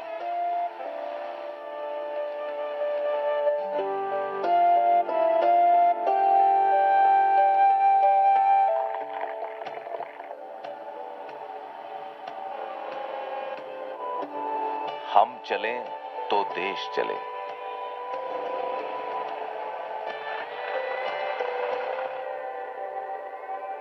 कैसे हो पवन? सर ये भविष्य है ये। चलो दिखाता हूँ। जी सर।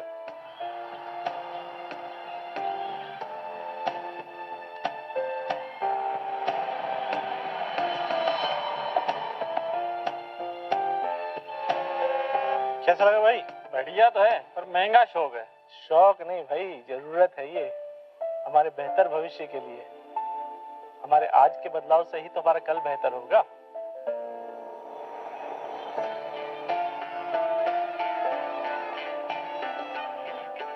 नीति आयोग लाए हैं ई फास्ट, भारत का पहला प्लेटफॉर्म जो साथ लाया है ट्रांसपोर्ट जगत के सभी साझेदारों को, ताकि सभी की भागीदारी से ट्रकों के विद्युतीकरण का काम आगे बढ़े और भारत बढ़े जीरो एमिशन लक्ष्य की ओर। हम बदले तो देश बढ़े सुरक्षित समृद्ध भविष्य की ओर।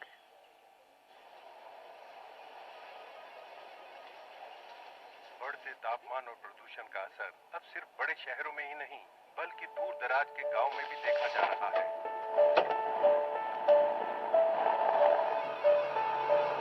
हमारी गाड़ी बड़ी, हमारा सफर लंबा,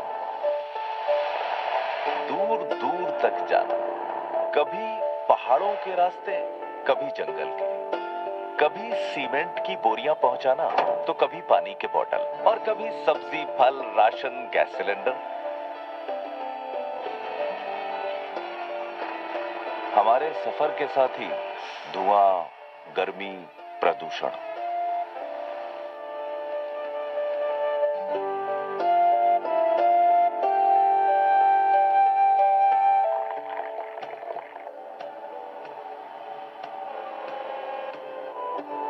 हम चलें तो देश चले।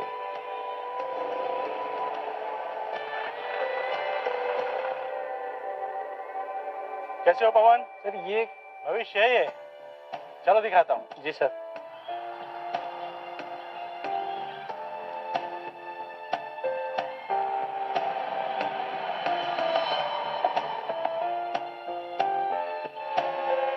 कैसा लगा भाई? बढ़िया तो है पर महंगा शौक है। शौक नहीं भाई, जरूरत है ये हमारे बेहतर भविष्य के लिए। हमारे आज के बदलाव से ही तो हमारा कल बेहतर होगा।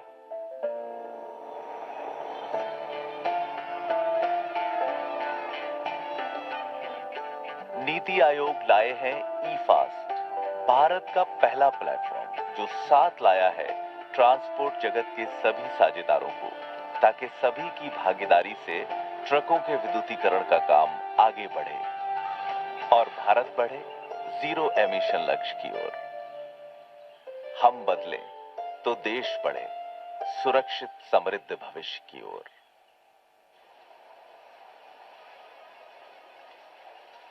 बढ़ते तापमान और प्रदूषण का असर अब सिर्फ बड़े शहरों में ही नहीं बल्कि दूर दराज के गांव में भी देखा जा रहा है।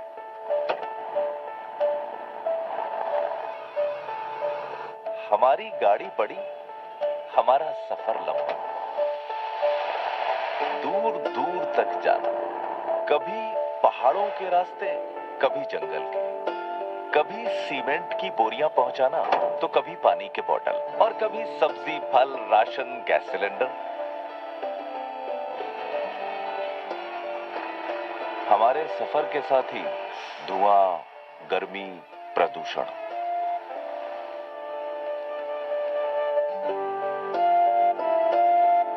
हेलो हेलो, 2:30 बज चुके हैं। मुझे लगता है कि खाना के बाद जो लोग बाहर हैं कृपया आइए अंदर, तो देश चले, क्योंकि अगले सत्र की शुरुआत अब होने वाली है। जो लोग भी बाहर हैं, खाना हो चुका है, कृपया अंदर आ जाएं, क्योंकि तीसरे सत्र की शुरुआत हम करने वाले हैं।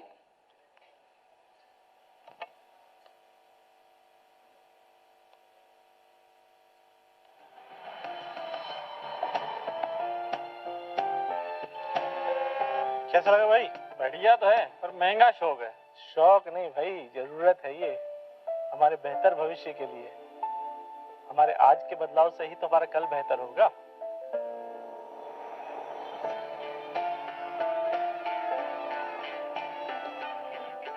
नीति आयोग लाए हैं ई फास्ट, भारत का पहला प्लेटफॉर्म जो साथ लाया है ट्रांसपोर्ट जगत के सभी साझेदारों को, ताकि सभी की भागीदारी से ट्रकों के विद्युतीकरण का काम आगे बढ़े और भारत बढ़े जीरो एमिशन लक्ष्य की ओर।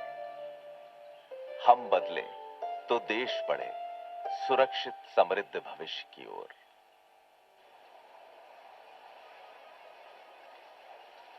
बढ़ते तापमान और प्रदूषण का असर अब सिर्फ बड़े शहरों में ही नहीं बल्कि दूर दराज के गांव में भी देखा जा रहा है।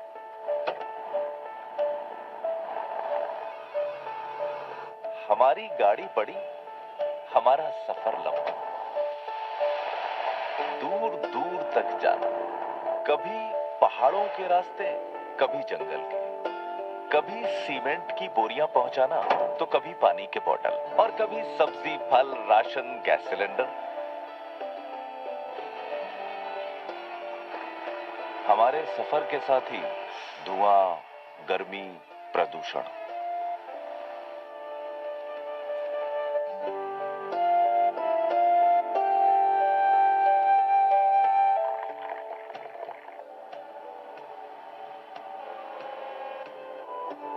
हम चलें तो देश चले।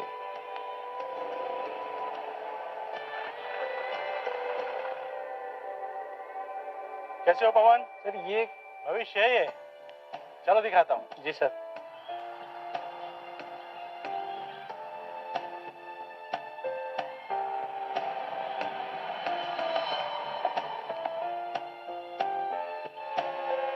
कैसा लगा भाई?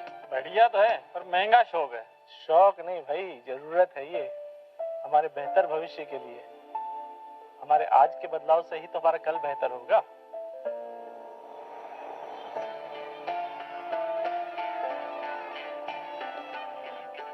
नीति आयोग लाए हैं ई फास्ट, भारत का पहला प्लेटफॉर्म जो साथ लाया है ट्रांसपोर्ट जगत के सभी साझेदारों को, ताकि सभी की भागीदारी से ट्रकों के विद्युतीकरण का काम आगे बढ़े और भारत बढ़े जीरो एमिशन लक्ष्य की ओर।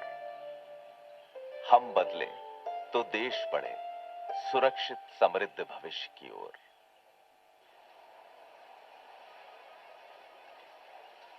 बढ़ते तापमान और प्रदूषण का असर अब सिर्फ बड़े शहरों में ही नहीं बल्कि दूर दराज के गांव में भी देखा जा रहा है।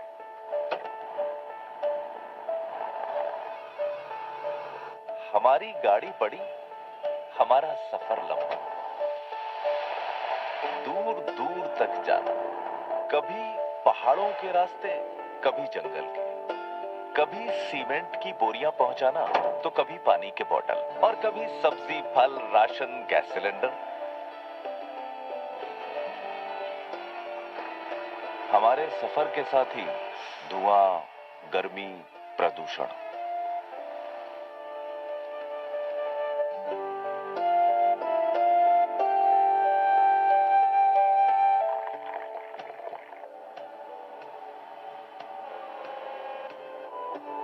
हम चलें तो देश चले।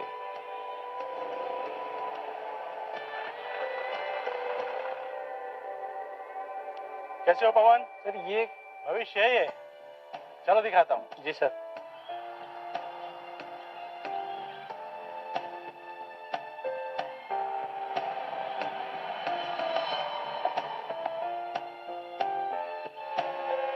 कैसा लगा भाई? बढ़िया तो है पर महंगा शौक है। शौक नहीं भाई, जरूरत है ये हमारे बेहतर भविष्य के लिए। हमारे आज के बदलाव से ही तो हमारा कल बेहतर होगा।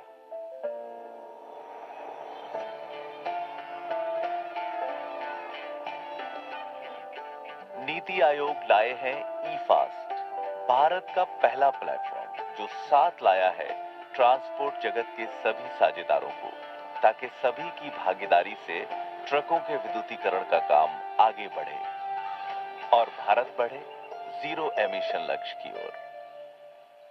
हम बदले तो देश बढ़े सुरक्षित समृद्ध भविष्य की ओर।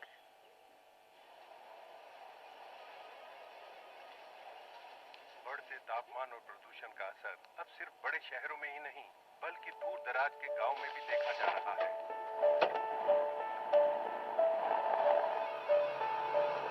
हमारी गाड़ी बड़ी, हमारा सफर लंबा,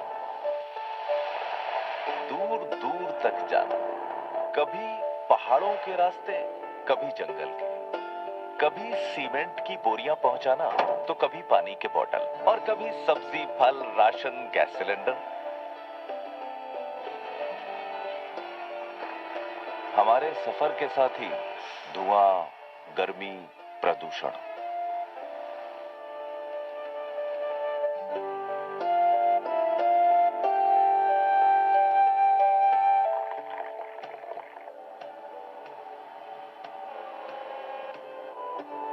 हम चलें तो देश चले।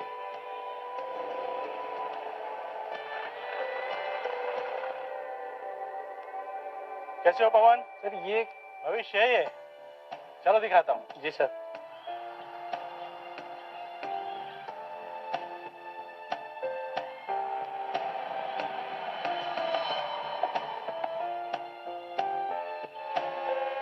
कैसा लगा भाई?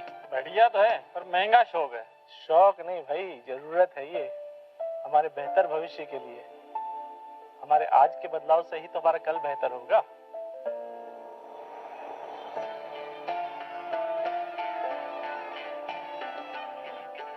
नीति आयोग लाए हैं ई फास्ट, भारत का पहला प्लेटफॉर्म जो साथ लाया है ट्रांसपोर्ट जगत के सभी साझेदारों को, ताकि सभी की भागीदारी से ट्रकों के विद्युतीकरण का काम आगे बढ़े और भारत बढ़े जीरो एमिशन लक्ष्य की ओर।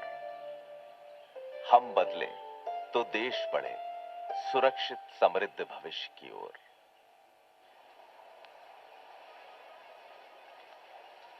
बढ़ते तापमान और प्रदूषण का असर अब सिर्फ बड़े शहरों में ही नहीं बल्कि दूर दराज के गांव में भी देखा जा रहा है।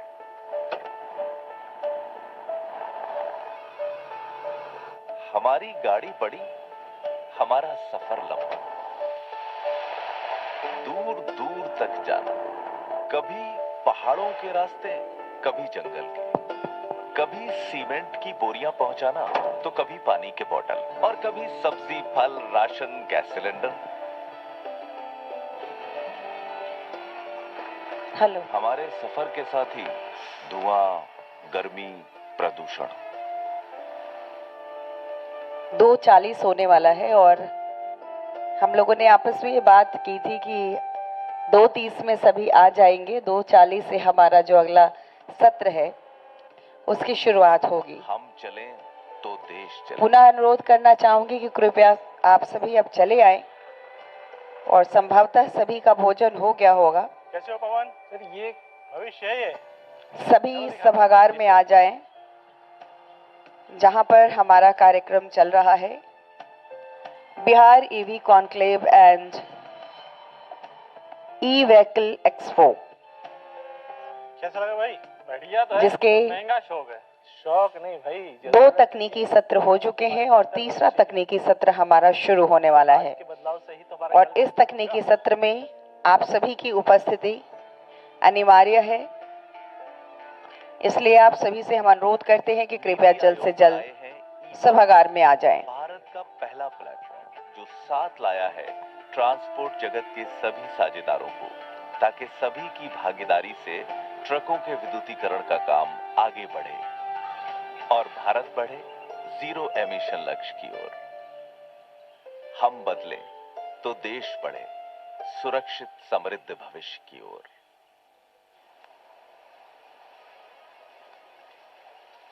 बढ़ते तापमान और प्रदूषण का असर अब सिर्फ बड़े शहरों में ही नहीं बल्कि दूर दराज के गांव में भी देखा जा रहा है।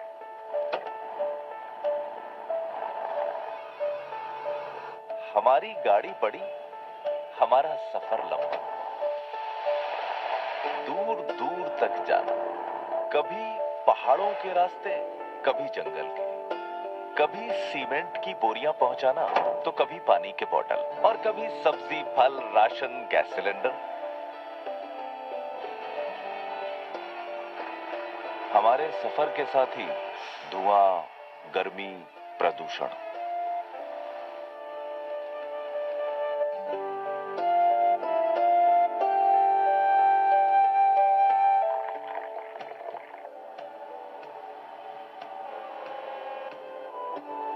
हम चलें तो देश चले।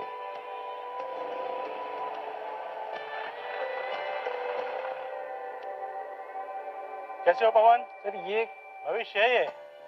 चलो दिखाता हूँ। जी सर।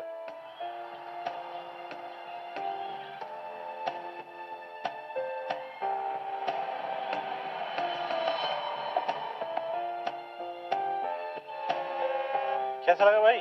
बढ़िया तो है पर महंगा शौक है। शौक नहीं भाई, जरूरत है ये हमारे बेहतर भविष्य के लिए। हमारे आज के बदलाव से ही तो हमारा कल बेहतर होगा।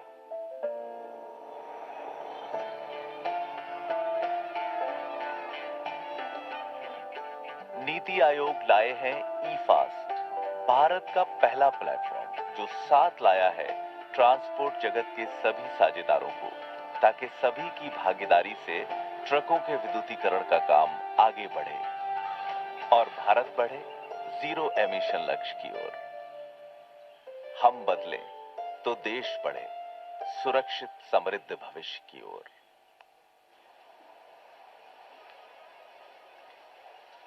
बढ़ते तापमान और प्रदूषण का असर अब सिर्फ बड़े शहरों में ही नहीं बल्कि दूर दराज के गांव में भी देखा जा रहा है।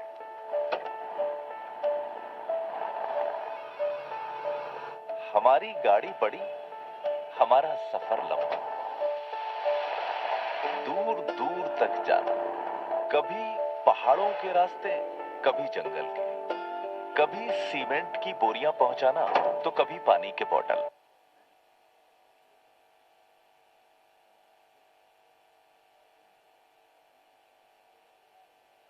भारत के पूर्वी भाग में स्थित बिहार भारत का तीसरा सबसे बड़ा आबादी वाला राज्य है और क्षेत्रफल की दृष्टि से 12वां सबसे बड़ा राज्य है।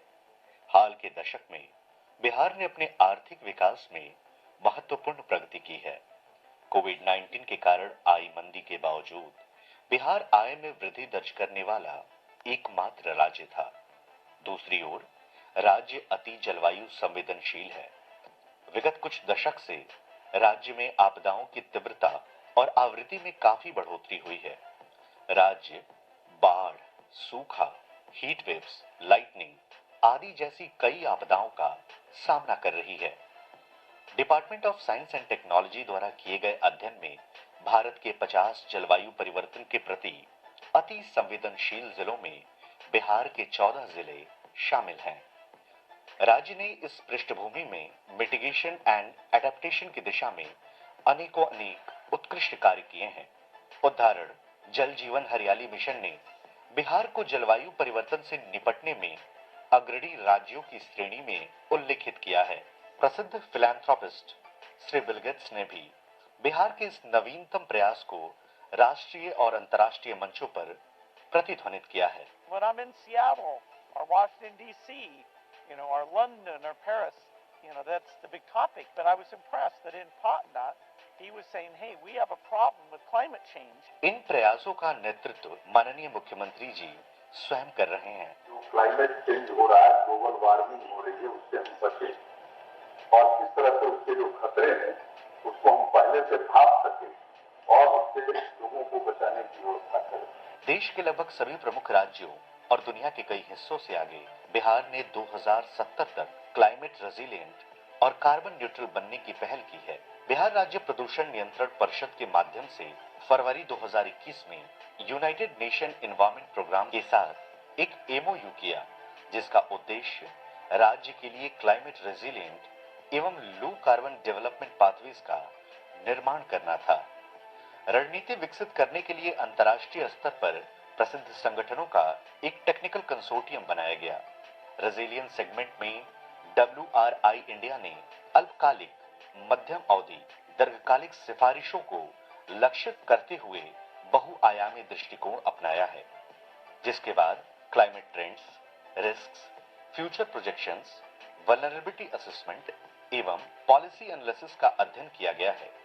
इसके उपरांत सेक्टोरल एक्सपर्ट से संवाद भू-स्थानीय विश्लेषण एवं फील्ड विजिट्स करके क्लाइमेट रेजिलिएंट बिहार के लिए कृषि, आपदा, स्वास्थ्य, जल एवं वानिकी में प्रायोरिटाइज्ड रिकमेंडेशन बनाए गए हैं, जो कि आप सब लोगों के समक्ष प्रस्तुत किए जाएंगे।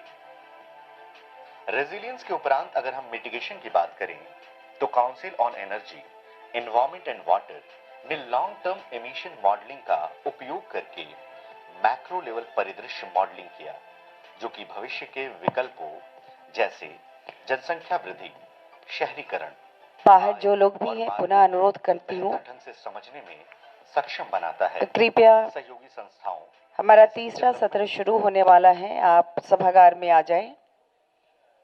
आप सभी से हमारा रिक्वेस्ट है कि तीसरे सत्र के लिए सेक्टर्स में सभागार में पहुंच जाएं, फील्ड विजिट्स, स्टेक होल्डर्स, ताकि हम आगे कार्यक्रम को भोजन के बाद शुरू कर सकें।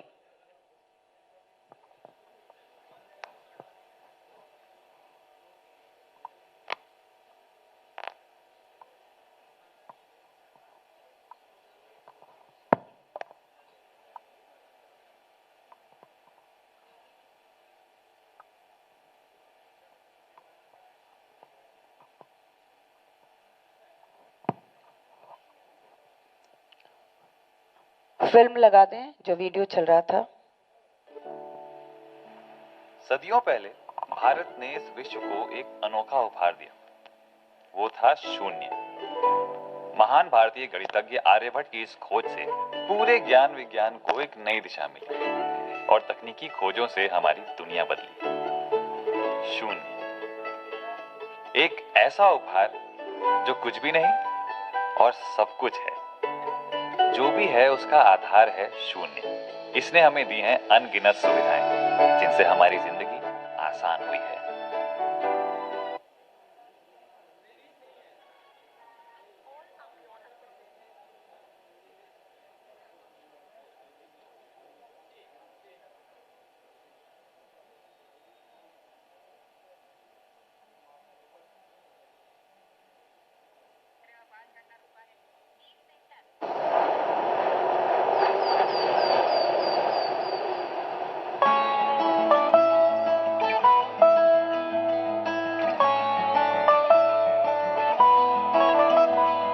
लहराएगा तिरंगा नीले आसमानों में,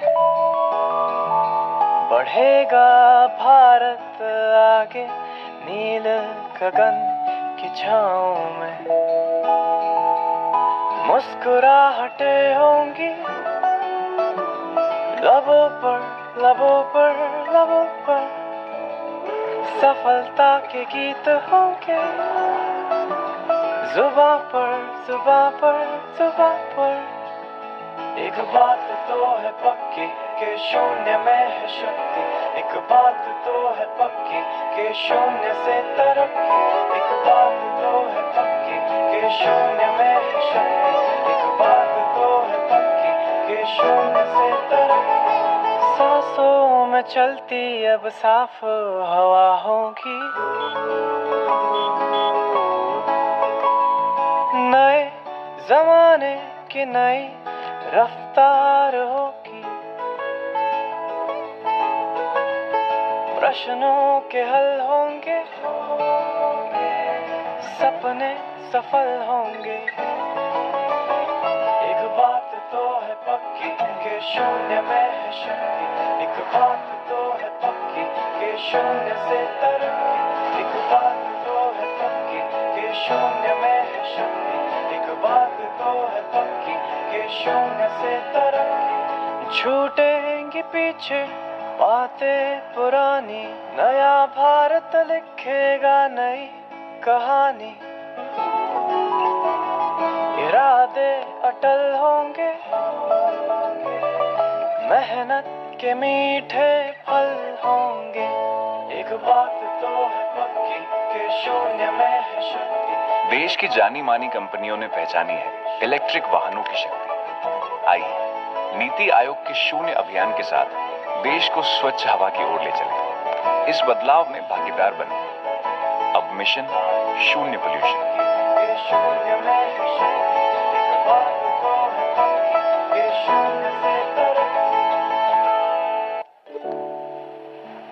सदियों पहले भारत ने इस विश्व को एक अनोखा उपहार दिया, वो था शून्य। महान भारतीय गणितज्ञ आर्यभट्ट की इस खोज से पूरे ज्ञान विज्ञान को एक नई दिशा मिली और तकनीकी खोजों से हमारी दुनिया बदली।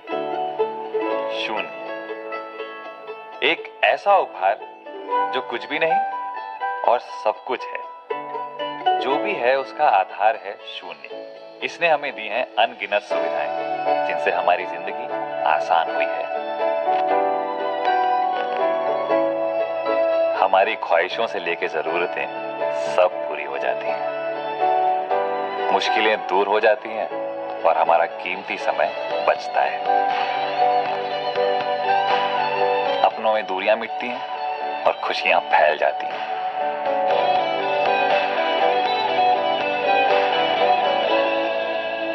हमारा सपनों और आशाओं की तरफ एक कदम और बढ़ जाता है। अब यही शून्य फिर से देश को देगा एक और बड़ा उपहार।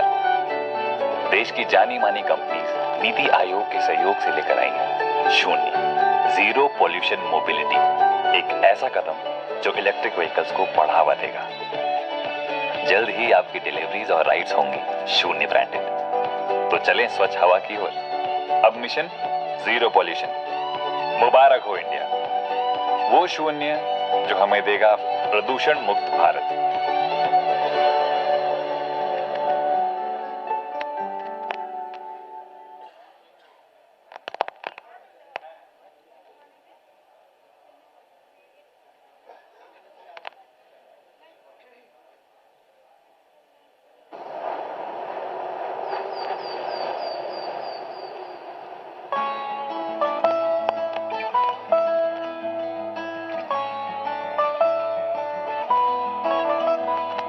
लहराएगा तिरंगा नीले आसमानों में,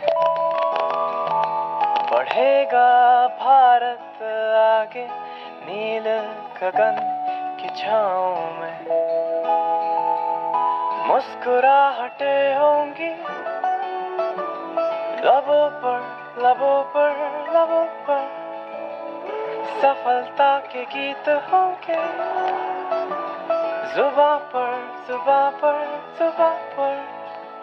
एक बात तो है पक्की कि शून्य में है शक्ति, एक बात तो है पक्की कि शून्य से तरक्की। एक बात तो है पक्की कि शून्य में है शक्ति, एक बात तो है पक्की कि शून्य से तरक्की। सांसों में चलती अब साफ हवा होगी, नए जमाने की नई रफ्तार होगी। प्रश्नों के हल होंगे, सपने सफल होंगे। एक बात तो है पक्की कि शून्य में है शक्ति, एक बात तो है पक्की कि शून्य से तरक्की। एक बात तो है पक्की कि शून्य में है शक्ति, एक बात तो है पक्की कि शून्य से तरक्की। छूटेंगी पीछे बातें पुरानी, नया भारत लिखेगा नई कहानी। इरादे अटल होंगे, मेहनत के मीठे फल होंगे। एक बात तो है पक्की कि शून्य में है शक्ति। देश की जानी मानी कंपनियों ने पहचानी है इलेक्ट्रिक वाहनों की शक्ति। आइए नीति आयोग के शून्य अभियान के साथ देश को स्वच्छ हवा की ओर ले चलें। इस बदलाव में भागीदार बने। अब मिशन शून्य पोल्यूशन। शून्य में है शक्ति, एक बात तो है पक्की कि शून्य से तरक्की।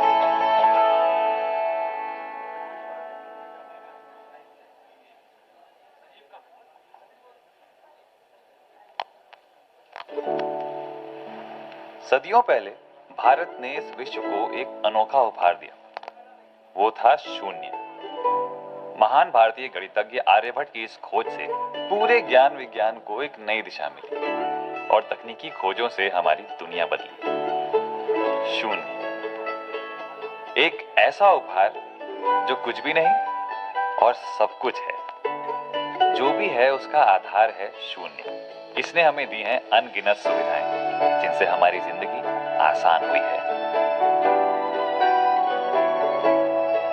हमारी ख्वाहिशों से लेकर जरूरतें सब पूरी हो जाती हैं, मुश्किलें दूर हो जाती हैं और हमारा कीमती समय बचता है। अपनों में दूरियां मिटती हैं और खुशियां फैल जाती हैं।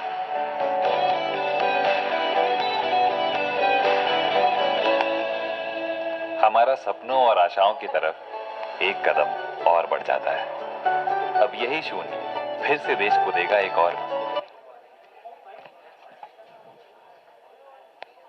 भोजन के बाद पुनः आप सभी का इस सभागार में बहुत बहुत स्वागत, बहुत बहुत अभिनंदन है।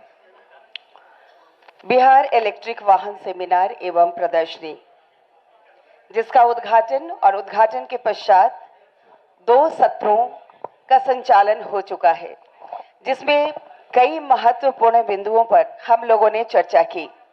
मैं आपको बताना चाहूंगी कि हमारे बीच में इस तीसरे सत्र में विशेष भूमिका निभाने के लिए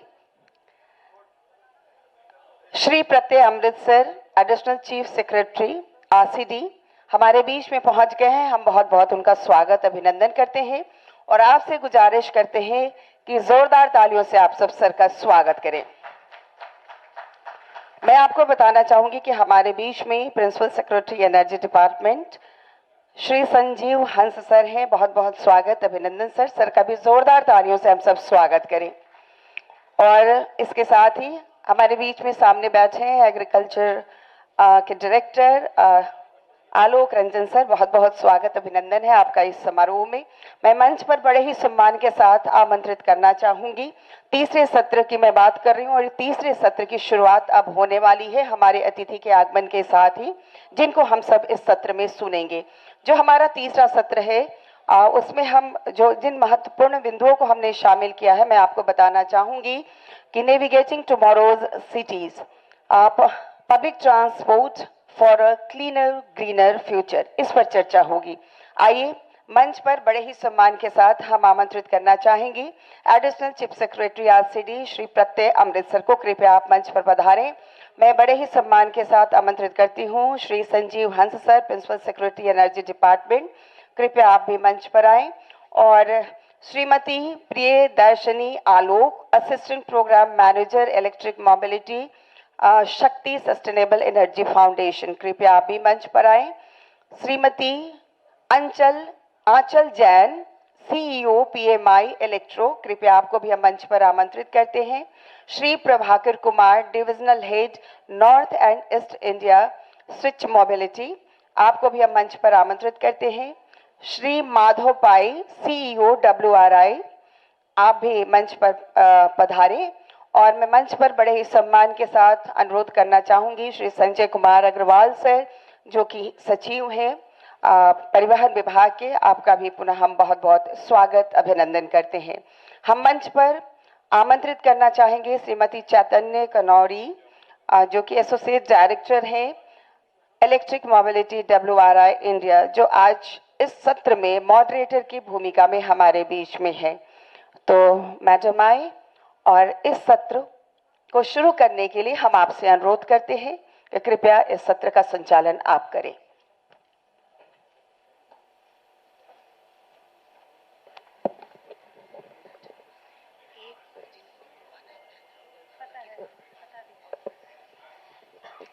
Thank you everyone so much.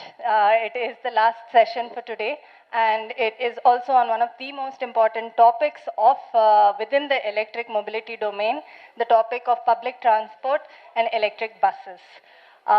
Just to introduce the topic, I think India has been taking a leading role in the whole electric bus conversation globally, and this has not only is it looking at electrification along with more sustainable transportation, but the whole electric mobility transition has also breathed new life into the investments for buses, which becomes a very important landmark for our whole sustainable transport transition. If we saw in the last 2-3 years before the electric mobility work started, we saw that a lot of investment was going towards the metro rail and on other modes of road-based transport. But with e-buses, what we've seen is that there is again a new interest in buses which have been the lifeline of India's transportation. And today, we have very ambitious targets for electric buses, and we have the PM e-bus Seva program. We have multiple investments coming into electric buses. So one of the biggest advantages and benefits of the e-mobility transition has been this renewed interest in public transport and in the bus-based public transport, which is one of the most efficient and sustainable modes of transportation, and one which has historically been something that most Indians have relied on. So just that was to kick us off. And I would like to start with Madhav.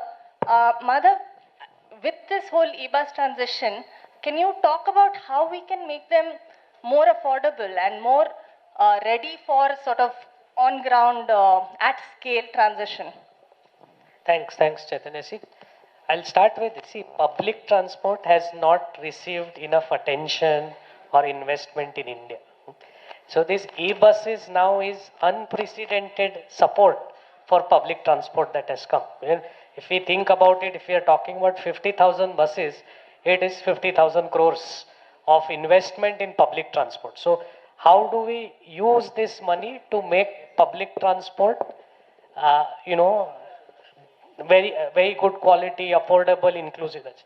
The other thing is digitalization, right? Now we are using Aadhaar, UPI for everything, but nowhere in India has public transport or bus tickets become electronic. Even wherever it has happened, penetration is very small. GPS technology has been available. Everybody looks at Google Maps, but we are not tracking our buses. So digitalization also has not happened. That can improve the efficiency of how we run public transport, right? So now we have this golden opportunity. We did this idea of aggregating demand. So we were able to bring demand as India. When I say we, India was able to bring demand from 5 cities together, tender out and bid 5,000 buses at one go. What resulted is we got a 30% reduction in cost. Because you were able to tender out 5,000 buses in one go. Now, of course, the almost another 16,000 buses are already contracted. So one, you were able to reduce cost because of this. Now the next problem is that today, if OEMs have or others have got these contracts, they will create leasing companies. Leasing companies will give it to private operators. See, what they have got is 10-year contracts to operate, and they get paid per kilometer. Now when these people go to the banks to ask for money, the banks are saying, I want to see data about your operations, I want to see data about your battery. Suddenly this will force the digitalization, right? Once this data becomes open source, then you will be able to bring more efficiency in operations. Today, if I want to do, my expertise actually is in designing efficient public transport routes, but I have never had the data to be able to do it. Now that data will become available, you will be able to. So you can probably bring down cost by 5-10%. Today banks are giving money at, today nobody wants to fund a bus for more than 5 years. Ideally, this bus asset is 15 years with a battery replacement. Interest rates are 10.5%, 11%, 12%. If banks are willing to give loans for buses at 15 years at 8%, then you can almost get another 30-40% reduction in cost. We have also seen that if you get to fleets over 100 and you do really good maintenance practices, and we have seen there are examples from Europe, from Latin America, from other countries. If you have more than 100 vehicles to maintain, you can bring down operating costs by 40%. So I think, if you add all of these little nuggets, you actually can substantially reduce the cost of providing high quality public transport. This is the unprecedented opportunity we have.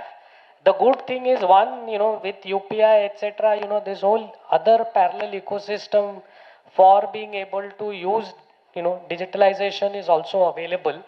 And there is such a strong support both from national government, strong participation from state. So, politically also this seems to be the right moment. So I feel like this next 10 years, we can really reduce the cost of operating bus-based public transport, electrify and do all of these other things that will allow us. So, if we are able to open the data, then today there are enough companies that can get created who will do network optimization, who will do schedule optimization, who will do crew optimization, all of that, which are the big costs. So that's the simple point is, I think this is a very unprecedented opportunity.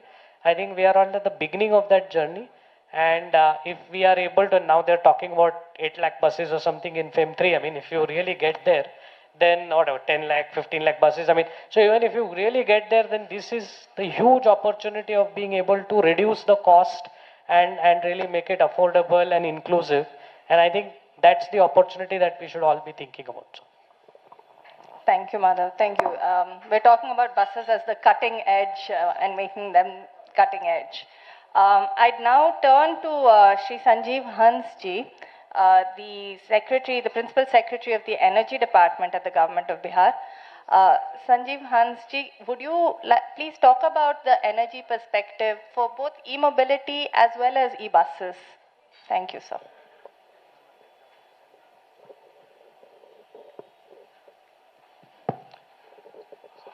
Yeah, thank you. It's a very good opportunity and platform for me to share that when all the nations across the globe are talking about energy transition,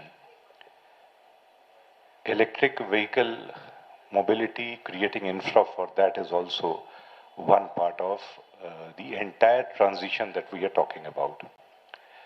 The state took a lead. I'll dwell 1 or 2 minutes on what the way we are moving towards energy transition and towards greener energy.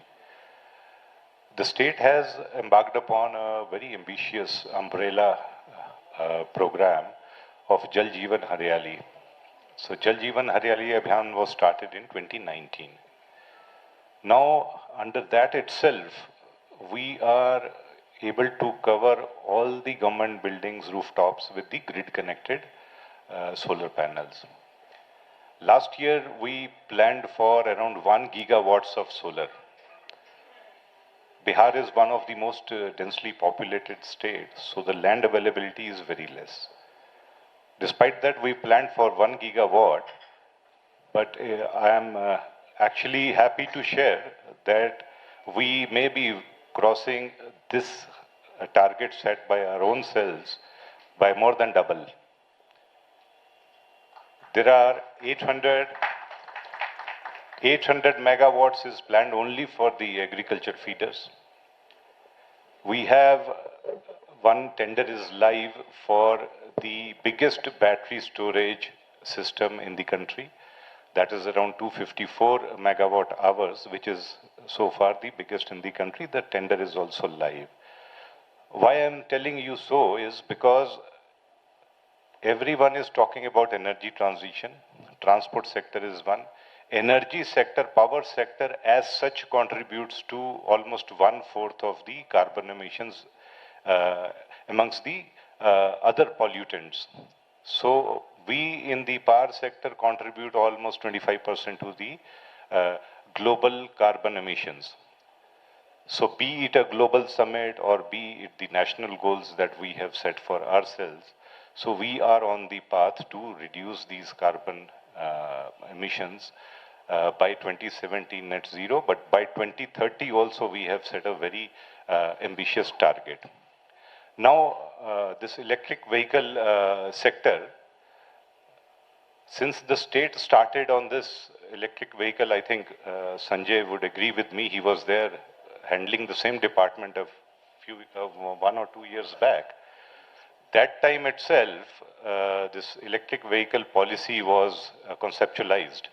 And we started planning for the infra which needs to be provided for both the public charging stations or semi-public charging stations or individual vehicle charging stations. So I'm also again happy to state that our infra is ready to provide all the three kinds of charging stations which are needed to cater to this electric vehicle mobility sector. We were almost the first ones to go for a separate tariff for the EV charging. 3 years back itself, we made provision for electric vehicle charging. The tariff structure is separate. We are one of the lowest, amongst the lowest in the country. Perhaps Rajasthan has somewhere around 6 rupees per unit of tariff. But then they also charge a load factor also. Here we are in the price band, tariff band of 6 rupees 45 paisa to 7 rupees 15 paisa, depending upon the voltage level of charging. So we have given the enabling tariff structure to this sector. Also, we are infra ready for the charging stations which are there.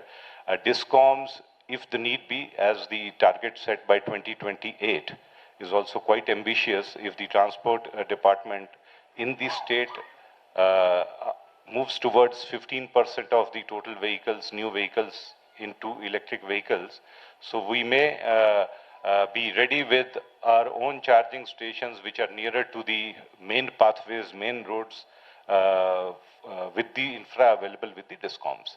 So these are the various enabling factors as a utility service provider which the discoms have provided. So we in the state are ready for taking a big leap towards the electric vehicle mobility thing. Enabling policy instruments are also in place by the state government.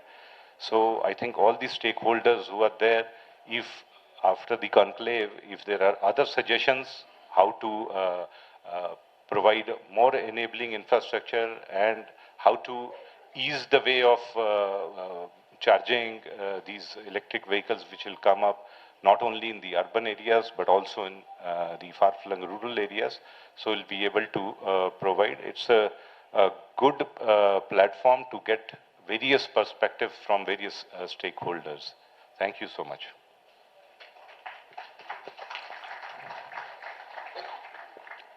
Thank you, sir. And thank you for also highlighting how electric mobility is part of the larger energy transition that is taking place and how important the energy infrastructure is to the same. I would now like to turn to Shri Prachya Amritji, who is the Additional Chief Secretary of the Road Construction Department. And he brings the other half of the electric mobility picture. One is energy and the other is transport.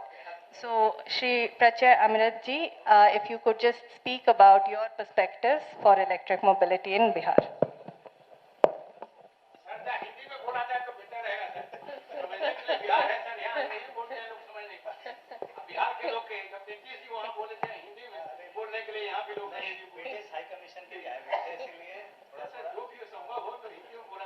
Thank you, Chaitanya. Thank you. For someone like me, मैं चूंकि ऊर्जा में काम कर चुका हूं और पथ प्रक्षेत्र में भी काम कर चुका हूं, आप खुश होंगे. So, having worked in both the sectors, it is really excellent, interaction for me कि मुझे आप लोगों ने यहाँ पर आने का अवसर दिया और मैं विशेष रूप से I would like to thank Sanjay and his team, the distinguished panelists here, people who are expert, my friend Sudhendu Jyoti Sinha ji. Of course, I would like to thank Isha. She was very, very insistent, adamant that I must come, and I would like to thank her कि आपने मुझे मौका दिया कि मैं आप लोगों के बीच आ सका. So, मैं बहुत टेक्निकल बात नहीं कर कर संजीव ने बिजली के बारे में बहुत संक्षेप में, he has told you the what we have achieved and what is the road forward, how government of Bihar is planning, आने वाले वर्षों में हमारी रणनीति क्या है, इसके बारे में इन्होंने बताया है। सड़क, मैं यहाँ पर सड़क के बारे में कुछ नहीं ज़्यादा बताऊंगा, आप सब चलते हैं, देख रहे हैं, जो भी प्रयास है सरकार इसके लिए बहुत सजग है। बट आज जब मैं एक्सपो देख रहा था, आई गॉट दिस अपॉर्चुनिटी, इतना इंफॉर्मेटिव है, it is all together a different world for someone like me. और मैं पहली चीज आशिमा को कह रहा था, and I shared it with Sanjay, कि we all will join in chorus. See, I strongly believe in two things now. आप एक तरफ बात कर रहे हो 2028 कि राज्य में जो भी व्हीकल रजिस्टर्ड होंगे उसका 15% electric vehicle, that's what you are targeting. And on the other hand the government of India is talking about 30% 2030. If we read both together, then if you ask someone like me, the first and foremost thing is aggression. As government, we should be very aggressive now. We should have a milestone to see at the end of 2024, where do we stand? Let's break it up till 27, where we go. And second is the visibility. By visibility, what I mean is, मैं आज पूछ भी रहा था expo में about the cost. See, there is a lot of confusion about this sector, electric vehicle. एक charging station का झंझट है, बहुत कम चार्जिंग स्टेशन है। Where is the data, where is the information, कि जैसे अभी मैं पूछ रहा था 12 जगह है, 15 जगह है, 8 जगह है।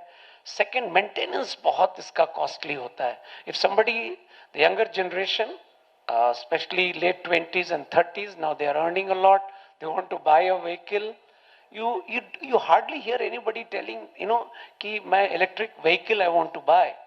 That's what I'm talking about, is the visibility. Have you ever seen any TV ad? कोई सोशल मीडिया में, हम लोग इतने वर्ल्ड कप मैचेस देख रहे हैं, कहीं भी इलेक्ट्रिक व्हीकल को प्रमोट करने का कोई विज्ञापन, something which should hit you, कि नहीं आप इलेक्ट्रिक व्हीकल ले रहे हैं। These are like government of Bihar, I think it's they unveiled this policy in December. Compliments to Sanjay and his team again. He's a very aggressive officer himself. And मैं subsidies देख रहा था आज पहली बार, the kind of subsidies which government of Bihar is offering. But आम public domain जिसको हम कहते हैं, उसमें it will take time. जब CNG buses वगैरह की जो कल्पना उस समय होती थी, तो हम लोग को लगता था ये होगा कि नहीं। Today you can see now so many vehicles. Today I saw a hybrid model, which I believe in all probability it will be used by the government very soon. I think it's a fantastic model. क्योंकि मैं पूछ रहा था एक जगह charging station कि मैं हाजीपुर के बाद मुझे बेतिया जाना है, Sitamarhi field inspection, then there are no charging stations. Now this model will help us. We have both the things. So ये बहुत अच्छा exposure मुझे लगा. If these things are done at regular intervals, Secretariat, I was telling him, if all of us sitting here, see, our Honorable Chief Minister is a leader who leads from the front. He has been using this vehicle for last 3 to 4 years now. One of the first ones. Something similarly, if we all of us as secretaries, if it is made mandatory कि सप्ताह में every Tuesday या Friday आपको इसी गाड़ी से चलना है, and these vehicles are given to all of us, इसका ripple effect होता है. Once the vehicles will reach Secretariat, then all of us will start thinking about the charging point. तो सचिवालय सब में चार्जिंग आपके point stations खुद ब खुद. Then हमारे subordinates जो two-wheeler, I saw a very nice motorcycle two-wheeler now. The young generation is going to really freak out.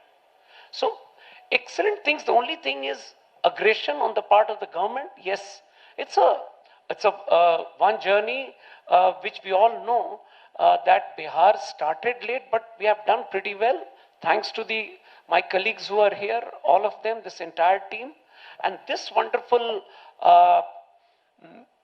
this conclave which has been organized. I mean, for someone like me, I have no hesitation in saying it's an eye-opener. When I saw some of the models there, I was not aware. So I would just like to conclude by saying it's a very nice initiative. And we have so many sons of the soil, including my friend Sudhendu Jyoti, who is right here sitting in Niti Aayog. So many of you. One of the gentlemen who met me, he gave me a card. He works in Mumbai, but told me, "Dheere se sir, main bhi Bihar ka hu." I mean, you feel so good. You feel so, we are extremely passionate about the development of this state. And इस पृष्ठभूमि में भी यह conclave बहुत मायने रखता है। और आज एक जो धारणा है कि ये महंगा है, ये धीरे धीरे अगर आम मानस में ये बात जाती है कि नहीं, ये अफोर्डेबल है। Charging stations the way they are planning will move up. Sanjeev ने बताया बिजली की कहीं कोई समस्या होनी नहीं चाहिए। So all together my compliments and what Madhav ji I will end, he told a very very nice point. जो मैं बात कर रहा हूं कॉस्ट का, what he is talking about the volumes, and if the volumes increase obviously, I mean, it is going to have a huge impact on the cost of it, and that takes care of so many other things. All in all, my compliments. बहुत धन्यवाद मुझे यहाँ बुलाने के लिए। मैंने आज कुछ नई चीज सीखी है, and keep up the good work. I'm sure 2028 15% का लक्ष्य, और ये कुछ रह गए ठीक से तो ये 15 को 17-18 तक कर सकते हैं। Sanjay, thank you very much for calling me here. Wish all of you a very happy new year. Thank you. Thank you so much, sir. Thank you so much, sir, on emphasizing the importance of awareness, affordability, and aggression. And I think we are seeing that Bihar is trying to take a lead on all of these. And I would now like to turn it over to Shri Sanjay Agarwal ji, Sanjay Kumar Agarwal ji, who has actually been the architect of a lot of this action, to give his reflections on electric-based public transport as well as the conclave today. Yeah, good afternoon everyone. Since morning we are talking on various topics. और लेकिन अभी जो बातें हो रही है, हम लोग सुबह से एक इकोसिस्टम की बात कर रहे थे कि इकोसिस्टम होना चाहिए। तो हम लोग कहीं भूल जाते हैं कि दो बेसिक चीज़ें अगर नहीं हो तो इलेक्ट्रिक व्हीकल के हम किसी भी व्हीकुलर सिस्टम की बात नहीं कर सकते। एक एनर्जी, दूसरा road. By chance both the speakers जिनसे आपने बात की, both are the stalwarts in this sector. Electricity आज हम 5 साल पहले 10 साल पहले बात करते तो हमें बात इलेक्ट्रिक व्हीकल्स की हम कर ही नहीं पाते, क्योंकि we didn't have the infrastructure. अभी आज एक स्पीकर ने सर बताया कि किसी जगह पब्लिक चार्जिंग स्टेशन किसी स्टेट में लगा हुआ था, तो उसको चार्ज करने के लिए उन्होंने 800 kV का एक जनसेट भी लगाया हुआ था। तो I can guarantee on behalf of our energy secretary ex and present कि बिहार में इलेक्ट्रिसिटी किसी भी जगह ये सिचुएशन नहीं है कि आपको जनसेट के साथ इलेक्ट्रिसिटी का चार्जिंग स्टेशन बनाना पड़ेगा। हमारे यहाँ most of the places we have very good electricity connectivity now at villages also. 24 घंटे से 22 घंटे बिजली मिल रही है। And second the road sector. अगर आज हमारे पास अच्छा रोड नेटवर्क नहीं हो तो electric vehicles again requires good roads also. The conditions of roads are improving day by day. तो this two ecosystems are well in place. अब रही बात बाकी इकोसिस्टम की, पब्लिक ट्रांसपोर्टेशन की बात की।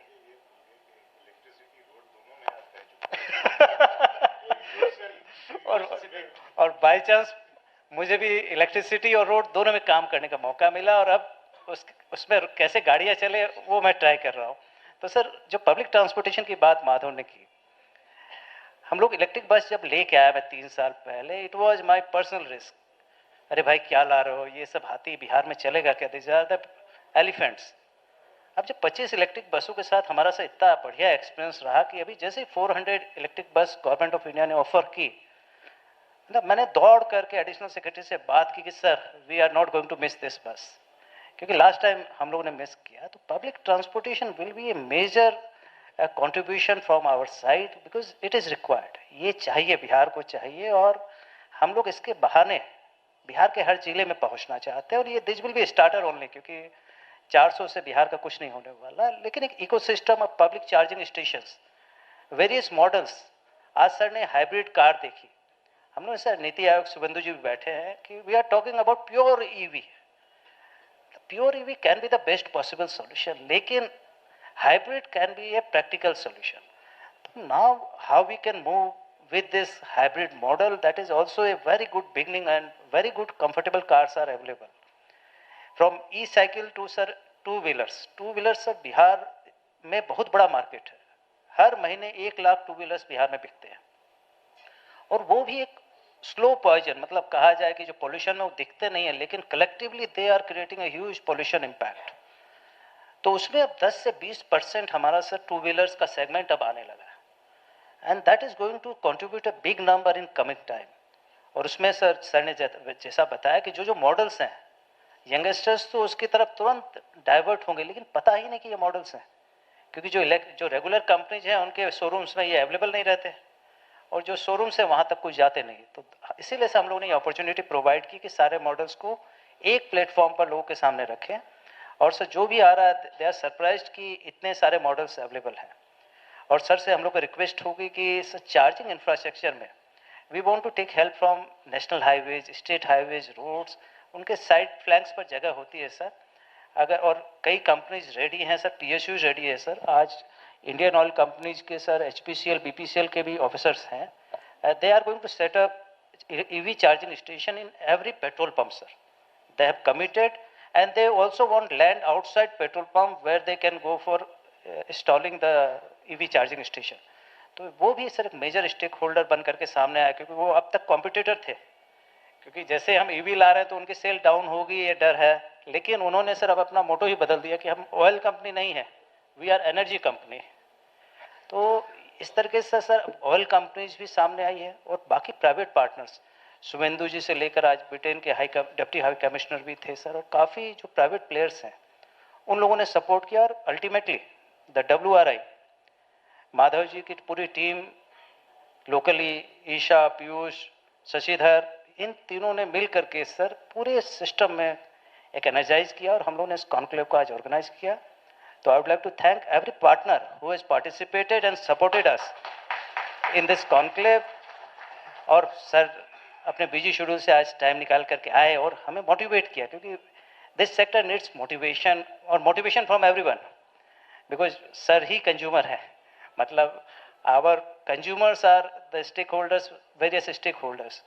तो सर ने आज आकर के हम लोग मोटिवेट किया. मैं सर को भी थैंक्स कहूँगा, और सारे स्टेक होल्डर्स जिन्होंने आज पार्टिसिपेट किया है.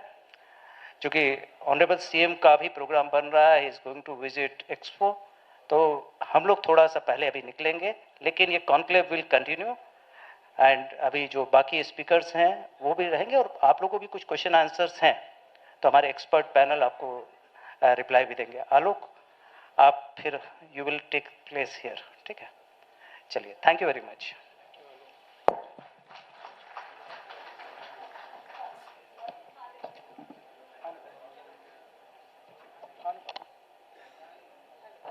हेलो, ये सत्र आगे बढ़े, और इसके पहले स्मृति चिन्ह हेतु हम आग्रह करना चाहेंगे. हम आग्रह करेंगे श्री संजय कुमार अग्रवाल सर, सचिव परिवहन विभाग, कि अपर मुख्य सचिव पथ निर्माण विभाग श्री प्रत्यय अमृत सर को स्मृति चिन्ह भेंट करें. सर, आपकी ओर से जोरदार ताली. अनुरोध करूंगी डॉक्टर आशमा जैन, राज्य परिवहन आयुक्त, श्री संजीव हंसर, प्रधान सचिव ऊर्जा विभाग को स्मृति चिन्ह भेंट करें.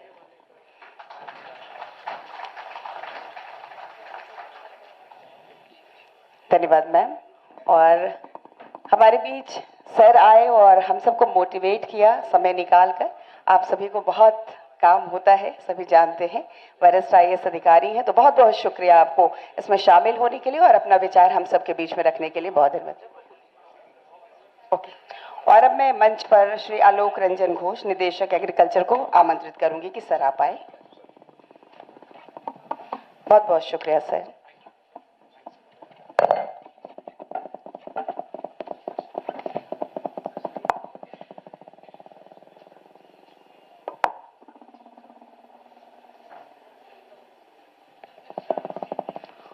और ये सत्र अब आगे फिर से हमारे मॉडरेटर के बीच. Thank you everyone. हम अभी और 10-15 मिनट continue करेंगे because we still have some experts here, and after that if there are any question answers we're happy to take those as well. So continuing, I would like to turn to Ms. Priyadarshini Alok, the Assistant Program Manager at Shakti Sustainable Energy Foundation. Both on electric mobility and e-buses, how has your perspective been, and what insights can you offer the audience?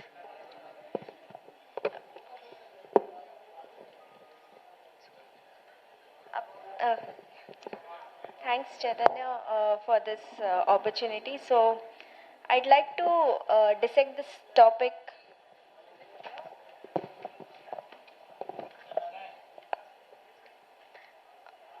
I'd like to dissect this topic into three components, probably. So, one is the role of public transport, that, like you asked.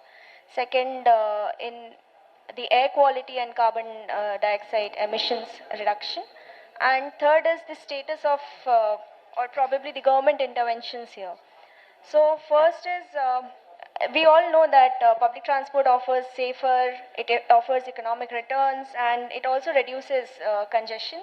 However, if assuming there is no public transport or there is less public transport, we'll have congestion, we'll have probably, if there are more vehicles, which means more resources and hence more pollution. So with using of EVs, probably we are transferring the source of emission from line source to a point source, which is much more easier to tackle, right? And coming to the status in Bihar, so I can give you an example of while I was visiting a smart city called Bhagalpur. So if you want to travel from railway station to any other place in Bhagalpur, you do not have any source of public transport. It's only e-rickshaws, which are just flocked inside, and which is also causing congestion, right? So probably something which I think which could also be incorporated in the policy could be that small cities, there could be a demand aggregation for small sizes bus where small cities could also get small buses, and this could also help in reduction of the congestion as well, in reduction of the pollution. Something on governance structure could also be worked out, like making a city transport undertaking.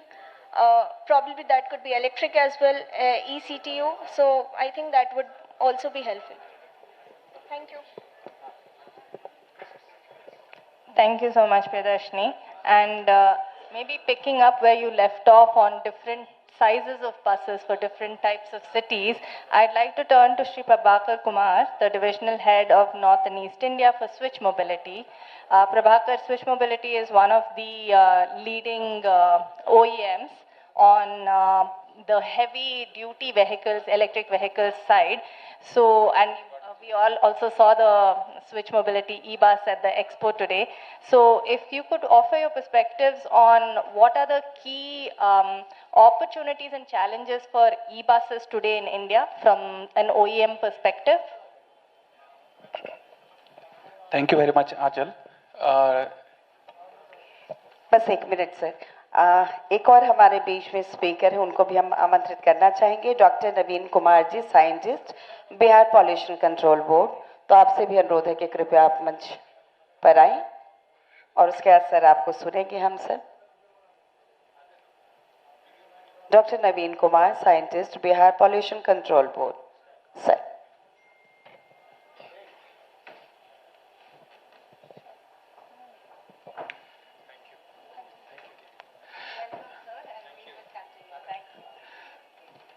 सबसे पहले तो मैं धन्यवाद देना चाहूँगा Bihar government को, transport department को, कि जिन्होंने इतना अच्छा प्लेटफॉर्म दिया। लंच के बाद generally I just want to 2 minutes for lighter note, because सब लोग सीरियस मोड में बैठ जाते हैं दिन भर कॉन्फ्रेंस में। ईवी का कंसर्न होता है सोच और ग्रोथ। मतलब अगर हमारे में इंटरनली सोच अगर है तो डेफिनेटली हम ग्रोथ की तरफ बात करते हैं। तो मैं पटना बिहार से ही बिलोंग करता हूं और पिछले 18 साल से पटना से बाहर हूं। छठ के माहौल पे और किसी खास कार्यक्रम में मुझे आना पड़ता है अपने घर। तो आज इस कार्यक्रम में आके डबल खुशी मिलती है, एक तो अपने ऑर्गेनाइजेशन और अपने कॉन्सेप्ट के विषय में बताने के लिए और खासकर अपनी भूमि से मिलने के लिए। तो जब मैं ग्रोथ की बात करता हूं तो आई जस्ट, क्योंकि आज सब सर लोग थे यहाँ पे, अभी अचानक जाना पड़ गया, आई रियली, मैं एक चीज बताना चाहूंगा कि जब किसी खास व्यक्ति को जो बिहार और पटना से बिलोंग करता हो और उसको खुद के घर के लिए या खुद के शहर के लिए गूगल मैप का अगर सहयोग लेना पड़े तो इससे बड़ा ग्रोथ कुछ नहीं हो सकता। आई थिंक आप लोग समझ रहे होंगे मैं क्या कहना चाहता हूं। कल मैं इवनिंग में बोरिंग रोड साइड में जितने भी एरिया से मैं पढ़ा लिखा या गया, गंगा जी के किनारे, सभी जगह जाने के लिए मुझे खुद के लिए गूगल मैप की जरूरत पड़ रही थी, बिकॉज आई डोंट नो कि कौन सा फ्लाईओवर कहाँ उतर रहा है, कहाँ जा रहा है। तो शायद इससे बड़ा ग्रोथ नहीं दिख सकता है, जो कि हम लोग सब देखे हैं और आप लोग भी ये समझ रहे होंगे। सेकेंड पार्ट जब कंसर्न आता है, because I am the member of फिकी रोड कमेटी सेफ्टी कंसर्न के लिए, तो जब आंचल ने जब कंसर्न पूछा व्हाट इज द चैलेंजेज, तो जब हम चैलेंजेज की बात करती है तो हमारा एक इंटरनल चैलेंजेज होता है और एक एक्सटर्नल चैलेंजेज होता है। तो जो इंटरनल चैलेंजेज है उसको तो हम खुद से रोक सकते हैं, बट एक्सटर्नल चैलेंजेस के लिए हम रिक्वेस्ट कर सकते हैं। लगभग जो डेटा है Indian means accidental claim policy के अनुसार से लगभग 800 लोग पर डे हम लोग के बीच में खोते हुए चले जाते हैं ड्यू टू रोड एक्सीडेंट। ये एक बहुत बड़ी सोच है, इसलिए मैंने बोला सोच और ग्रोथ। ग्रोथ तो दिख रहा है बिहार में, सोच को भी चेंज करना है। तो जैसे जैसे ट्रांसपोर्टेशन साइड बहुत छोटी छोटी है, बहुत ज्यादा रहेगी, शायद हमारे बीच में जागरूकता की और ज्यादा जरूरत पड़ेगी। जैसे ड्राइविंग स्किल्स को लेकर के अगर हम बात करते हैं, ऑपरेशन स्किल को लेकर हम बात करते हैं कि हमें कैसे मूवमेंट करना है, तो गाड़ियां जितनी छोटी होंगी प्रॉब्लम उतना ज्यादा बढ़ेगा। तो मेरा एक ही रिक्वेस्ट है इस प्लेटफॉर्म से भी, और मैं मैक्सिमम हर प्लेटफॉर्म से रिक्वेस्ट करता हूं कि ज्यादा से ज्यादा पब्लिक ट्रांसपोर्ट को हम लोग कैसे यूटिलाइजेशन कर पाए। जब पब्लिक ट्रांसपोर्टेशन की यूटिलाइजेशन की बात आती है तो लोग ये सोचते हैं कि हमारी लग्जरी लाइफ कम हो रही है। आज I am representing my organization switch mobility, Ashok Leyland जो हिंदुजा ग्रुप से पार्ट है। मैं कंसर्न बताना चाह रहा हूं कि सेम बसेज हमारे लंदन में भी चलती हैं, सेम बसेज हम यहां भी चला रहे हैं, डबल डेकर हम चला रहे हैं मुंबई में, दिल्ली में भी हम 950 बसेस देने जा रहे हैं, कर्नाटक में हमारी 300 बसेस चल रही हैं, और सबसे अच्छी बात है कि बिहार पहला स्टेट है जहां हमारी 26 इलेक्ट्रिक बसेस चल रही हैं। और आई पर्सनली बिलीव जितने लोग भी यहाँ पे बैठे होंगे, मैं उनमें से सबसे यहाँ बात करना चाहता हूं कि हम लोग आज सुबह से ईवी की बात कर रहे हैं, ईवी की बातें सुन रहे हैं। क्या पीछे से एक आदमी भी बता सकते कितने लोग ईवी बस में पटना में ट्रेवल किए? ये हाथ पूरी उठनी चाहिए, क्योंकि जब हम जिस सोच के लिए आगे बढ़ रहे हैं, मैं समेंदु सर से भी रिक्वेस्ट करूंगा, हम लोग हमेशा मीटिंग में मिलते रहते हैं, हम बातें तो करते हैं बट कहते हैं ना, जब हम बदलेंगे तो देश बदलेगा। तो आज हम एक प्रण लें कि जब हम यहां से बाहर जाएं तो एटलीस्ट आपके शहर में जो 25-26 बसेस चल रहे हैं, एटलीस्ट एक बार उसमें महसूस तो करें कि ये बसेस चल कैसे रही हैं, लोग चला कैसे रहा है, उसकी क्या फायदा है। हम जीरो कार्बन की बात करते हैं, उससे क्या बेनिफिट है। तो आज लंच के समय में मेरी वन ऑफ आवर कलीग हमारे WRI से भी डिस्कशन होता, सॉरी मैं 2 मिनट ज्यादा समय ले रहा हूं, कि हम कैसे सोच बदल सकते हैं। तो I request to transport department and Bihar government कि हमें सोच ऊपर से नीचे नहीं सोच करना है, हमें सोच नीचे से ऊपर तक जाना है। जो स्कूल मैनेजमेंट में हो, जहां पे स्कूल्स में बसेस की रिक्वायरमेंट हो, उस बसेस को अगर हम ईवी में ला सके और बच्चे जाके अपने पेरेंट्स को ये बोल सकते हैं कि पापा आज मैं अपने घर से स्कूल से घर आया हूं तो मैंने इतना कार्बन बचाया है। जब ये सोच बदलेगा तो हम बदलेंगे। उससे पहले हम जितनी भी बातें कर लें वो एक कहानी होती है। तो ग्रोथ तो बिहार में दिख रहा है। मैं अपने लाइफ एग्जांपल में बता रहा हूं कि मुझे कल से लेकर आज तक में केवल गूगल मैप का ही सहारा लेना पड़ा है। तो ये ग्रोथ है। जितने भी सर्स यहाँ बैठे थे, कोई पावर मिनिस्ट्री से हैं, कोई रोड ट्रांसपोर्ट से हैं, तो सब लोगों ने एक बिहार को एक अलग रूप से देखा है। यूट्यूब में भी आजकल हम लोग देखते हैं बिहार कितना बदल रहा है। बदलते वक्त के अनुसार से हमें भी एक अच्छी दिशा में बढ़ना है ताकि हम ईवी सेक्टर को आगे बढ़ पाए। कमिंग टू दैट पॉइंट जो आंचल ने हमसे कहा कि ईवी के लिए मेजर जो कंसर्न है ये है, क्योंकि हम गवर्नमेंट से we requested to same platform sir भी काम कर रहे हैं, हम लोग फेम 3 के लिए रिक्वेस्ट कर रहे हैं, डेफिनेटली मीन्स गवर्नमेंट भी इस पे फेम 3 सब्सिडरी के लिए वर्क कर रहे हैं।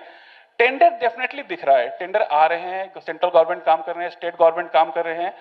और मैं आपको बताना चाहूंगा कि बिहार शुरू से, ऐसा नहीं कि मैं बिहार से बिलोंग करता हूं इसलिए बोल रहा हूं, शुरू से बिहार, झारखंड कुछ ऐसे स्टेट हैं, उड़ीसा भी, जहां पे 100% इलेक्ट्रिक व्हीकल चल सकता है। क्योंकि 200 से 250 किलोमीटर में बिहार के हर स्टेट पे जाकर के, लाइक यहाँ से अगर पटना से मधुबनी जाना हो, पटना से मोतिहारी जाना हो, दरभंगा जाना हो, तो लगभग 250 से 200 किलोमीटर सिंगल चार्जेस में बसेस चल सकती है। तो आई बिलीव कि इससे अच्छा पब्लिक ट्रांसपोर्ट इलेक्ट्रिक व्हीकल के लिए कोई दूसरा स्टेट हो नहीं सकता है। तो आई रिक्वेस्ट कि इस पैरामीटर में भी गवर्नमेंट सोचे, और हम लोग भी वर्क कर रहे हैं। Definitely for point of operation हमारा स्विच का खुद का हमारा आइकॉन है, जो हम लोग ड्राइवर ट्रेनिंग इंस्टीट्यूट के तहत और ड्राइविंग को मॉनिटरिंग करते हैं, क्योंकि किसी कारण से किसी प्रकार को किसी पब्लिक के लिए कोई प्रॉब्लम ना हो। और ड्राइवर को बार बार हम लोग ट्रेनिंग देते हैं, स्किल डेवलपमेंट करते हैं।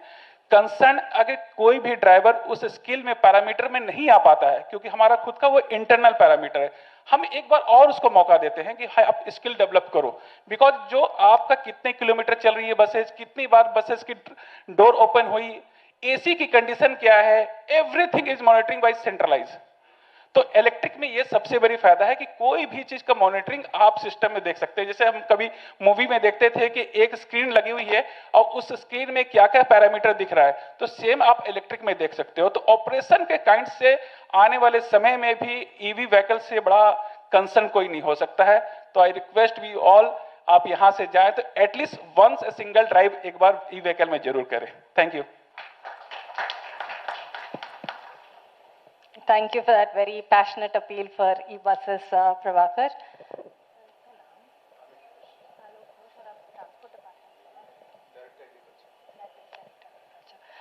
I will now call upon Mr. Alok Ghosh, the Director of the Agriculture Department, to speak about the potential for electric vehicles, maybe in also rural areas, or any other perspectives you may have.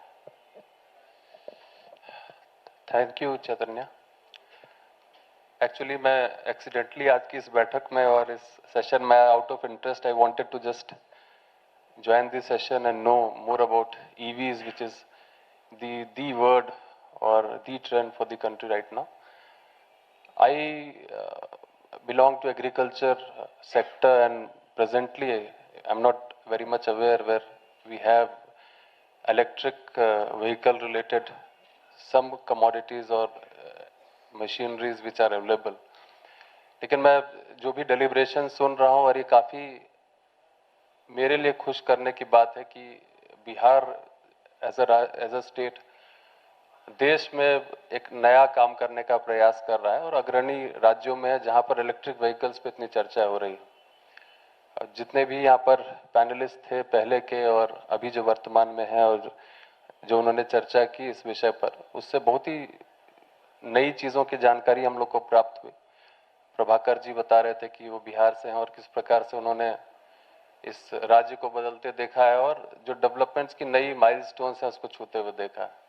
हम लोग जब school में थे तो पढ़ते थे कि metro railway Calcutta में है, मेट्रो रेलवे धीरे धीरे उसका एक्सपेंशन हुआ, दिल्ली में मेट्रो रेलवे को हम लोगों ने आते हुए देखा, और अब पटना में भी मेट्रो रेलवे आने वाली है।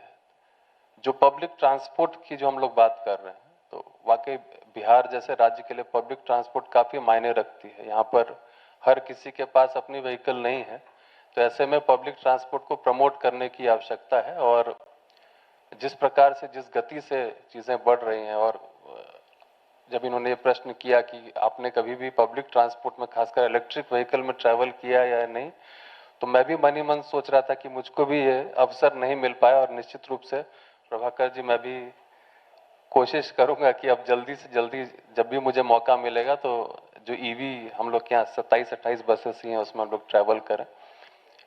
जब भी कोई व्यक्ति किसी भी पब्लिक ट्रांसपोर्ट को अवेल करना चाहता है, उसका 2-3 रीज़न होता है कि क्यों वो पब्लिक ट्रांसपोर्ट अवेल करता है। पहला उसकी अपनी रिक्वायरमेंट, नंबर 2 इन्वायरमेंटल कंसर्न के बारे में सोच के आज के दिन में कोई भी पब्लिक ट्रांसपोर्ट पे ट्रैवल नहीं कर रहा, लेकिन एक मेजर कंसर्न है। और वाकई आप पब्लिक ट्रांसपोर्ट पर अगर ट्रैवल करते हैं तो एनवायरमेंटल जो कंसर्न अभी ग्लोबल वार्मिंग और इन सारी चीज़ों के बारे में, एमिशंस के बारे में जो चर्चा होती है, उसमें इनडायरेक्टली आप कंट्रीब्यूट करते हो और इलेक्ट्रिक व्हीकल उसमें से एक और लेवल ऊपर हो जाएगा। हम लोग अपेक्षा करते हैं कि जब चार्जिंग स्टेशंस पूरे राज्य में अच्छी तरीके से इसका विस्तार हो जाएगा, नेटवर्क अच्छी हो जाएगी, तो इलेक्ट्रिक व्हीकल्स सिर्फ पटना में नहीं बल्कि जो नेक्स्ट टू पटना सिटीज़ हैं, गया हो, मुजफ्फरपुर हो, एयर क्वालिटी इंडेक्स की रोज बात होती है, हम लोग अखबार में पढ़ते हैं, न्यूज़ के माध्यम से जानकारी मिलती है कि एयर क्वालिटी इंडेक्स पटना का बहुत खराब है, मुजफ्फरपुर का सबसे वर्स्ट है। इंडिया लेवल पे टॉप 10 डिस्ट्रिक्ट्स जो सिटीज़ आती हैं उसमें बिहार के जिलों का नाम आता है। उन सारी चीज़ों को कंट्रोल करने में इलेक्ट्रिक व्हीकल्स की बहुत ज़्यादा महत्वपूर्ण भूमिका होगी। जो छोटे छोटे व्हीकल्स हैं, खासकर जो ई रिक्शा वगैरह हैं, वो भी इलेक्ट्रिक व्हीकल्स की श्रेणी में आते हैं, लेकिन आज के दिन में बहुत रेगुलराइज्ड वे में उसका परचेज या सेल नहीं हो पा रहा है और ना तो उसकी मॉनिटरिंग हो पा रही कि कितनी संख्या में कहाँ से, उसके लिए इंफ्रास्ट्रक्चर डेवलप करने की आवश्यकता है। आज हम लोग जो ट्रैफिक जैम्स वगैरह की जो समस्या होती है उसमें कहीं ना कहीं ये भी एक फैक्टर है कि पार्किंग स्पेसेस का बहुत अभाव है। अगर हम लोग इलेक्ट्रिक व्हीकल्स की बात करेंगे, अगर छोटे इलेक्ट्रिकल व्हीकल्स की बात करें तो उसमें ई रिक्शा एक बहुत मेजर कंट्रीब्यूटर है। उसके पार्किंग की जगह नहीं रहने के कारण कंजेशन की स्थिति उत्पन्न होती है। तो जो टाउन प्लानिंग होती है, अर्बन प्लानिंग होती है, उसमें भी इसको फैक्टर करने की आवश्यकता है कि उसके लिए पहले से ही हम लोग प्रोविजनिंग करके रखें ताकि फ्यूचर में वो समस्या बन के नहीं आए। पटना ही नहीं बल्कि अन्य सिटीज में भी जहाँ पर अर्बन बॉडीज हैं, अर्बन वहाँ पे जो ई रिक्शा वगैरह उनके लिए भी व्यवस्था हम लोगों को करनी चाहिए। मेरी अपेक्षा है कि आने वाले दिनों में जो ईवीज के बेनिफिट हैं वो आम लोगों को तो पता चलेंगे ही, साथ ही साथ यूथ भी काफी ज्यादा इससे अट्रैक्ट होंगे। जो टू व्हीलर सेगमेंट की बात कर रहे थे, एक्सीडेंट्स की बात कर रहे थे, हालांकि एक्सीडेंट को बहुत ज्यादा हम लोग इलेक्ट्रिक व्हीकल्स के माध्यम से तो नहीं कंट्रोल कर सकते, लेकिन जैसा आपने कहा कि पब्लिक ट्रांसपोर्ट अगर हम लोग यूज करेंगे तो उसकी संभावनाएं घट जाएंगी, उसके दी चांसेस और प्रोबेबिलिटी को हम लोग घटाने में जरूर सफल रहेंगे। जो टू व्हीलर सेगमेंट है निश्चित रूप से मुझे लग रहा है कि 1.25 लाख के रेंज में लगभग सारी व्हीकल्स थी जो भी मैं बाहर देख रहा था, और जो इसका बेनिफिट है, कॉस्ट बेनिफिट एनालिसिस के बाद लोगों को एहसास निश्चित रूप से होगा कि जो कॉस्ट पर किलोमीटर उनका है, अगर वो पेट्रोल वाली व्हीकल्स या रखते हैं अपने पास, तो उससे जो फायदा उसको होगा वो लॉन्ग टर्म में दिखेगा। तो 1.25 लाख और 1.5 लाख की व्हीकल्स भी बहुत ज्यादा महंगी व्हीकल्स नहीं है। मेरी अपेक्षा है कि आने वाले दिनों में ईवीज का पूरा विस्तार राज्य में हो और आप सब, हम सब जो भी इसके स्टेक होल्डर्स हैं, right from road department, electricity department, जो भी इस पूरे इंफ्रास्ट्रक्चर को डेवलप करने में एजेंसीज लगेंगी, जो व्हीकल्स निर्माता हैं, उन सब की इसमें काफी महत्वपूर्ण भूमिका, इंपॉर्टेंट भूमिका होने वाली है। धन्यवाद। Thank you so much Alok ji. And just to point out कि एग्रीकल्चर में भी अभी इलेक्ट्रिक ट्रैक्टर्स का बात काफ़ी बढ़ रहा है, and India being one of the major manufacturers and exporters of tractors, is there a way to improve livelihoods in the agricultural sector by bringing in more electric vehicles in the tractor form? So just something to think about. If we have some companies who are into this particular segment, agriculture machinery और agriculture vehicles related to agriculture अगर है तो we have a major agro Bihar expo coming up in next month from 9th to 13th of February. We would definitely like those companies to participate so that they can showcase their products, and maybe we will also be aware, we'll have some schemes wherein we can give incentives or subsidies for purchasing those machinery. Thank you. Great, thank you. That's very good to know. And now I would like to turn to Naveen ji. From the BSPCB perspective, you have been one of the driving forces behind the electric mobility policy with the Transport Department. Please share your perspective, sir. Thank you Chaitanya ji. और सबसे पहले ठीक है आ रही, तो मैं सभी stake holders को धन्यवाद देना चाहूँगा स्टेट पोल्यूशन कंट्रोल बोर्ड की तरफ से कि आज के इस कार्यक्रम में आपने जो हिस्सा लिया है और अपने महत्वपूर्ण जो विचारों से हमसे साझा किया है। इलेक्ट्रिक व्हीकल्स और ई मोबिलिटी की बात हम सुबह से कर रहे हैं और जिसके अंदर जो डिफरेंट उसके एस्पेक्ट्स हैं उसके ऊपर हम लोग डिटेल से चर्चा कर चुके हैं। मैं उसके ऊपर बहुत नहीं जाना चाहूँगा, लेकिन I was very please to hear Prabhakar ji जिन्होंने इलेक्ट्रिक बस और उसके पब्लिक ट्रांसपोर्ट की बात की। देखिए, पब्लिक ट्रांसपोर्ट की जो महत्ता है उससे इनकार नहीं किया जा सकता। सुबह से भी बात हो रही थी कि हम एक व्हीकल को चलाने के, एक व्हीकल के साथ हम 100 लोगों को ट्रांसपोर्ट कर देते हैं, 40 लोगों को ट्रांसपोर्ट कर देते हैं। और जो पॉपुलर आपने पटना में ई बसेस की जो बात की है, of course I must confess कि though the subject is very dear to my heart, but I have never used it, I must confess. Reason behind कई बार ये सोचता हूँ, लेकिन एक आम आदमी, एक नागरिक के रूप में शेयर करना चाहता हूँ कि ये बसेस मुझे कहाँ मिलेगी, कब मिलेंगी, व्हाट इज द साइकिल, ये शायद पता नहीं चल पाता है। आलोक सर ने भी कहा कि शायद वो यूज करेंगे, तो I am sure he will have to hunt it out कि where he will get the bus और वो कहाँ से जाएंगे। तो ये चीजें हैं, थोड़ा इस पे ध्यान देने की जरूरत है, मुझे ऐसा लगता है। और उसके बाद जो हम बार बार बात करते हैं लास्ट माइल कनेक्शन की, कि वो बस से उतर के फिर मैं कैसे जाऊंगा, ये इन थोड़ा सा ये सब सेक्टर्स है कि जिस पे हम ध्यान दें तो ये ज़्यादा पॉपुलर हो सकता है। और मैं भी खुद मानता हूँ कि जो पब्लिक ट्रांसपोर्ट के थ्रू ही हम अपने एमिशंस को चेक कर सकते हैं ज़्यादा इफेक्टिवली। ठीक है, एक जो अभी सुबह में भी बात हो रही थी कि भाई ये एक एडिशनल व्हीकल है या रिप्लेसमेंट है। If it is a, Sanjay sir जो बोल रहे थे कि अगर ये रिप्लेसमेंट है then we will be able to achieve जो हमने टारगेट किया है। अगर एडिशन है तो शायद हम उस लेवल तक नहीं पहुंचेंगे। तो ये सब चीज़ों के ध्यान देने की ज़रूरत है। और निश्चित रूप से यहाँ पे रोल आता है पब्लिक ट्रांसपोर्ट का। और पब्लिक ट्रांसपोर्ट का जब हम यूज़ करेंगे तो हम जिस सपने को लेके आगे बढ़े हैं उसको पूरा कर पाएंगे। सुबह भी हमारे आदरणीय अध्यक्ष महोदय ने आपसे शेयर किया था और हम लोग चर्चा कर रहे थे कि we are working on a project, on a study to achieve a net zero target for the state by 2070। उसके ऊपर हम काम कर रहे हैं। WRI is a partner organization for us, हमने मिलके काम किया है। लेकिन उसमें भी जो बातें उभर कर के सामने आई हैं, जो ट्रांसपोर्ट सेक्टर को कहिए जीरो कार्बन करने का, नेट जीरो करने का, तो उसमें पब्लिक ट्रांसपोर्ट का बहुत बड़ा रोल होगा। तो एक तो इसको बढ़ावा देने की बात है, लेकिन दूसरी तरफ as a man of pollution control, as a student of environment, मेरा जो ध्यान जाता है कि बैटरी का एक बहुत बड़ा यूज हम कर रहे हैं। आप देखिए, अभी we have plenty of e rickshaws now. काफ़ी बड़े पैमाने पे पटना शहर की अगर हम बात करें तो काफ़ी बड़े पैमाने पे ई रिक्शाज आ गए हैं। अब लोग सोच रहे हैं उसको कैसे रेगुलेट करें। तो रेगुलेट उसके नंबर को करना है, लेकिन साथ ही साथ उतने बड़े पैमाने पे जो बैटरीज यूज हो रही हैं उनका प्रॉपर डिस्पोजल हो रहा है कि नहीं, ये देखना एक बहुत ही इम्पॉर्टेंट एस्पेक्ट है। तो जब हम ई मोबिलिटी की बात करते हैं तो इस और भी ध्यान देना होगा कि हमारा बैटरी मैनेजमेंट भी जो है वो प्रॉपर हो।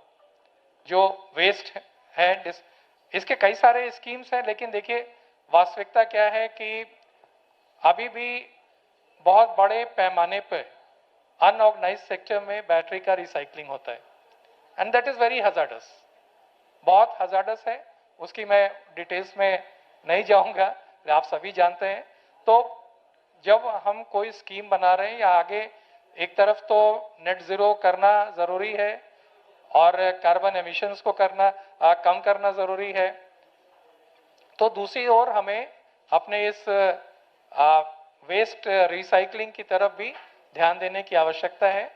और मुझे पूरी उम्मीद है कि अगर हम इस तरह से एक इंटीग्रेटेड अप्रोच को लेके आगे बढ़ेंगे तो जो हमारा आगे का जो सपना है और जो गोल है, एक बेहतर इन्वायरमेंट का और एक बेहतर क्लाइमेट का, और जो क्लाइमेट चेंज के जो इफेक्ट्स हम देख रहे हैं उसको कम करने का, उसमें सक्सेस मिल पाएगा अगर हम इस पूरे इशू को इस एंगल से भी ध्यान देने की ज़रूरत है। इन्हीं शब्दों के साथ एक बार फिर आप सबों का बहुत बहुत धन्यवाद। Thank you. Thank you, Naveen ji, and thank you to the panel. We have maybe just, we can take one or two questions, and सिर्फ यहाँ जो पैनल बैठे हैं उनको नहीं, लेकिन यहाँ सुदेंदु सिन्हा जी भी बैठे हैं, संजीव कुलकर्णी जी बैठे हैं, मिस मीनू सरावगी बैठी है पिछले पैनल से। तो अगर किसी को questions हो to any of the panelists, maybe we can take 2 or 3 questions max. अगर आपके कोई प्रश्न हो तो please, otherwise we will like to conclude. Thank you. We can close then.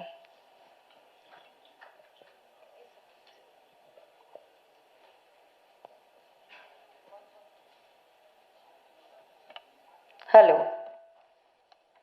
बहुत बहुत शुक्रिया इस सत्र के संचालन के लिए। मॉडरेटर श्रीमती चैतन्या कनौरी जी, बहुत शुक्रिया आपको। और साथ ही इस सत्र में हमारे बीच में जितने भी स्पीकर्स थे, वक्ता थे, आप सबका बहुत धन्यवाद। बहुत ही महत्वपूर्ण जानकारी आप सबने हम सबसे शेयर की है और आने वाले वक्त में मुझे लगता है कि इन सब आधार पर ही परिवहन विभाग अपनी नीतियां तय करेगा और आगे की प्लानिंग करेगा कि हमें क्या कुछ करना चाहिए अपने स्टेट के लिए।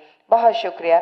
और अब हम स्मृति चिन्ह भेंट करने के लिए सबसे पहले हम आग्रह करना चाहेंगे श्री पवन मुलुकोतला आप आए और श्रीमती आंचल जैन हमारे बीच में है। ओके, श्रीमती प्रियदर्शनी आलोक, उन्हें स्मृति चिन्ह भेंट करें। श्री पवन जी नहीं, ओके, आप दे दें मैम।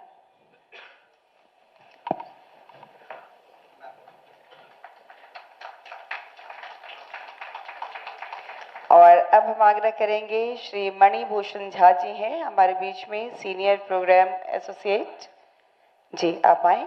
और श्री प्रभाकर कुमार हमारे बीच में हैं, divisional head north and east India Switch mobility.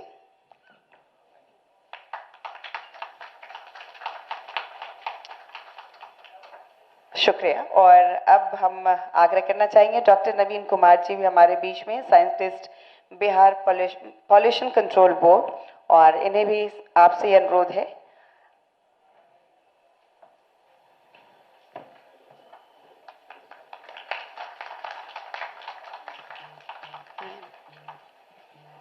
और आलोक रंजन सर ने भी अपना विचार हम सबके बीच में साझा किया। और सर, बहुत सारी चीज़ें तो आपके दिमाग में आई होंगी जब इस प्रोग्राम में आप इन्वॉल्व होंगे और तब से आप सुन रहे थे।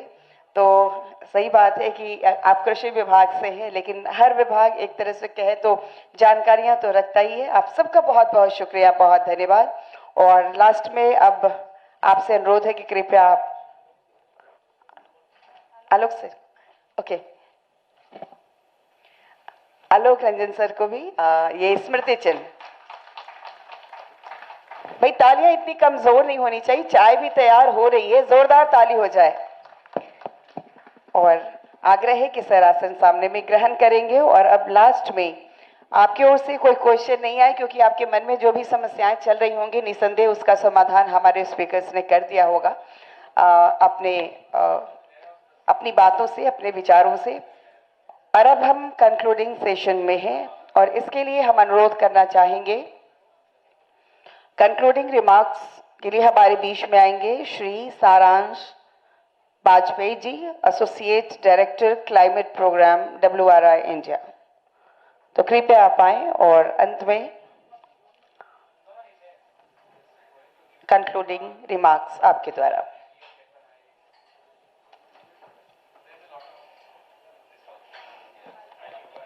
बहुत बहुत धन्यवाद मैडम। इस अंतिम सत्र की ओर जाते हुए मैं परिवहन विभाग, बिहार सरकार और बिहार राज्य प्रदूषण नियंत्रण परिषद को विगत कई हफ्तों की कड़ी मेहनत तथा योजनाबद्ध तरीके से इस ईवी समिट ईवी सम्मेलन और एक्सपो का जो आयोजन हुआ है उसके लिए हृदय से आभार व्यक्त करना चाहूँगा। आज के विभिन्न सत्रों में रखी गई बातों को, विषयों को अगर सारांश में रखा जाए तो 4 प्रमुख मुद्दे निकल के आते हैं। उनको मैं यहाँ समराइज करना चाहूँगा आपके समक्ष। पहला, बिहार आज एक इलेक्ट्रिक मोबिलिटी रेवोल्यूशन के द्वार पे खड़ा है। जिस तरीके से हमारे आज स्पीकर्स ने बात रखी कि 7% हमारा शेयर है, नई गाड़ियां खरीदी जा रही हैं उसमें इलेक्ट्रिक व्हीकल्स का। पॉलिसी जो आई है, जो ईवी नीति आई है, उसमें भी जो टारगेट 2028 तक 15% का है, वो भी बहुत आसानी से पूर्ण कर लिया जाएगा। तो हम ये कह सकते हैं कि आज एक ईवी रेवोल्यूशन हम देख रहे हैं बिहार में। और इस तरह की जो फॉरवर्ड लुकिंग नीतियां होती हैं, उसके साथ में अगर जन जागरूकता और जन भागीदारी होगी तो वाकई में हम एक ट्रांसफॉर्मेशन और एक ट्रांजिशन देख पाएंगे। दूसरा मुद्दा जो निकल के आया कि मास ईवी एडॉप्शन, इसके लिए बहुत ज़रूरी है एक रिलायबल चार्जिंग इंफ्रास्ट्रक्चर का होना, जो कि विभिन्न सरकारी और गैर सरकारी संगठनों के एकत्रित होने से, उनके एकल एफर्ट्स लिए जाने से पॉसिबल हो सकता है। ये भी बातें रखी गई थी ऑफ कोलैबोरेशन एंड कोऑर्डिनेशन। जो तीसरा मुद्दा निकल के आया कि समसामयिक वाहनों से हम जब ईवी वाहनों की ओर जाएंगे तो इससे बहुत सारी नई नौकरियों की उत्पत्ति होगी और साथ में एक आवश्यकता आएगी कि जो हमारे एग्जिस्टिंग जो हमारी कन्वेंशनल गाड़ियां हैं पेट्रोल डीजल की, उसमें जो लोग नौकरियां कर रहे हैं उनको अपस्किलिंग की आवश्यकता होगी। इसके लिए एएसजीसी और विभिन्न अलग दूसरे संगठन हैं जो कि बहुत आवश्यक काम कर रहे हैं, उनका भी धन्यवाद देना चाहूँगा। और सबसे आखिर जो एक बात निकल के आई, जो सिन्हा साहब ने भी पहले सत्र में रखी थी कि अवेयरनेस ड्राइव्स, इस तरीके का जैसे एक्सपो लगा है, साथ में बात हुई थी जो ब्रिटिश हाई कमीशन से हमारे गेस्ट आए थे, उन्होंने बात रखी थी कि इनोवेशन सेंटर्स हों जहां लोग आके देख सकें, इलेक्ट्रिक व्हीकल को चला सकें, समझ सकें, उसके बारे में जानकारी ले सकें। तो ये भी एक बहुत ज़रूरी चीज़ निकल के आती है। अंत में मैं आप सबका धन्यवाद देना चाहूँगा for all your valuable contributions and lastly this really is the starting point of Bihar's race to the top. Thank you.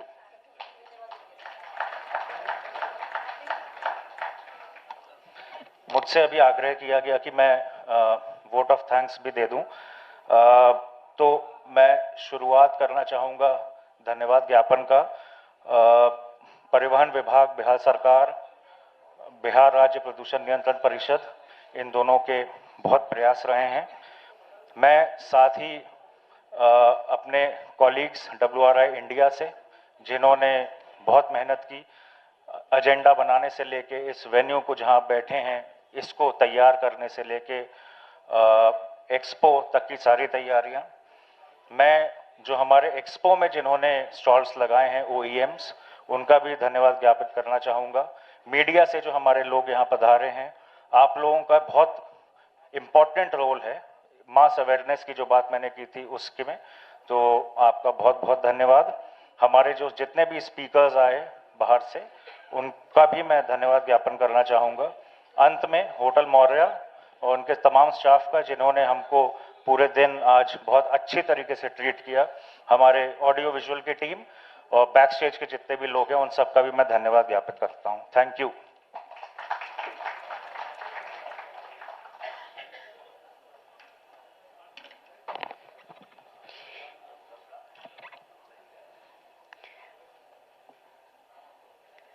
धन्यवाद ज्ञापन के बाद कुछ और कहने की जरूरत नहीं पड़ती है। तो आप सब इस सेमिनार में, इस प्रदर्शनी में शामिल हुए और हमारे इतने सारे स्पीकर्स की बातों को आप लोगों ने सुना।